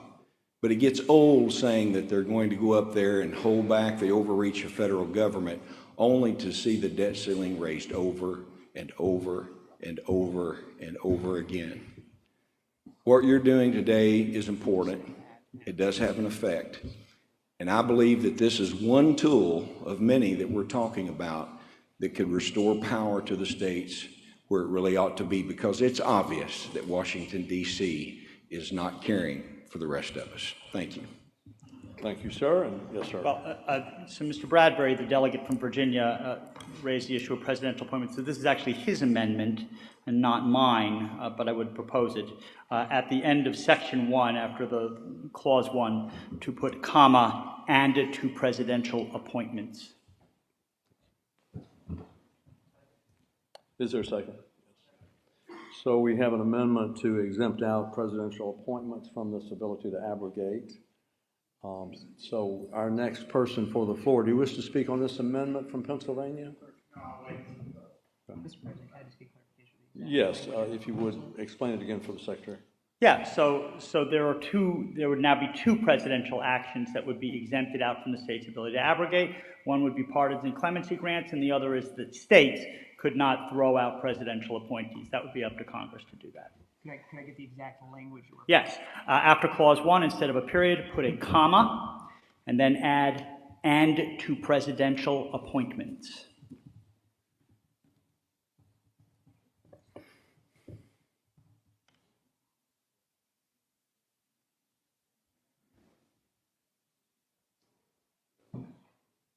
All right, we have the amendment offered. There's a second. Is there any discussion on the amendment? Is there any objection to the amendment? There is an objection, yes, ma'am. Representative Carlson, Montana. I would suggest that we do not do this amendment. Every time you add an exception, it's just chipping away at the power the states are supposed to have. This is the republic of sovereign states. And if we're going to take our power back, we take our power back, and we don't make exceptions, I would resist this amendment. All right, so there is an amendment to exempt presidential appointments, and there is an objection. Any further discussion? We will vote by voice vote. All those in favor of the proposed amendment will vote aye, and those opposed will vote nay. All in favor say aye. Aye. Those opposed say nay. Nay. And the amendment is adopted. There are no further amendments. Any further discussion on the proposal? Here. Yes, sir. We have someone else? Texas would be next. Thank you, Mr. President. I will be very brief. The Senator Chris Dush from Pennsylvania. We all know that the U.S. Congress only has enumerated powers, and yet they go beyond the 10th Amendment. The powers not delegated to the United States by the Constitution nor prohibited by it to the states are reserved to the states respectively or to the people. The mechanism we're voting for here today will make sure that we have that power and we can exercise it effectively to counter exactly what the federal government's doing in overreaching. Thank you, Mr. President. So thank you, sir.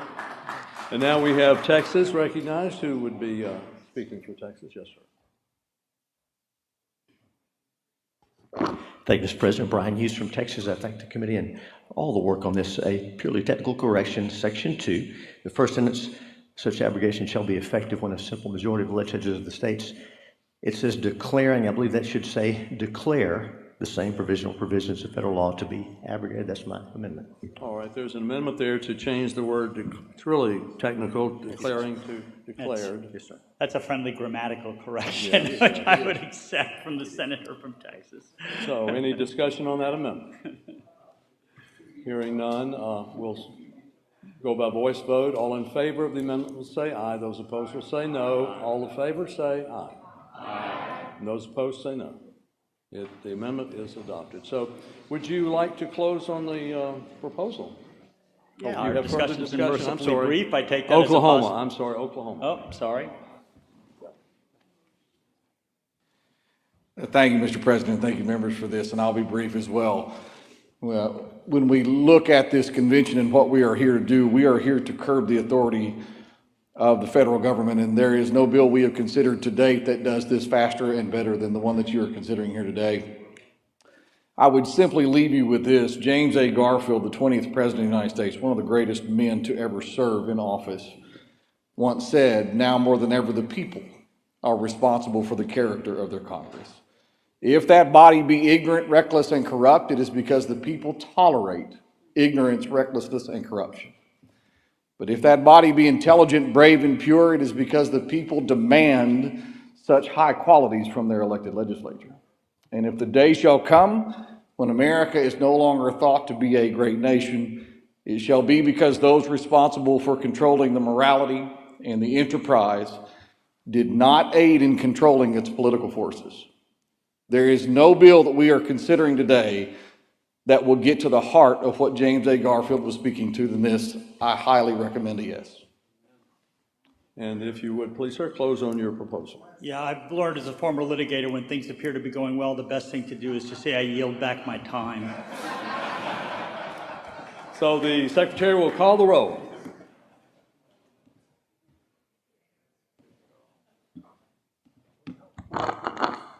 Alabama. Alaska. Arizona. Arkansas. California. Colorado. Connecticut. Delaware. Florida. Georgia. Hawaii. Idaho. Illinois. Indiana. Iowa. Kansas. Kentucky. Louisiana. Maine. Maryland. Massachusetts. Michigan. Minnesota. Yes. Mississippi. Yes. Missouri. Absent. Montana. Yes. Nebraska. Yes.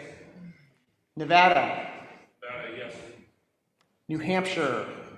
The free or die state says yes. New Jersey. Our state says yes. New Mexico.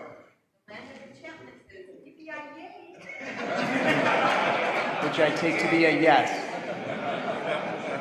New York. Yes. North Carolina. Yes. North Dakota. Yes. Ohio. Yes. Oklahoma. Oklahoma votes yes. Oregon. Oregon votes yes. Pennsylvania. Quaker State votes go. South Carolina. Yes. South Dakota. Yes. Tennessee. Aye. Texas. Yes. Utah. Yes. Vermont. Yes. Virginia. Yes. Washington. Yes. West Virginia. Yes. Wisconsin. Yes. Wyoming. Yes.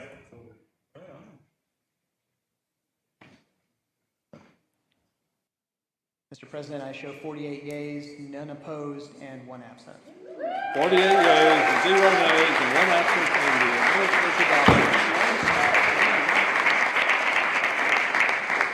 So we have one final proposal. It regards the return of lands from the federal government, and I'd like to recognize Representative Ken Ivory, and we will have until 3 o'clock to finish debate on this proposal. Thank you, Mr. President. I would first suggest the title be the Local Care and Management of Public Lands. And given that we are in such an amazing place and we have learned so much about the process, about our nation, about the fate of our nation, I would like to enter the discussion on this issue with a quiz, if you'll indulge me, if you would. Which Western state sent a resolution to Congress complaining that the control of their lands was an oppressive system, that it involved questions of the deepest magnitude, the most serious issues of the Union? Question was of the highest importance to those charged with the care of the Union, that the deprivation of the essential attributes of sovereignty were at stake, that the control and care of their local police power was at stake, that it restricted the power of the state to determine their own prosperity according to their own views of happiness, and that they were deprived of the right to generate revenue from the lands in their states, and that there was no constitutional right or authority whatsoever for the federal government to retain more than 98% of the land in their state. Virginia. It was actually our good friends from Illinois over here, the land of Lincoln and Reagan.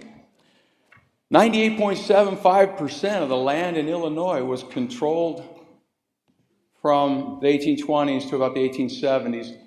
Florida used to send resolutions to Congress saying they were the worst off of all the western states. I'm glad you all get that. There are a lot of crowds that don't actually get that joke. Worse off all the western states. They couldn't grow their economy. Their kids were leaving the state because the federal government was controlling all their land. Same thing with Arkansas, with Missouri, with Alabama, with Indiana, Iowa. For decades, 98% federally controlled. Today, those of you that are east of the Rockies are paying billions of dollars for the U.S. Forest Service to manage our forests for maximum combustion. I wish that were a joke. They get paid when the forest burns. But worst of all is that when these states are deprived of property tax and the replacement is something called PILT, payment in lieu of taxes. Now in the West, we call it pennies in lieu of trillions. Because the Government Accountability Office has said that in just Utah, Colorado, Wyoming, there's more recoverable oil than the rest of the world combined, locked up in federally controlled lands. And so I would submit to you that we have before us an opportunity to rectify one of the greatest constitutional affronts that you find in Article 4 of the Constitution. The only reason the federal government ever held title to any of these lands, just like Illinois, just like Florida, just like Arkansas and the rest, was as a trustee to dispose of the land in a timely manner. And we have a trustee that, since the beneficiaries forgot the terms of the trustee has said, must be mine. But those were the terms of the trust. You'll know that when Thomas Jefferson acquired 530 million acres of land, he trusted the people with land and with liberty. And there was the greatest economic explosion that the world had seen to that point. We're talking potentially about 30% more land than the Louisiana Purchase. And if we trust people with land and liberty and self-governance, I submit to you, we have the opportunity to unleash the greatest environmental, economic, and constitutional renaissance. Because when the Western states are deprived of property tax, they simply hold this pilt gun to the Western states' head, and they say, if you want your pilt, you got to vote for a $1 trillion increase in government. That actually happened in 2014. $1 trillion increase in government because the Western states are exploitable. In the Shelby, I'm finished with this for the introduction. In the Shelby County versus Holder case, the Supreme Court said that the constitutional equality of the states is fundamental to the harmonious operation of the republic. And we all know the whole divide and conquer. When the states are not equal in sovereignty, dignity, and freedom, simply play one off of another. This is part of why our constitutional system is so imbalanced right now. And so, commissioners, I would submit that to end the day, we do have the opportunity to unleash economic, environmental, and constitutional renaissance in the United States by passing this proposal and putting this before the people. Representative Ivory, you now have an amendment, if you would offer that. I have, there's an amendment. I will yield to the gentleman for Virginia.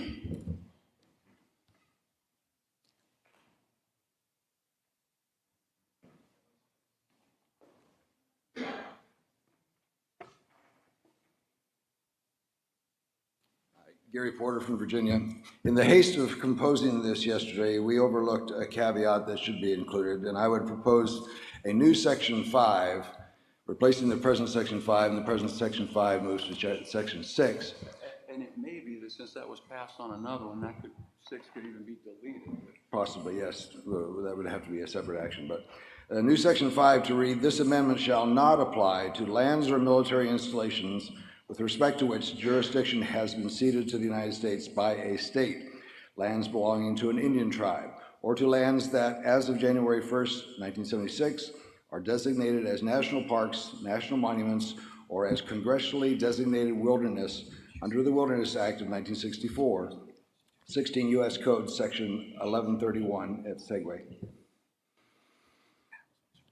All right, so an amendment has been offered up to exempt certain lands from this. Do we have questions? We have questions on the amendment. That should be 1976 as well.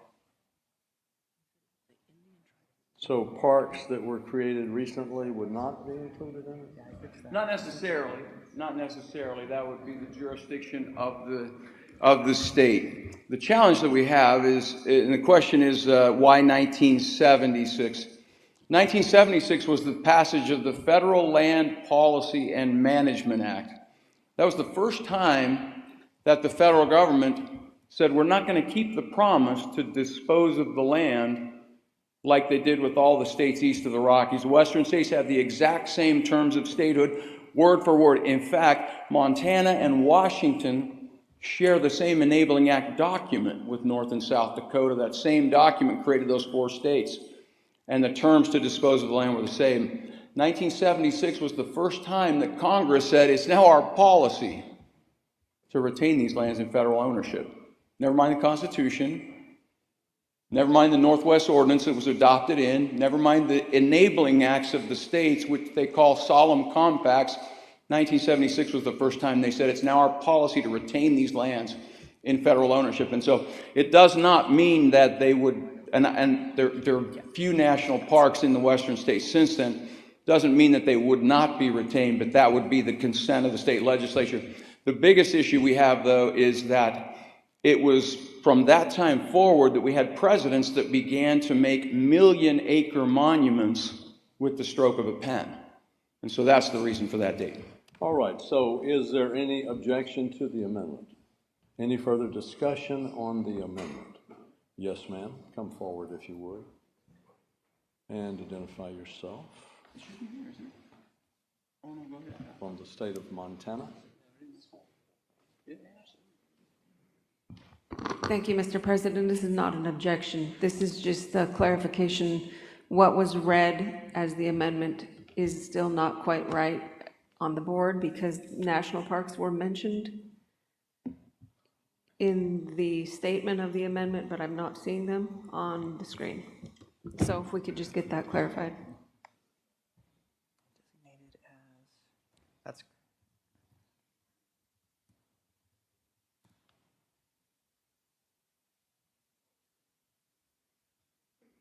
That's my fault, actually. I believe in the haste of texting to our good secretary, I may have overlooked that, but you're correct. That should be national parks. So the secretary will work on that, and let's continue our discussion. Yes, sir. You had a comment? No. Another amendment? Did you say another amendment? Okay. So, any further discussion on this amendment by Representative Ivory? Yes, sir. That's the only change.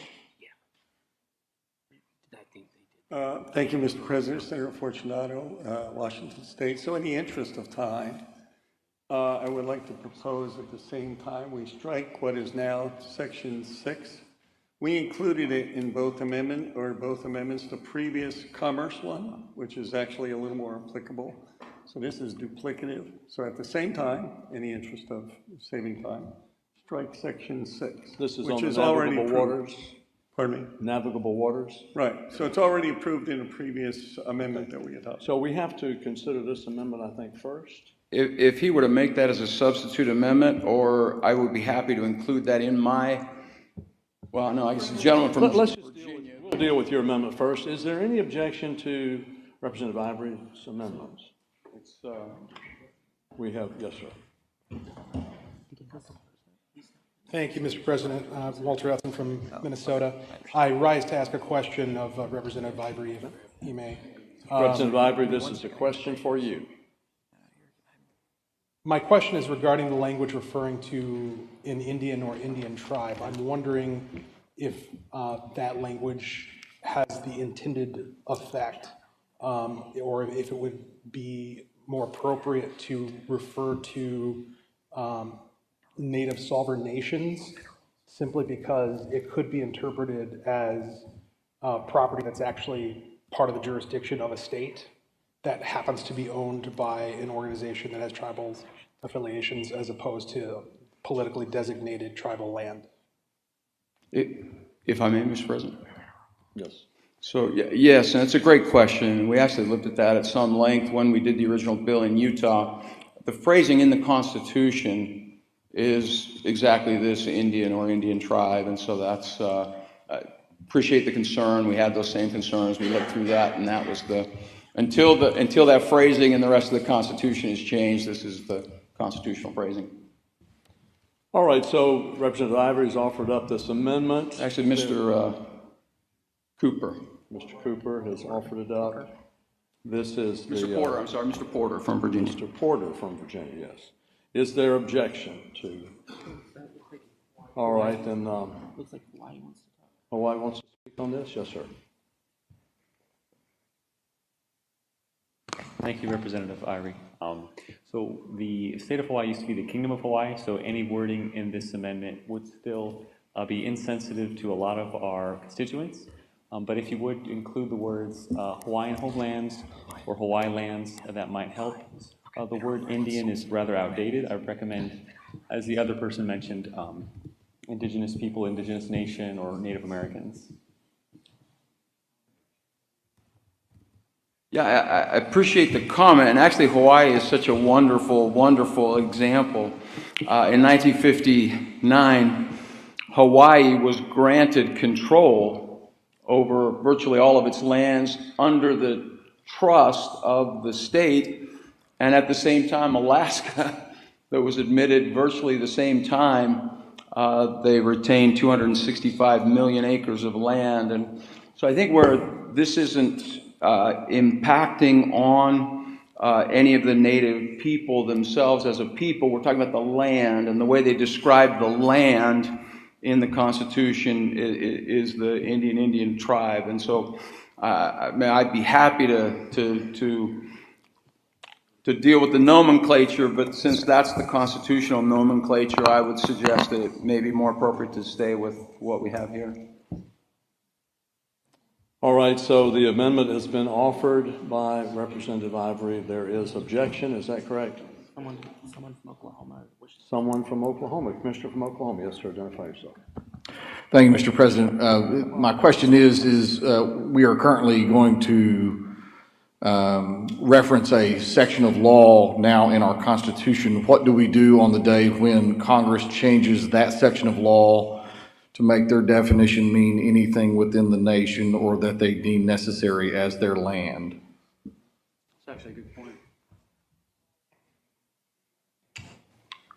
I think the gentleman raises a very excellent point. It may be that we simply reference the Wilderness Act without the cite to the code in the Constitution, since that is not constitutional construction, as I'm aware. I think the gentleman raises a very valid point. President, point of order. Yes, sir. Point of order, The Representative amendment, Cooper. as I read it, has not been faithfully transcribed onto the screen. Can we correct that? And they're working on that as we speak. If you just, on monuments, just strike it. So the problem with referencing an act is the act can be changed, and then in effect you're changing the Constitution. Problem with wilderness, they have all kinds of different flavors of wilderness. We don't say we're actually designated wilderness. It's a very, very specific flavor. I know y'all don't deal with different kinds of stuff that we have on designations, but what about after the date of this ratification? I'm doing it. Well, we're already doing 1966, so.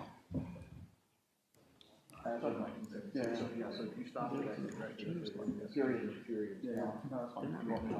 Sure. Point of, yes. I'd like to offer an amendment to strike the language after wilderness, strike under the Wilderness Act, 16 U.S. C 1131. Okay. All right, so the Secretary, do you have that? Have that language clarified to you? I'm waiting for clarification from the. But that works. That works. If we just strike it there, then we're good. I would consider that a friendly amendment. I'm sorry, what? I would consider that a friendly amendment. I want to verify that is reflected on. We still don't have the, or do, let's see.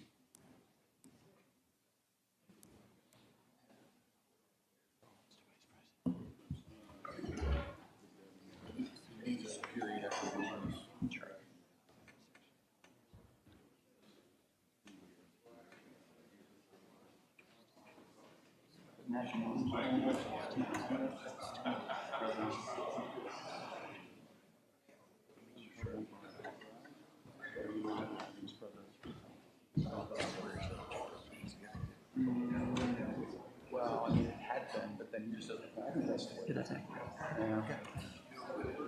Yeah. I think we're.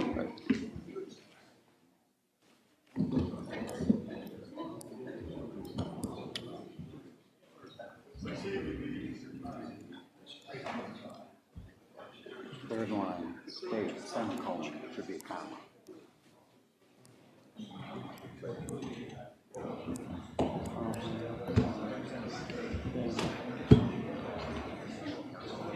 Mr. President, Yeah. we have an amendment pending to strike under the Wilderness Act. All right, so we have an amendment pending to strike the language about the Wilderness Act, is that correct? Well, it's just, yes, it's the act, and then we've got some Scrivener issues that may work well. The semicolon after state to a comma, move the date to the end instead of the middle. All right, so Representative Ivory has offered up this amendment. Is there any discussion on the amendment? Any objection to the amendment? All right then, all in favor of the amendment will signify by saying aye, and those opposed will say nay. All in favor, say aye. Those opposed, nay. And the amendment is adopted. Thank you. Do we have any further amendments? So that was the amendment to the amendment. Oh, that was the amendment to the amendment. So now we're back on the main amendment. All right. We're back on your main amendment. We've accepted this, correct? Well, we've amended the amendment, but we still have an amendment pending, the parliamentarian tells me. So is there any objection to that amendment, to the main amendment? All right, all in favor of the amendment will signify by saying aye. Those opposed will say nay. All in favor say aye. Aye. Those opposed, nay. And the amendment is adopted. So we're back now to the main proposal itself. And do we have any further discussion of it? Yes, an amendment. You have an amendment. Yes, sir. Mr. Chairman, Dan Larson from Wyoming. I have an amendment in Section 2 and in Section 3. They're pretty much the same. After, on the second line, after land, insert and mineral rights. And then on Section 3, after remaining lands, insert and mineral rights.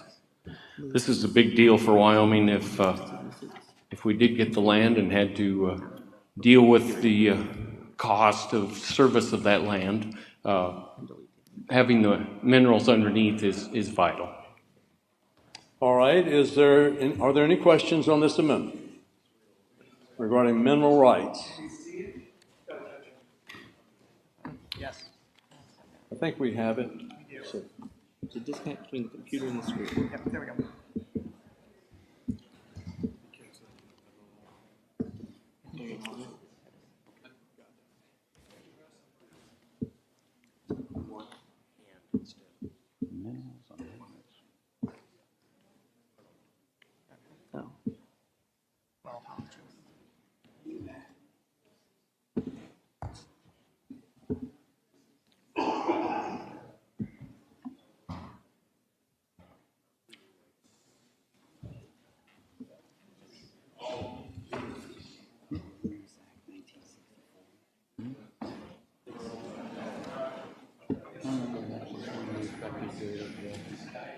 We had Wilderness Act of 64, we just reference out.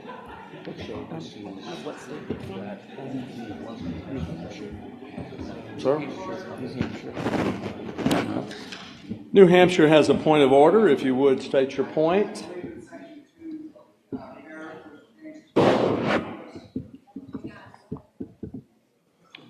Your parish was changed earlier. County equivalent.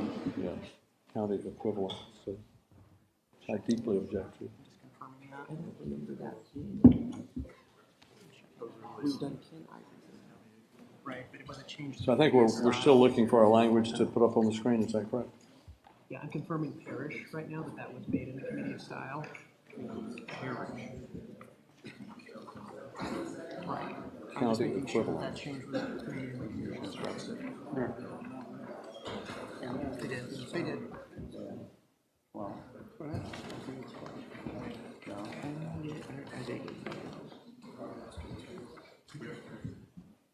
Not true. It's a sandwich.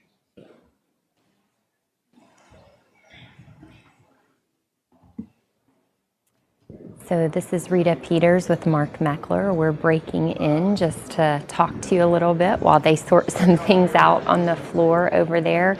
So they are currently dealing with one of the proposals that came out of the Federal Legislative and Executive Jurisdiction Committee. It's the one involving federal land ownership. So I can tell you, because I was in this committee listening, this was a big subject of lots of debate. And I think they're just fine-tuning it right now.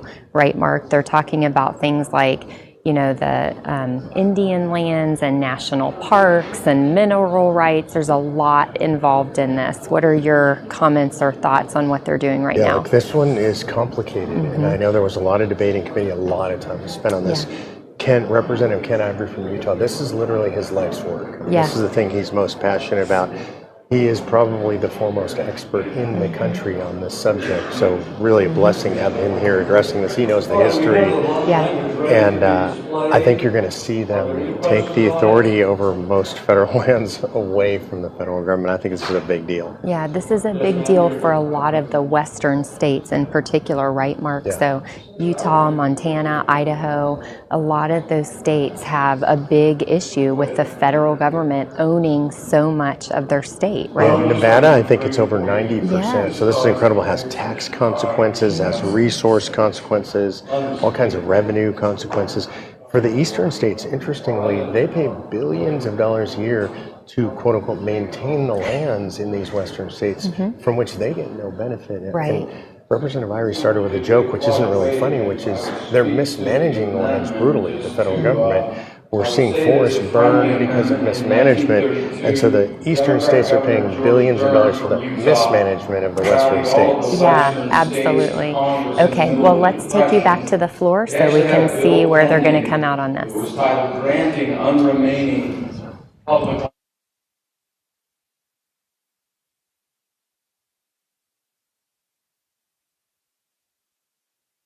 We're going to keep all the minerals. And Governor Dern said, if you do that, you'll keep everything that's worth anything at all. You'll leave us with nothing but the skin of a squeezed lemon. And they pulled that back and reserved, and then we hit the Depression, World War II, and then everyone forgot history again. All right, do we have any further discussion on the amendment? We do? Who wished to be heard? Yes, yes, ma'am. Thank you, Mr. President. For Representative Ivory, not to throw a giant wrench, but do you want to do anything about water rights, as long as we're doing something about mineral rights? You know, and it's a wonderful question, Mr. President.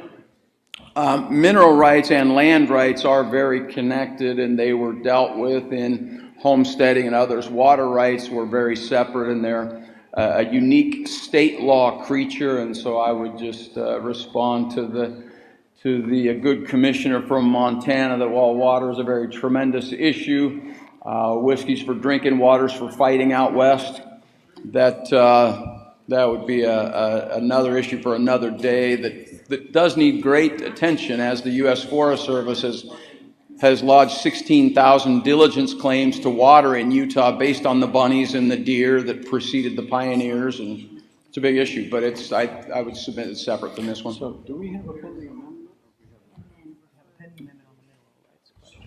So we still have the amendment pending on mineral rights. Any further discussion on that amendment? Hearing none, is there any objection to that amendment? All right, we're going to go ahead and vote. All those in favor of that amendment will vote by saying aye. Those opposed will say nay. In favor, say aye. Aye. And those opposed, nay. The amendment is adopted. Any further discussion on the proposal? Yes, sir. Mr. President, we would propose to strike the new Section 6, which we've already adopted in the previous Commerce Amendment. This is to strike the language on navigable waters. Is that right? Consider that a friendly amendment, Mr. President. Yes, that's a friendly amendment. And do we need to display that? I think it's pretty straightforward. We have any discussion on that proposal? Yes, sir. From the state of North Carolina. And identify yourself, please. John Malcolm. I actually would oppose this for a very simple reason. If this were an actual convention, these amendments would be considered one at a time, and the other one might get struck down, and this one might get approved.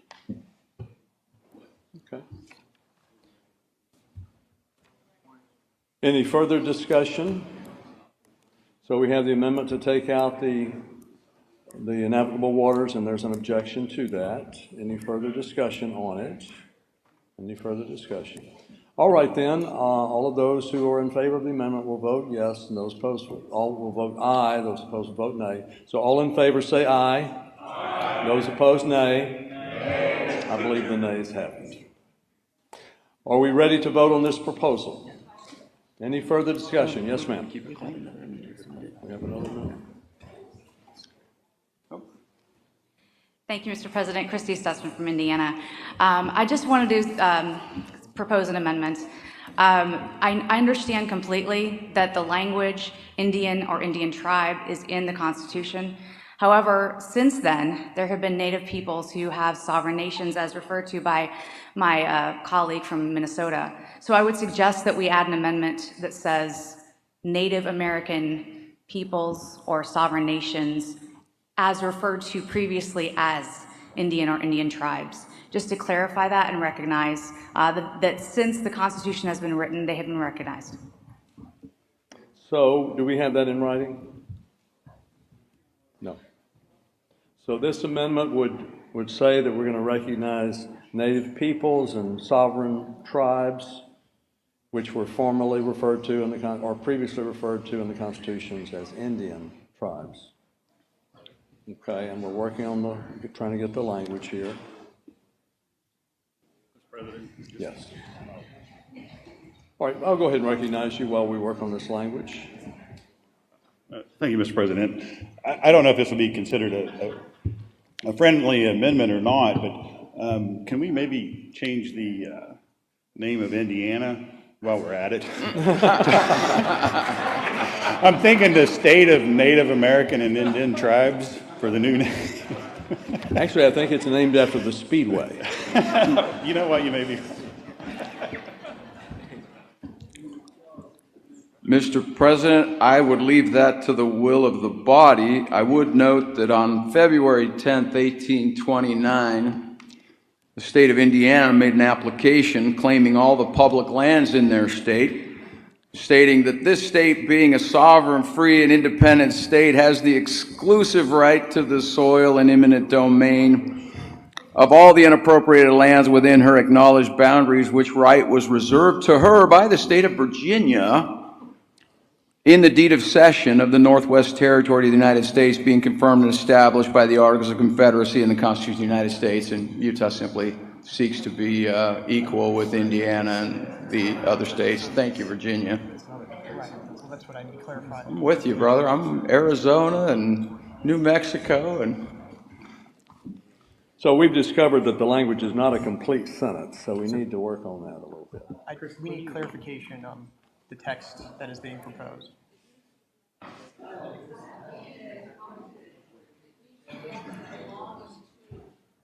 Yeah.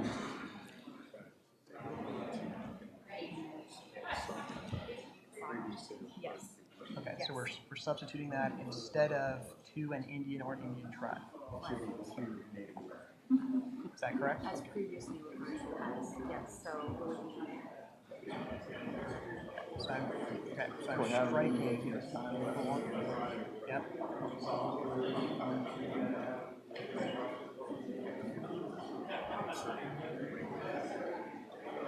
Well, we're actually as previously referred to as an Indian tribe. Yeah. Previously.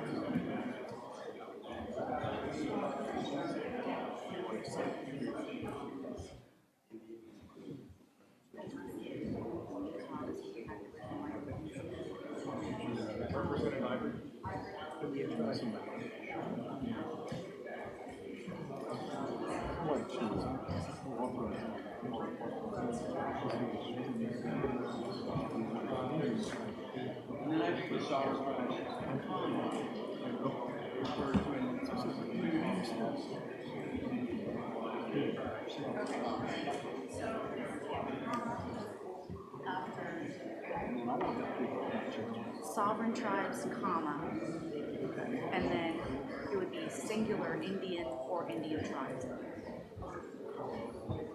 that correct now? Yes.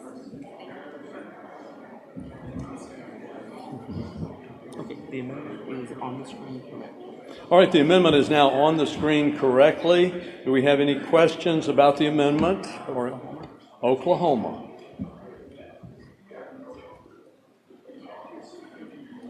Thank you, Mr. President. Mark Lepak from Oklahoma.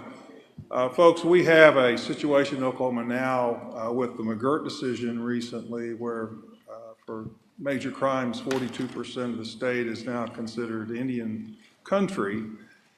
We're using a lot of terms that right now aren't settled, whether you're talking about tribe, sovereignty, Native Americans. So I would caution against getting away from existing language in the Constitution that refers to Indians, because you'll open a can of worms that currently is in doubt. And there's a lot of appeals going on with the Supreme Court right now.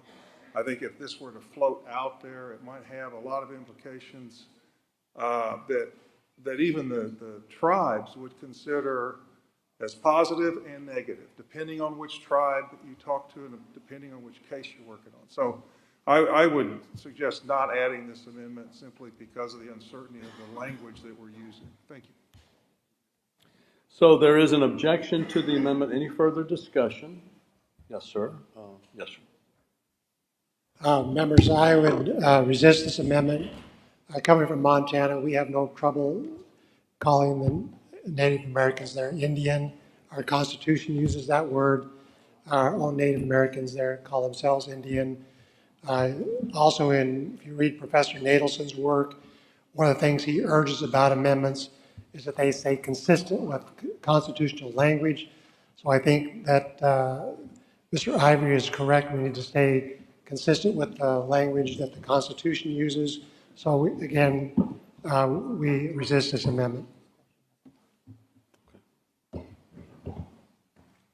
All right, folks, we're at the end of our time for this matter, so we're going to go ahead and vote. We have the amendment. We'd like you, if you'd like to close on your amendment.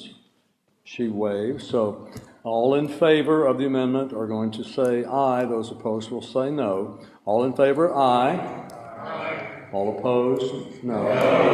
And it is not approved. So if you would close, Mr. Representative Ivory, on the proposal. Thank you, Mr. President. I appreciate the time that you all have paid attention on this today and for the last 15 years that I've been one key on a piano for a while, because this matters.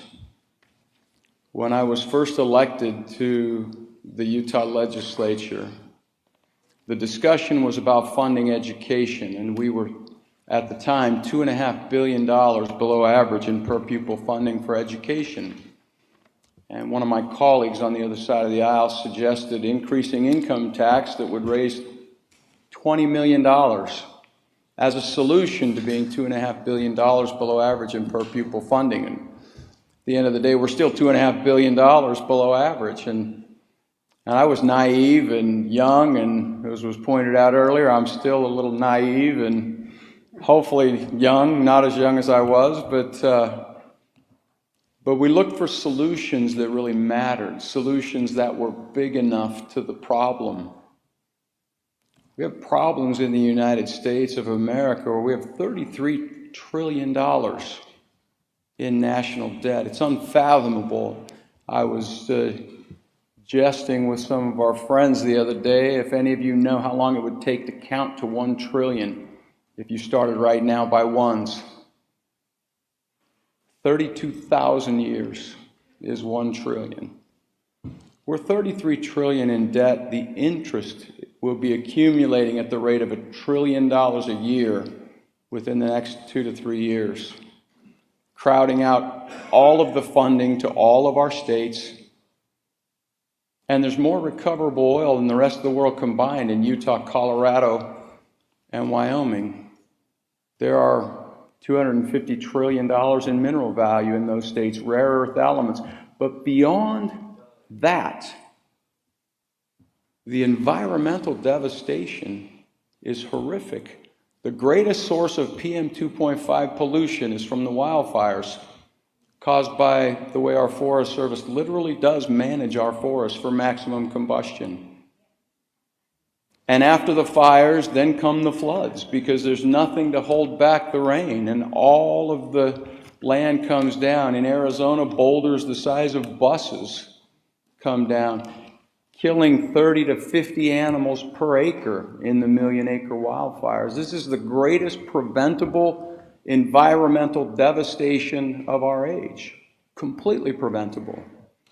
But the constitutional destruction from this inequality, when the Shelby case said the constitutional equality of the state is essential to the harmonious operation of the republic, we can see the republic is not operating harmoniously, because whenever they want something in Washington, they can simply hold the western states hostage and they know they've got the votes. It's not how our republic is supposed to function. And when that is opened up, you all get to provide engineering, and you get to provide the supplies and the machinery and the equipment, when we simply trust people with land and liberty.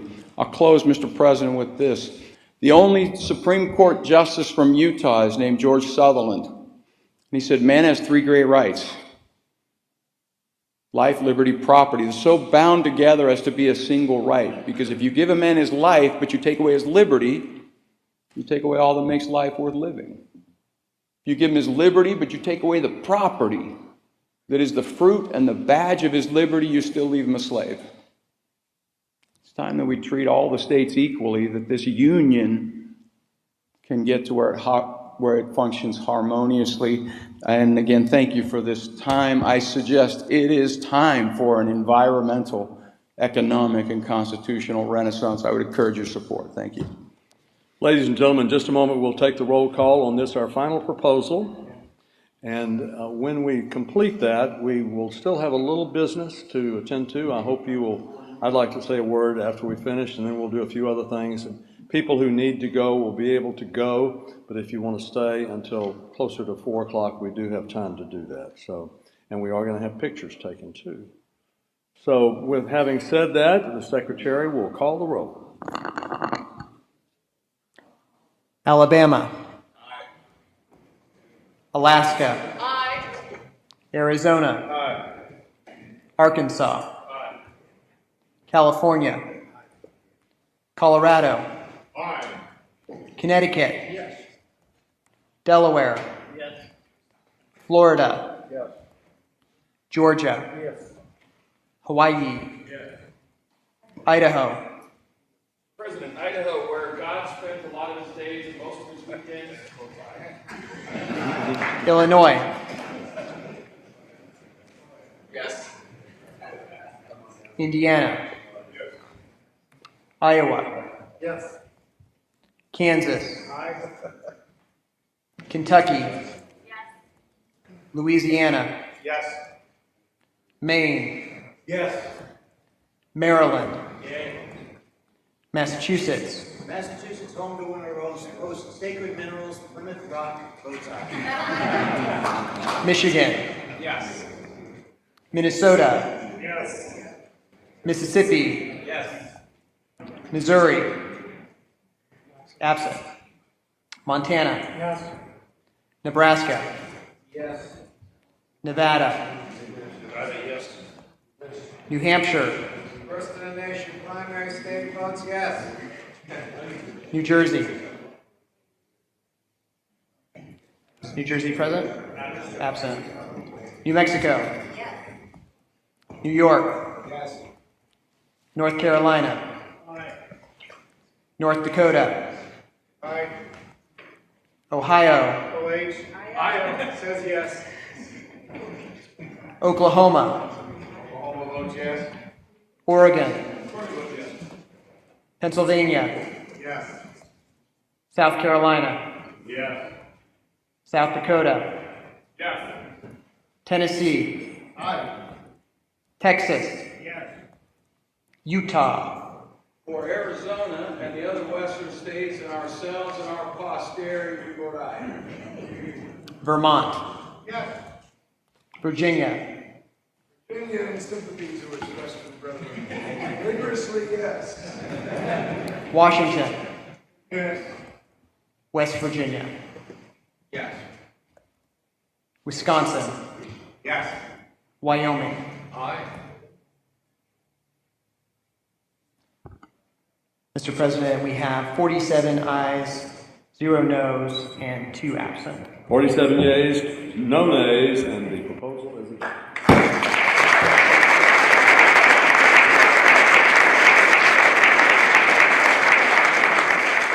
I was reading on the way here some of the great speeches of our founding fathers, and it was more an offhand remark by Benjamin Franklin. He was asked about the new Constitution, how long will it last? And he said, until the people deserve a despotic government. We are really very close to that.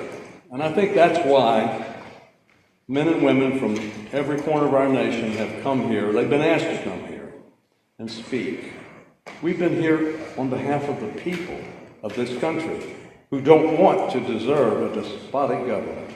We want to have a great government. We want Washington to be a shining city on the hill, and we want to preserve our freedom for all generations in gratitude for the freedom and the liberties that we've received. On behalf of our officers, I want to thank all of you for your participation, your service, not only here, but a lifetime of service for so many. I'd like to ask for your permission for the Vice President and the Secretary and I to draft a resolution thanking all of those at the Convention of States, the staff, the officers, the donors, everyone who's participated and to make this event a reality, our committee chairman and others who worked so hard. May I have your permission to draft such a resolution?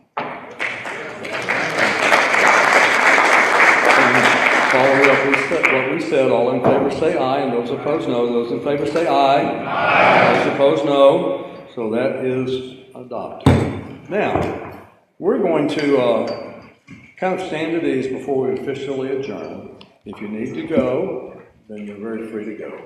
But what I'd like to do now, while the cameras are still rolling, and we have people here, is give those of us who can remain a little while a chance to maybe take the mic and talk a little bit about this experience and what you feel like you have gained from it, what you've learned from it, what the American people can take from it, about the potential for a convention of states, its pitfalls, its problems. If we are privileged to have a convention of states, what should it look like? What should it attempt to do? So I'm open to volunteers who'd like, you've been speaking a lot. So if you'd like to address this topic, you can maybe come on either side and take up to 3 or 4 minutes each if you would like to. And if you don't come, I'll start calling you. So, yes, sir. What about the group picture? Yes, when are we going to do that? Our staff can tell us when. As soon as you're done. As soon as we're done. All right. Well, we'll take it. Thank you, Mr. President. Dan Knodel, Wisconsin. I would make a motion to adjourn at this time. We can do the pleasantries afterwards for those who would like to stay. Move to adjourn. All right. Is there any objection? Hearing none, we will stand adjourned, but we will stay for those who can, and we will have a little reminiscing and some thoughts. All right? Yes. All in favor of adjourning at this time, say aye. Aye. Those opposed, no. And we do stand adjourned, sine die. Simulated Article 5 convention here in Colonial Williamsburg, Virginia. And as you can see behind me, the convention has just adjourned sine die. So I have Mike Farris and Senator Rick Santorum here with me to do some post-convention commentary. So we'll go to the specific amendment proposals in just a minute, but let's get the broad view first. What do you think? How did it go? Mike, we'll go to you first. Well, this is hard work. Yeah. But it's worth it. And so I was very, very impressed with the seriousness that people were taking it. I mean, to the point where we were debating, is it and or? And sometimes that matters. Yeah. And so it was taken very seriously.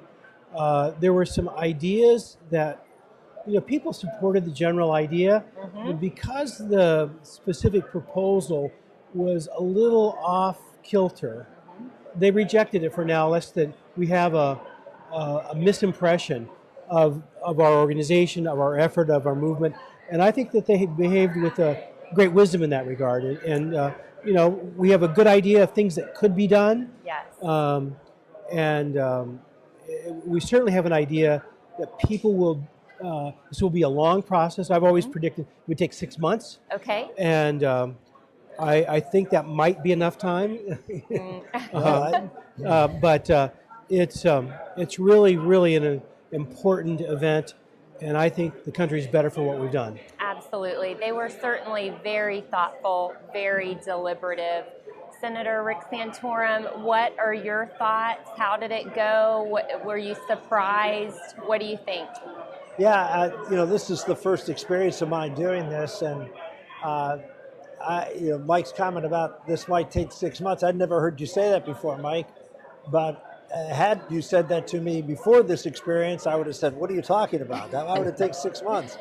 Now I'm starting to think, wow, 6 months might not be enough time. I mean, just the amount of work that goes into understanding all of the intricacies of all these proposals. And it was, the one thing I got is that it was frustrating to a lot of members because they didn't have the time, and it wasn't nailed down so much because it's a simulation, because it's 2 days. So I think it wet the whistle of a lot of people. It showed the potential of what this convention could be about, and the depth in which it would plumb, and the interesting topics of discussion. And the exciting thing for me is those would all be discussions and would be out there in the public for public debate and discussion and elucidation and education. And that's the exciting thing about this, that this process that we're engaged in would be a huge educational process for the American public, which I think, as much as getting 38 states to ratify anything that comes out of a convention would be hard. So you can never say what actually could be accomplished as far as amendments passed. But the process itself, the more I watch it, the more I think the American public would benefit from that process. Absolutely. This was an educational endeavor, and it was absolutely educational to everyone here and everyone watching, I know. Mark, you just came off the stage, you gave the closing remarks, and it's over. What do you think? How did it go? Man, I'm excited. And for me, again, I think it's a lot of what Rick was saying. It was about process and watching the process unfold. And I was surprised at myself, honestly, watching some things that went up on screen. And I'm thinking, I love that. I support that. And then I start to listen to the arguments, and you got really smart people saying really smart things, way smarter than me.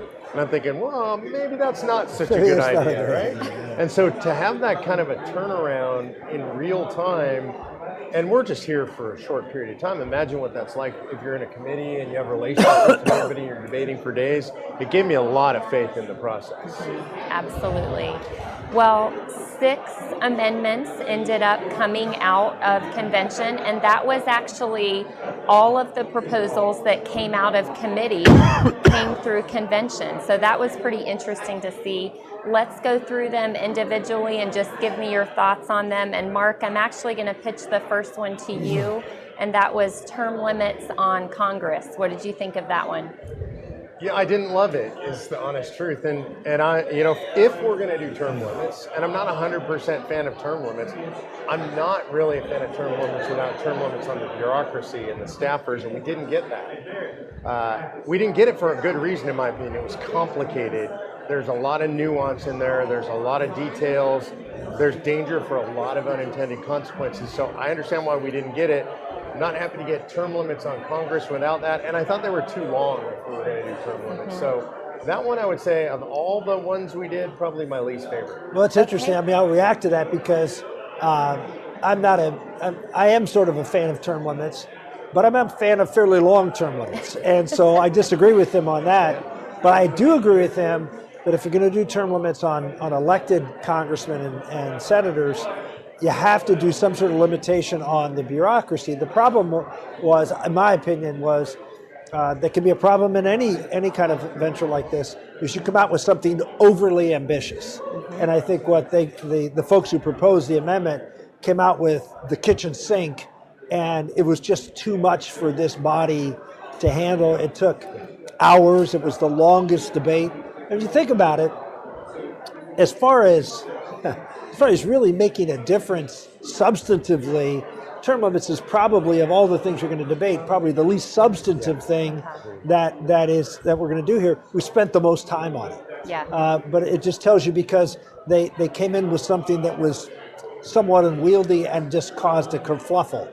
And so I'd like to see a term limits on the executive branch, but that's going to take a lot of work to get right. Sure. Well, I would just say that I think there was consensus that the idea of some form of term limits on the executive branch was overwhelmingly agreed to. But the details were so complex, and just wasn't ready for prime time. But in a real convention, I am confident that those things will be paired, and that's important. Yeah, absolutely. Now, the second proposal limited the Supreme Court to 9 judges, and also gave the state standing to challenge the constitutionality of executive action. So, Mike, I want to go to you for that one first. You are an expert on the Supreme Court. What did you think of that proposal? Well, I liked it. First of all, unless we're going to change the methodology of appointing the Supreme Court, which I'd like to see the states involved in appointing Supreme Court justices. But until then, I think the idea of taking it out of the politics, one of the problems with the Supreme Court overall, it's too political. And if we can have these threats to pack the court because you don't like the outcomes of particular cases, and it go back and forth, and you end up with 500 judges, all appointed by the presidents, and each successive presidents up in the number, and it's just nuts. And so that was good. And then my very favorite thing of the whole convention was Section 2, and that is giving the states standing to sue the federal government if they violate the Constitution. Because there's a lot of important cases that can't get brought successfully, including virtually all spending cases. It's really hard to challenge the constitutionality of federal spending. This would fix it, because you say the states, as sovereigns, have the standing to sue on any constitutional claim of an act by Congress or an act by the executive. It's great. That was a great proposal. Yeah. How about you My all? 2 cents on that is it should have been 2 separate amendments. I think if it was going to happen, it would have been, because they're 2 different topics. It shouldn't be in the same amendment, because you don't want one to fail because of the other. Right, exactly. And so they should have been separated, number one. Number two, one of the things I liked about the limiting the court to 9 is that it cuts off a problem going forward. And it's one that is easier to get a bipartisan consensus for something that is a problem in the future than trying to fix something that's already a problem. And so this is one that Democrats and Republicans generally, I think, agree. There were several Democrats here, and I talked to several of them about this, and they were all on board with limiting the court, and they saw the wisdom of that. So, people say, well, there's probably nothing you could ever get passed out of a convention and get 38 states to ratify. Well, I think that's actually one of them. I'd be curious, I'll ask Mike the question, do you think liberal states, blue states, would approve of the second provision allowing states to sue the federal government, giving them standing? I would try to get it moved when there was a Republican president. Okay. Yeah, that's true. Yeah. It depends when your ox is gored, right? That's right. Yeah. Mark, any thoughts from you on that? I mean, I like both of them. I agree they should have been separate. That's, again, a matter of time. It's important to remember we did this in 2 days. Right. And in 2 days, they wouldn't have come up with the rules for a convention, right? I mean, that would probably take a couple of weeks in an actual convention. So it's a little bit clunky that they ended up together. I love the second part of it, because one of the things that most people don't realize, when we travel, we hear people say 10th Amendment, 10th Amendment. And mostly what the courts say is the states have no standing. And so the 10th Amendment is toothless, and this puts teeth back in the 10th Amendment. It allows states to get in the game. We know we have a lot of good AGs out there pushing back against the federal government. This would be an important tool. And it's honestly, it's an equal tool, whether they're conservative states or liberal states. This is really important. It also kind of counterbalances the 17th Amendment. You know, the states really got out of the game of any kind of governance in Washington, D.C. with the 17th Amendment. So this puts the states back in the game, able to directly challenge the federal government. I think it's great. Yeah, I like that too. So the third proposal was a type of balanced budget amendment proposal. That was the only proposal that came out of our Fiscal Restraints Committee, which I think is interesting. They obviously spent a lot of time on that one. Rick, what did you think of that BBA Well, proposal? again, you know, it's interesting. Money is one that is less of a partisan issue than it used to be, right? Republicans and Democrats now are somewhat addicted to the overspending that comes out of Washington because some of the biggest beneficiaries of overspending are the states. We saw that particularly during COVID. So what you saw coming out of the committee was what I would argue would be somewhat of a typical 1990s version of a balanced budget amendment. It had a spending cap, it had a debt reduction component, as well as a balanced budget component. The spending cap and the debt reduction component got ripped out. And that just tells you how even conservatism has morphed over time to say, well, you know, we really don't want to go cold turkey on, you know, hard caps on spending or have to reduce the deficit. We're so dependent upon all this federal largesse, and it just it was reflected in what disagree with me, folks. There's a pretty conservative group here. I mean, it's certainly not going to be as conservative, as California is certainly not going to be conservative in voting. I mean, now I think the delegations that are from Republican states will be probably reflective of what we saw here, and therefore probably still a very solid majority. But the fact that that even some conservative states were willfully going along with any kind of, willfully opposing any kind of restraint on spending, to me was indicative of how tough this issue really is. Sure. Mike, what were your thoughts on this balanced budget amendment proposal? Well, I like the comprehensive approach. Yeah. And so, to me, the best fix to fiscal problems in the federal government is to fix the general welfare clause. Yeah. And that's a very complicated fix. And so I understand why we don't get to it here, but that's the real fix. If we, because the vast majority of federal spending is not tied to the enumerated powers. And if we can go back to that principle, that Congress can only spend money for things that are in furtherance of its enumerated powers, we fix a lot of the spending issues. If we do that and say there must be a balanced budget, that's a pretty good combination. Yeah. Mark? Yeah, I thought it was weak. But I understand why. When you get into this level of complexity, and if you watched any of this, you guys didn't get to see the actual committee hearings. They were complicated, and you're in the weeds, and there's a reason for it, because this is complicated, difficult stuff. Federal spending is big, I sound like Kamala Harris. Federal spending is big, right? A Venn diagram. We're not going to do the Venn diagram.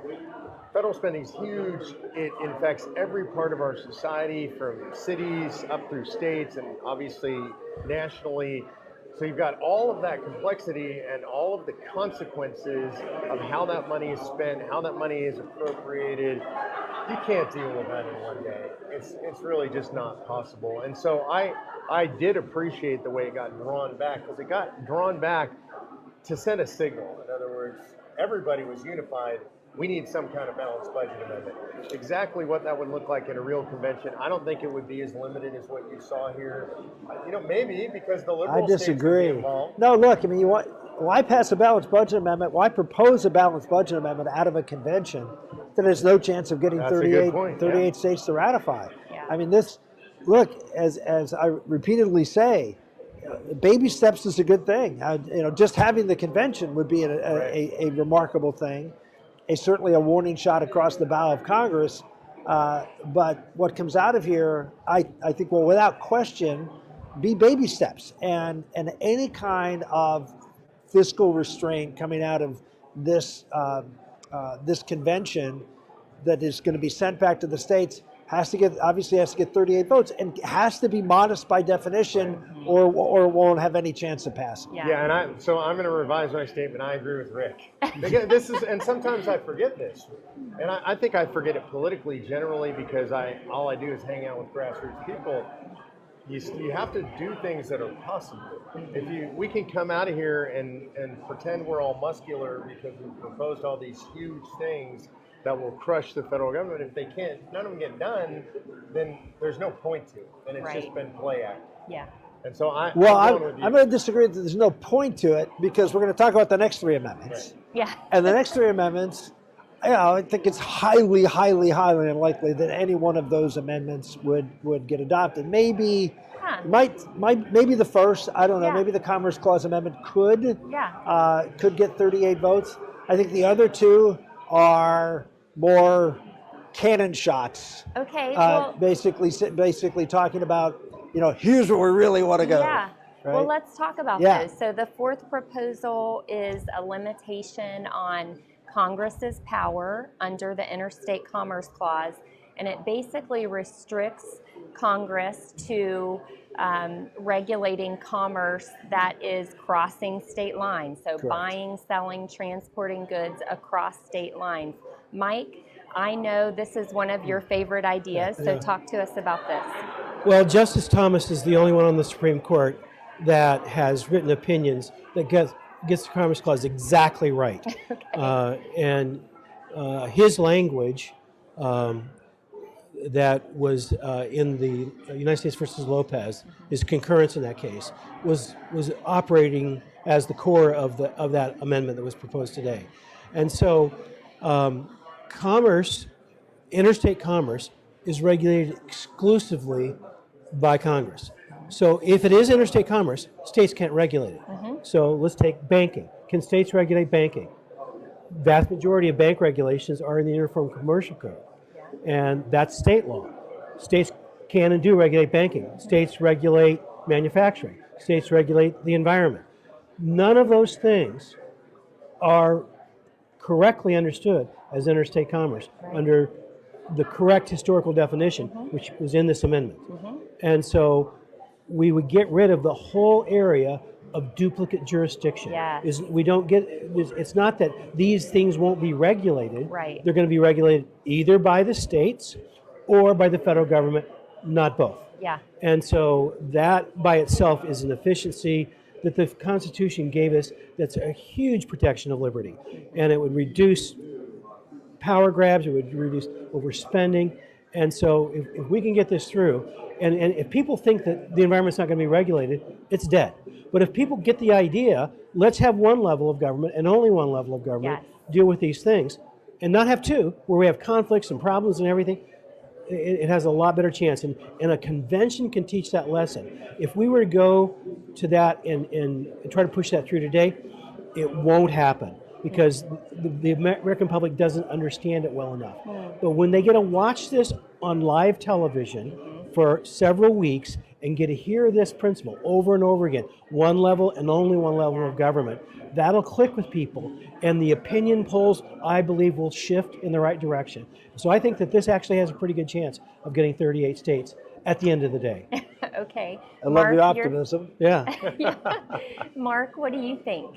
This is one of my favorites, because the Commerce Clause gives us the authority, and I use air quotes for that, the court-imposed authority for a huge chunk of the federal government. When you look at agencies like the alcohol, tobacco, firearms, explosives, and whatever else they're doing nowadays, that's a Commerce Clause authority. When you look at Department of Education, when you look at the FDA, when you look at the USDA, you look at the Department of Agriculture, all of these things, you can't find any of those in the Constitution in its plain reading. You find them in the Supreme Court's interpretation of the Commerce Clause, broadly saying that basically anything that affects commerce, and by commerce they mean business, which is not what the framers meant. And so you get this expansive definition, and that means they could do anything, literally. And so to me, this is really important to be able to pare that back. Whether this could pass or not, I agree with Mike, with some education, I think it can, because I think it is a good argument and a good narrative to say, how can somebody be subject to regulations under the EPA and the California EPA at the same time, different regulations on the same subject? It's not possible for the average human to understand that. I think regardless of where you sit on the political scale, people find that frustrating and understand that. So I think over time, with the right education, I think that could pass. Yeah, and why do we need two sets of governments regulating the same thing? So Rick, whether or not you think we could get that ratified, do you like the idea? No, I think this is, of the three, this is the most ratifiable, if that's a word. But I still think it's a pretty long shot. I mean, in this environment. Having said that, you know, this goes back to the process that I believe in, which is the educational process that can come from a convention of states, and discussions that can start coming, and introducing these concepts into the public consciousness, and it will help and move that forward. And you know, maybe you can create a persuasive thing. I'm a little bit more. I've been in politics a little longer than these guys have, and a little bit, maybe a little cynical of how the left would react to this, because the left loves to have the resort of going to Washington if they can't get their neighbor to do something. They love to go to Washington to force their point of view on everybody else, and this would certainly limit, for example, California and others who want to regulate everything and then force every other state to do it.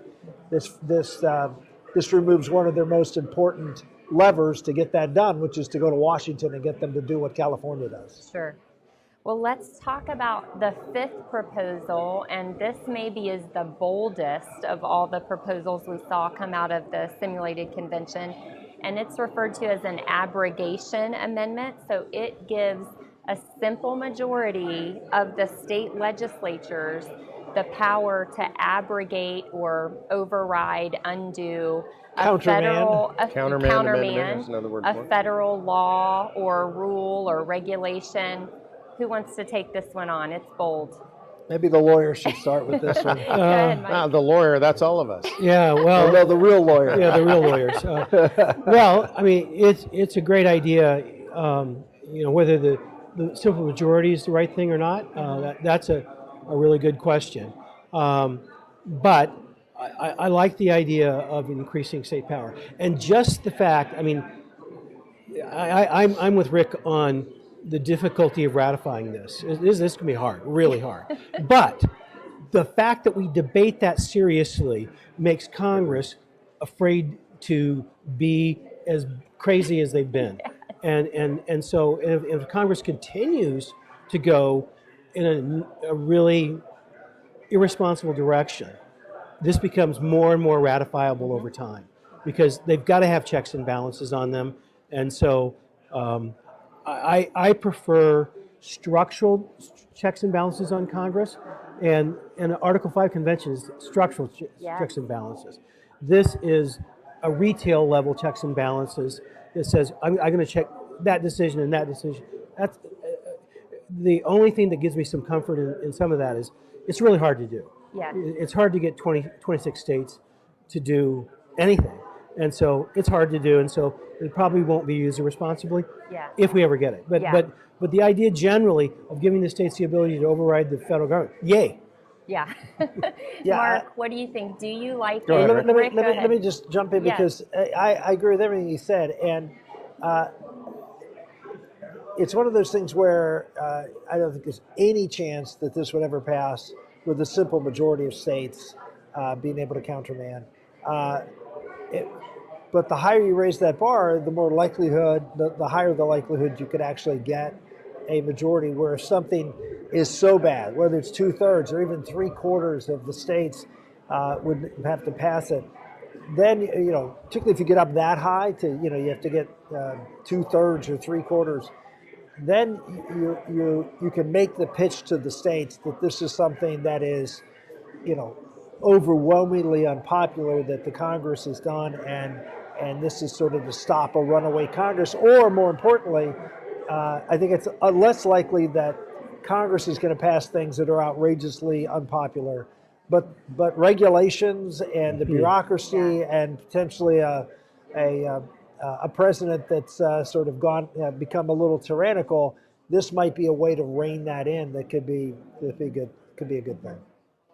Mark, do you like it? I love Could we it, of ratify course. it? Ratification, I don't see it. I mean, really, if you're a left-leaning state, I just don't see why you would vote for this at this time in history. It makes no sense. You have 30 states with both houses controlled by Republicans, so it's an instant majority for Republicans. They can just start hitting back against any Democrat government they would want. And look, I'm not saying that I disagree with them. I get that. If I was in the opposite position, if there were a strong Democrat majority, I wouldn't want to give them this power like that. So I just don't think it's realistic.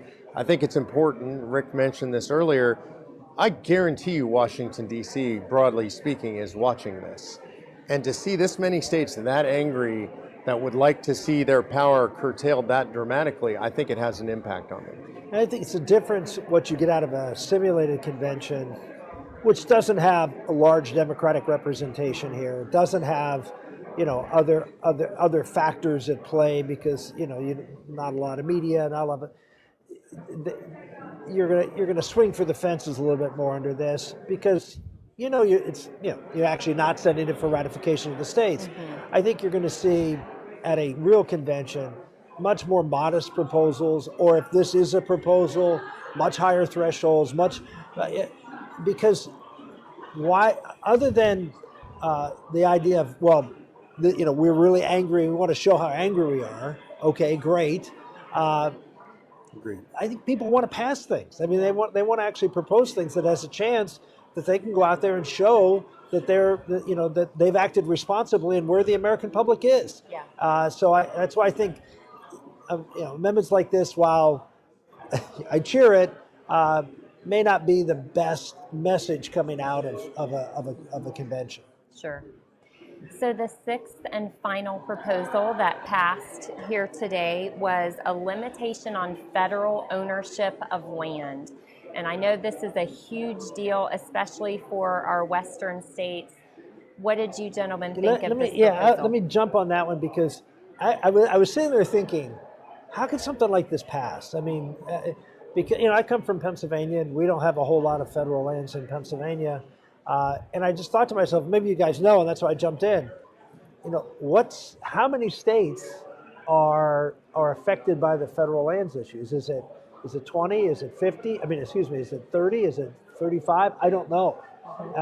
But the answer to that question will give you the idea as to how likely a resolution would be. Because you take a state like Nevada, I would think Democrats in Nevada would probably go along with this. It'd be really hard in your own state legislature, given the issue of federal lands and how it dramatically impacts people in the state of Nevada, that even Democrats would say, yeah, we want more control out of our federal lands. So you have some states, Nevada, Oregon, Washington, Hawaii, places like that where, I don't know, it could be an interesting split, more east-west than Democrat-Republican. Okay.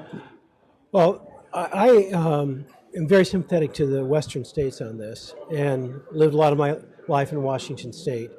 But I think that the way to make this idea more ratifiable is to use the sale of the western lands to pay off the national debt. Because as you heard, the descriptions of the value of these resources, they're enormous. Yeah. They're enormous. And if those go unilaterally to those states, that makes it not ratifiable. Mm-hmm. But if it goes to the whole country and we pay off the national debt in this process, and then what happens to those states? Those states now get the property on their tax base. Mm-hmm. So they get it to win in the long run. Yeah. And exactly, if this had been sold all along over the centuries, as was done in all the the Midwest and Illinois and other states that were mentioned here today, then all that land would already have been sold off. There would be no windfall to the state treasury, but there would be the ability to tax. Yeah. Tax the base, and you'd have development, you'd have workers, you have jobs, you have people, you have all those things. And the state gets all that. Yeah. And so I think there's something in it for the western states, and I think there's something in it for the whole country if you tie those things together. Yeah, I would add in, and this is not well known or talked about in the eastern states that don't have much public land, but they're spending billions of dollars a year. Those states are paying to, I would argue, mismanaged land in the western states to no benefit to themselves. It is just a net negative to those states. And I would guess if you ask the populations of those states if they knew that, you're paying for the maintenance of 90% of the land in Nevada, which Nevadans use. You probably have never been to Nevada and used the public lands in Nevada. Do you like the fact that you're paying for that? And you were in Pennsylvania, they'd all say, no, what do you mean I'm paying for that? Why am I paying for that? And so I think part of it is narrative. So I think I like Mike's idea of how you use those funds, but I would also make sure people understand if you live in the East right now, you're being penalized for something that probably mostly you're not using. Yeah, one of the things that I know, just being an Easterner, that the left does is they say, oh, they're gonna put coal mines in Yellowstone, and they're gonna mine the Grand Tetons, right, or things like that, which of course is ridiculous. I mean, if you live in those states, you appreciate the value of that land, and it's just like the whole issue with ANWR up in Alaska, which is these are not pristine wildernesses. They're not valuable ecological land. I mean, there's plenty of reasonable development that could occur in the vast majority of this land, but they wrap themselves around these iconic, beautiful places and put pictures up on the screen showing the polar bears and the eagles and the grizzly bears and everything, when it's a frozen tundra with nothing out there at all. So that's the problem when you get into these types of issues, is the whole marketing campaign around it. So I think it's really important, Mike talked about, that you get something that isn't just a benefit to the amendment that was proposed here. All the money that goes from returning the lands goes to the states. Well, if you're sitting here in Pennsylvania, you're going to say, wait a minute, they're going to get this huge windfall. They may misuse It did preserve all the national parks, though. They did. Right, and so I think another great idea would be take some of that money. Bases. Yeah, take some of that money and say, and we're going to take some of the money from the land that's sold and use it to maintain the parks, whatever you're going to do in the parks, increase the parks budgets or anything like that.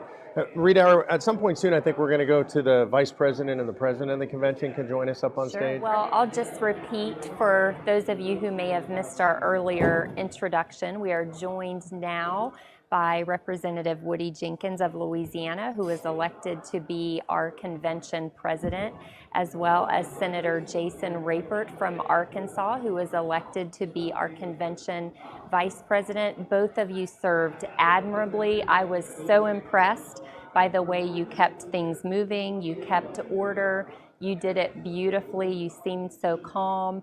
So I want to just get your initial reactions to what did you think, how did it go, were you pleased with the outcome? And Mr. President, I'll go to you first. Well, I just loved it. It was a great experience for me. I mean, such a privilege and an opportunity. This is something that it's in the Constitution, but in a sense it's theoretical because nobody's really done it. Right. And so this is a chance to take something that's there for the American people to utilize and give it a trial run. And I was really pleased. It's a lot like I expected. Such wonderful people from the states. I mean, some great stories there. Yeah. Just people, some with a lifetime of service. Yes. And patriots Yes. who believe in freedom, willing to pay the price. And they have paid the price in a lot of cases.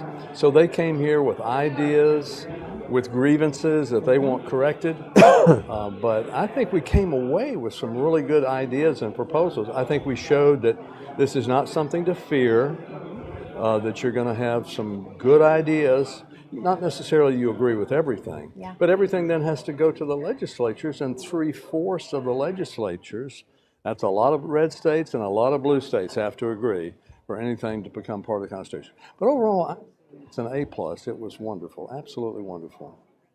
Vice President, thoughts, impressions, how did it go? Well, I've got a lot of thoughts, too much for this particular moment, but you know, you're talking to a citizen legislator. Yeah. I was raising my family, taking care of my family, running our business when I felt a call to run for office in 2010. I was the first Republican since the Civil War senator to win my district in Arkansas. And immediately thereafter, I ran an Article 5 resolution on the debt relief amendment, if you remember that discussion. At that time in my state, had even great conservatives that were concerned and thought that was somehow not something we should pursue.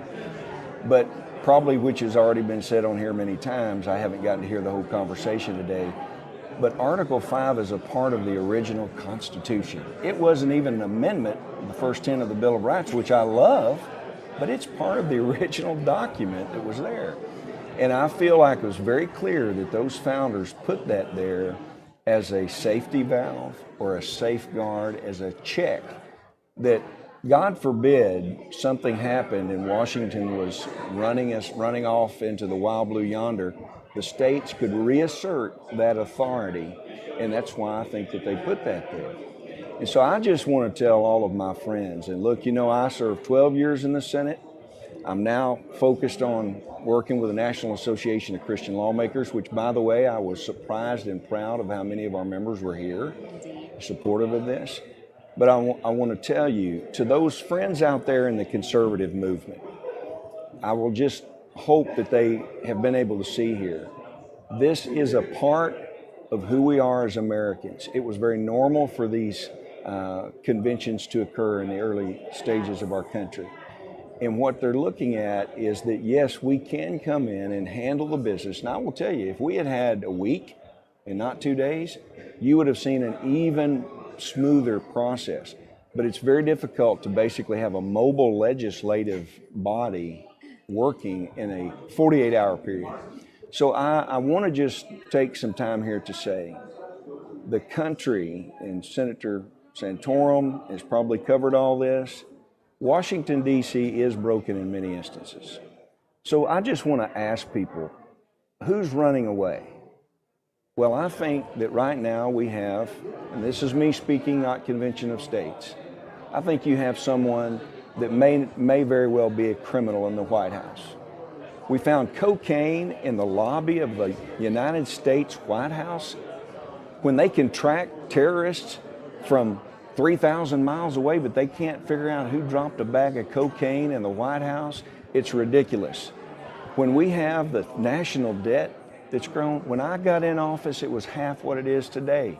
And I'm trying to be nice, but I'm tired of hearing conservative congressmen run for office and say they're going to go up there and hold the line and they're going to cut spending, and it's gotten worse in every single administration.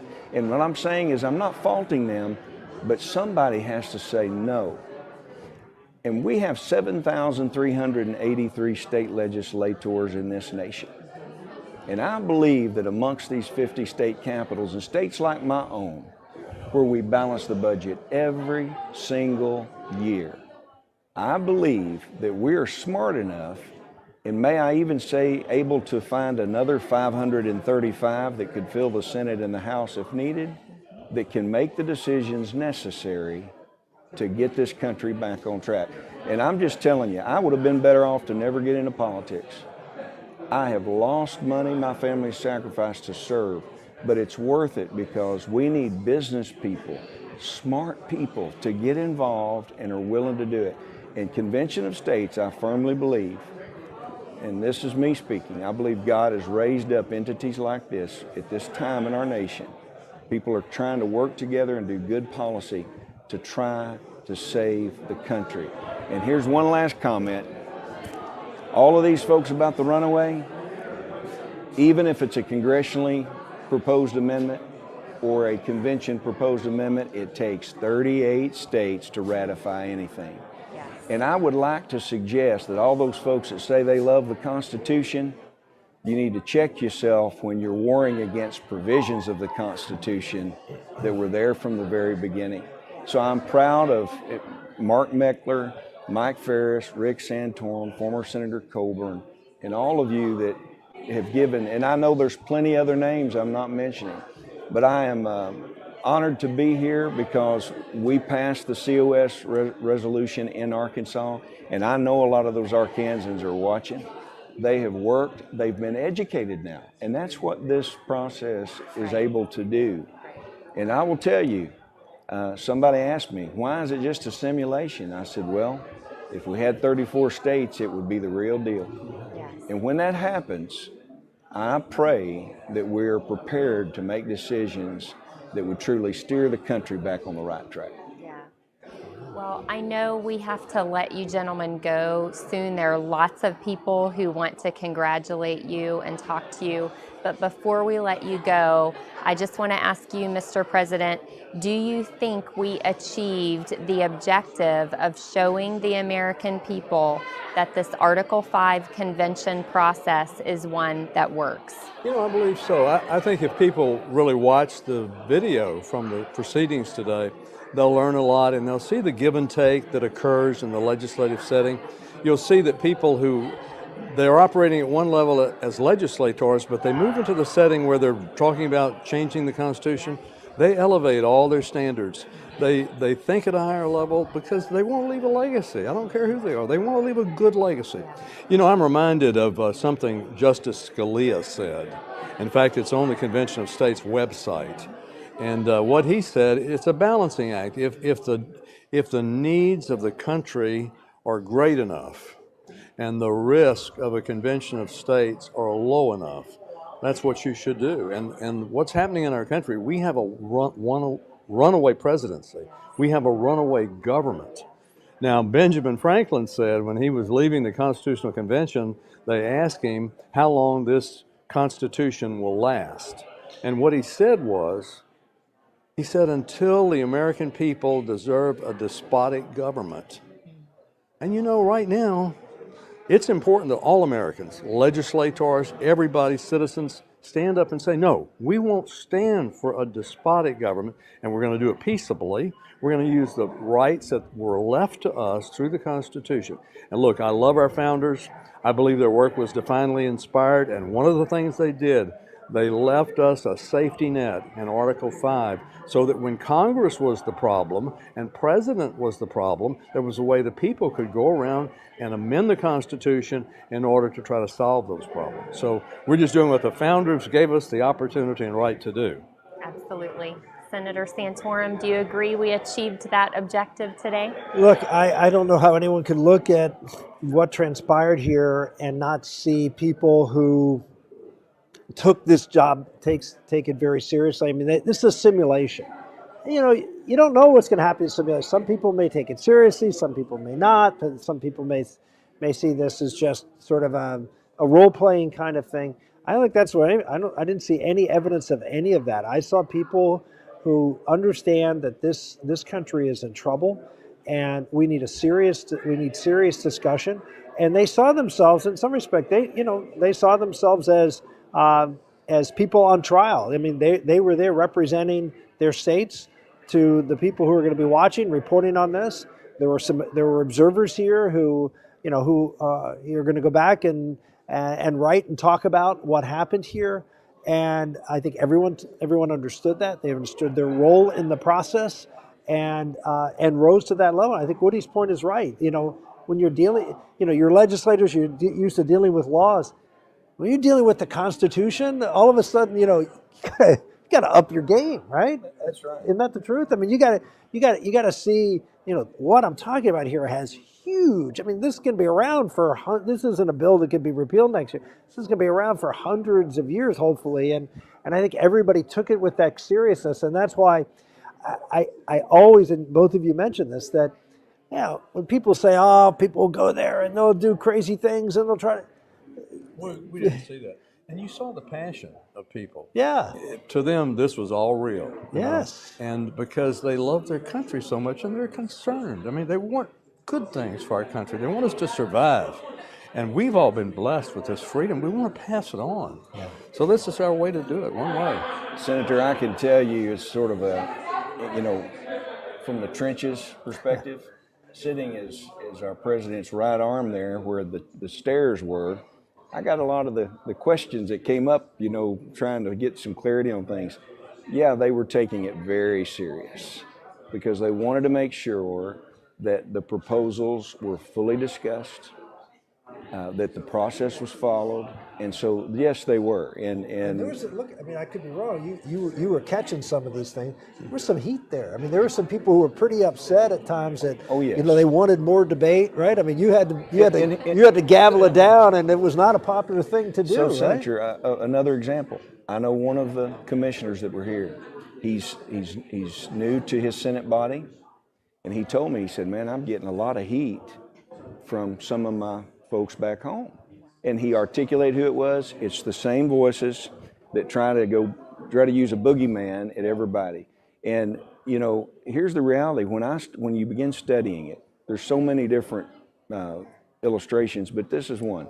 I would ask people. I said, "You know what? I've got 2 daughters. My mother's a female.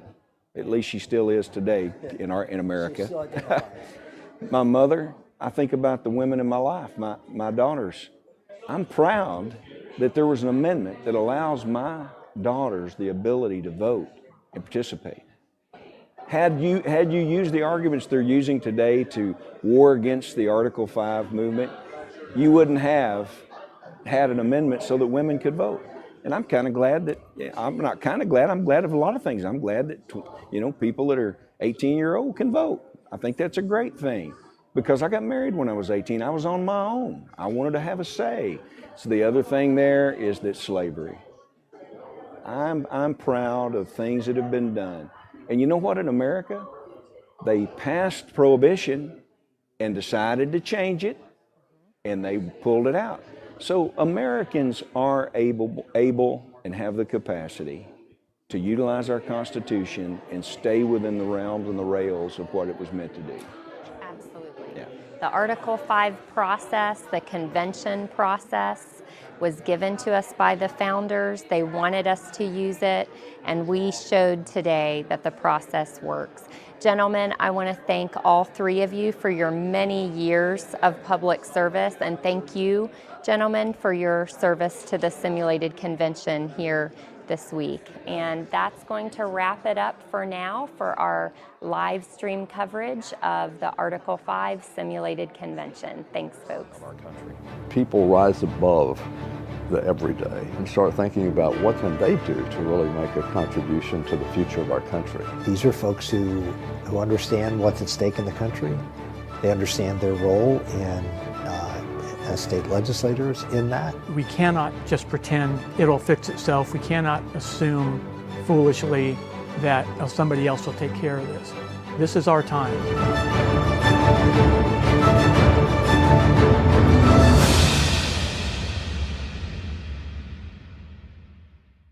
The Article 5 Convention Simulation. It was a historic event held over a 3-day period, August 2nd through August 4th of 2023. One of the most important events in the history of the Article 5 Convention movement and perhaps the history of the United States of America. 49 states gathered for the purpose of conducting a test run of a constitutional process that would fight back against DC tyranny. The Founding Fathers gave the states this process to use as a check and balance. One of the most significant checks and balances in our federal system is this one. The abuses by the federal government have awakened many people to political threats. The most important responsibility of state legislators now in America is to protect us from the profligacy and also the just imperious behavior of the federal government. We have parental authority that the founders gave to the state legislatures to supervise the child, that is the federal government, and say, you can't abuse your power. And when we go for, we'll round it up, 250 years, and never check their authority, never say to them, you can't do that, well, they're a mess. And so, when's the time to start being a good parent? Now. I think this is needed more than ever, and I'm excited that the American people are going to get a glimpse of what it looks like, how it works, and how it can really resolve the major dysfunction we see in the country today. Where we can do a practice run, a dry run, familiarize ourselves with the process. That shows the states are willing to come together and make the effort to reunite the United States. Over 100 commissioners arrived in Williamsburg, Virginia on August 2nd for the start of the simulated Article 5 convention, which ran through Friday. Self-government started in the New World here in colonial Williamsburg in 1623 and 1624. The first legislature started here in a log cabin in Williamsburg, Virginia. The ideas upon which this country was founded were debated and discussed here in pubs and coffee houses. So when you come to this place, you can't help but feel it. So we could go almost anywhere in the country to do this. It's not the most convenient place, but when you walk the streets of colonial Williamsburg and you know that you're walking in the footsteps of the founders and the framers of the Constitution, it sets a very special air for an event like this. Being in colonial Williamsburg did have a great impact on me. I'm a history buff anyway. I mean, you couldn't have chose a better setting. It made you feel like you were part of a historic event, which it is. The significance of being here, and when we had the procession with the fife and drum, it throws you back in time in your mind, and it was a great experience. On Thursday morning, Louisiana's Woody Jenkins and Senator Jason Rapert of Arkansas were elected president and vice president, respectively. Everything that's been passed heretofore, amending the Constitution, has had to be approved by the Congress. And there's very few changes that have been made. But what if Congress is the problem? What if it's impossible to make the changes you need? Because remember, you need 2/3 vote of both houses. So what the founders did in Article 5, they set forth another procedure, and that is, if Congress is the problem, how can the people, acting through the state legislatures and a convention, how can they correct the problems that Congress is causing? And that's what we're really talking about at this convention. That's why it's so important. Some people will say, well, we shouldn't do it in such a divided time. I say this is how you heal the division. One of the reasons that we're so divided as a country right now is because Washington, D.C. does so much stuff. And if D.C.'s doing it, we know as a divided country, half the country is going to be angry. If Democrats are in power, Republicans are going to be angry, and vice versa. So by holding a convention of states, the idea is draw the power away from Washington, D.C., return it to the people in the states then decide most issues for themselves. And when that happens, we'll get along a lot better because we don't have to fight about what's going on in Washington, D.C. You poll the nation, you see how important it is and how much agreement. It doesn't matter if you're Democrat or Independent or Republican, you know there's a problem. So the states are really the last check on federal power, and if we don't exercise that power, I don't believe that Congress will change. They are undisciplined and they will not discipline themselves. The body then dismissed to 3 committees, one for each of the following subject matters: term limits and judicial jurisdiction, fiscal restraints, as well as executive and legislative jurisdiction. These committees considered hundreds of submitted proposals. So even though I'm sure they're going to talk about and debate a lot of different ideas in each of those committees, they're going to have to narrow it down to the 3 that the committee deems most important. The question is, what exactly will those proposals look like? What will the details be? Well, we were on term limits. I was on term limits, and it was a lot of open discussion, a lot of great ideas and amendments and things like that. And it seemed that, people piggybacked on the good ideas and brought them forward. Agencies that we were talking about before, promulgating rules that the states and the Congress never have a vote on, that would go away as far as them sending down edicts to the state. I really enjoyed the committee process. I served on the Fiscal Restraints Committee and was part of the subcommittee that put together the resolution for the balanced budget. The committee work was very, very effective.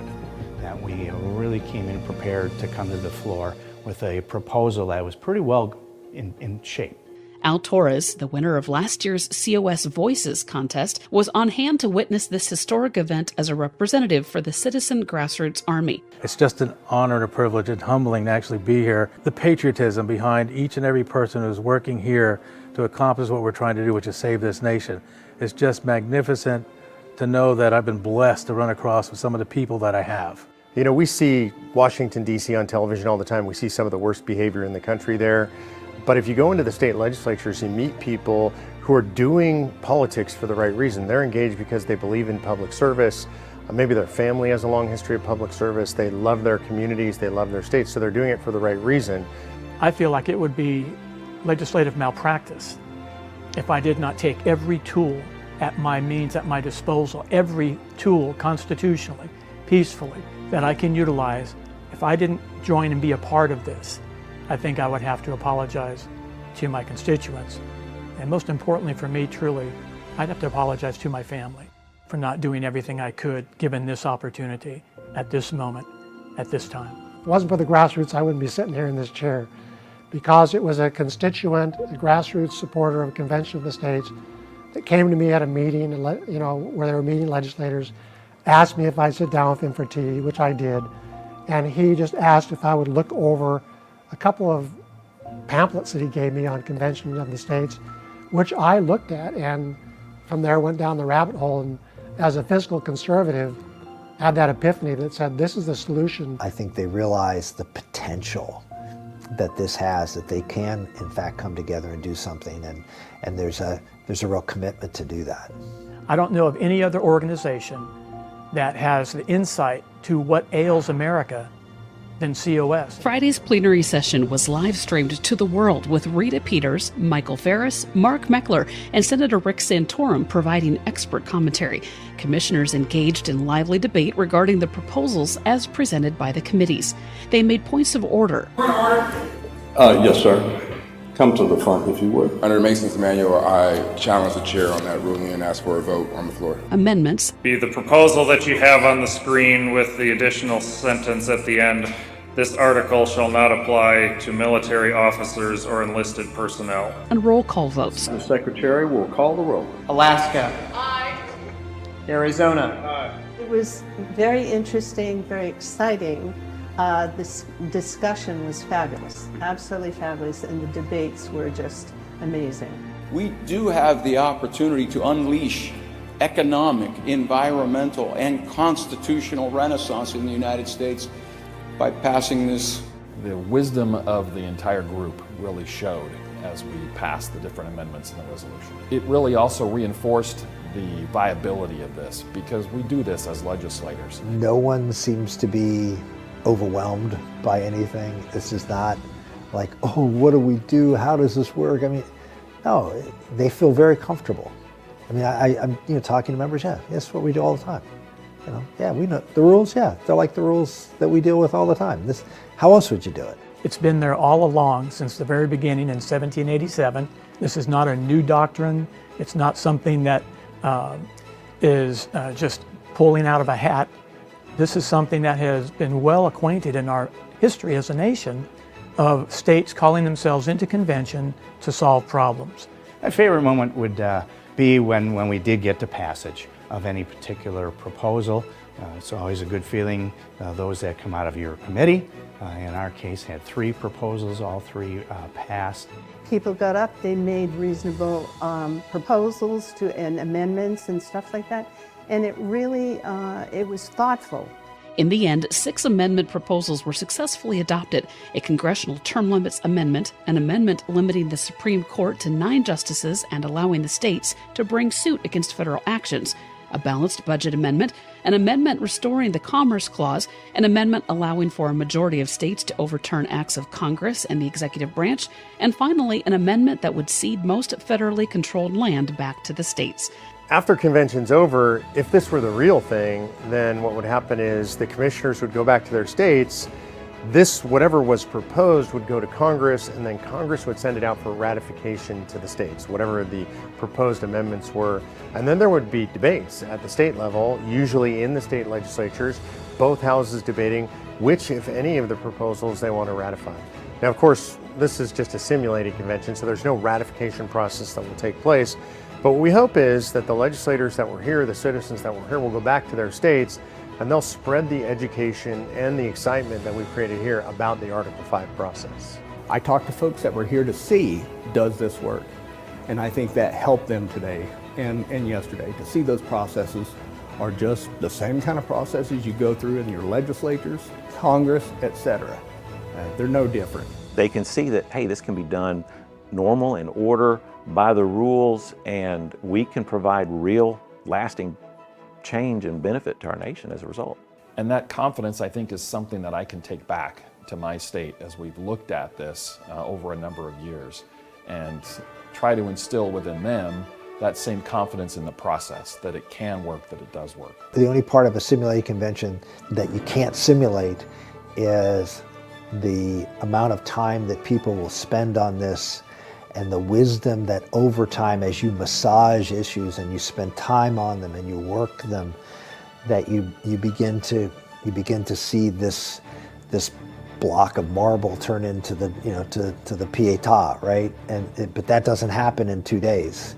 Our founders truly were brilliant. It was evident in what we experienced here. It just gave me a very great sense of peace. The simulation proved that the process works, that it can be done, just as the American framers envisioned. Moreover, it paints a vision for citizens and legislators alike. They can use Article 5 to reclaim liberty in America and unleash a constitutional awakening. It can be focused. It can be well run.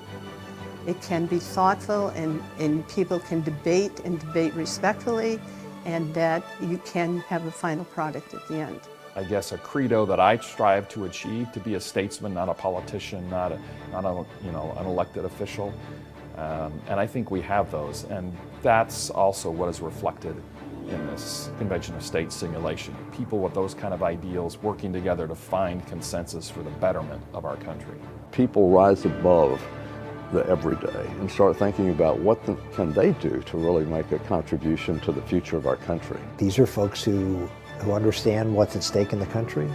They understand their role as state legislators in that. We cannot just pretend it'll fix itself. We cannot assume foolishly that somebody else will take care of this. This is our time. As I consider this the most important work that we can be doing in the United States, where we can actually do something about the runaway spending in Congress, the jurisdictional issues in Congress, and unbreak the logjam that is in Congress that's destroying our nation. This work that we did here today really will lay that foundation so we can come prepared to a convention and go to work, and we can pass things. I think once you get involved and you start seeing the processes and the people involved, it becomes a no-brainer. It becomes that thing of, yeah, that's what this was for. We are simply using the Constitution to save the Republic. I believe that this whole process, including what we're doing here in Williamsburg, gives people hope that there is a solution to the massive problems that we're facing. If you only talk about the problems and you don't have a solution, shame on you. This is a solution, as we've said for years, this is a solution that is as big as the problem.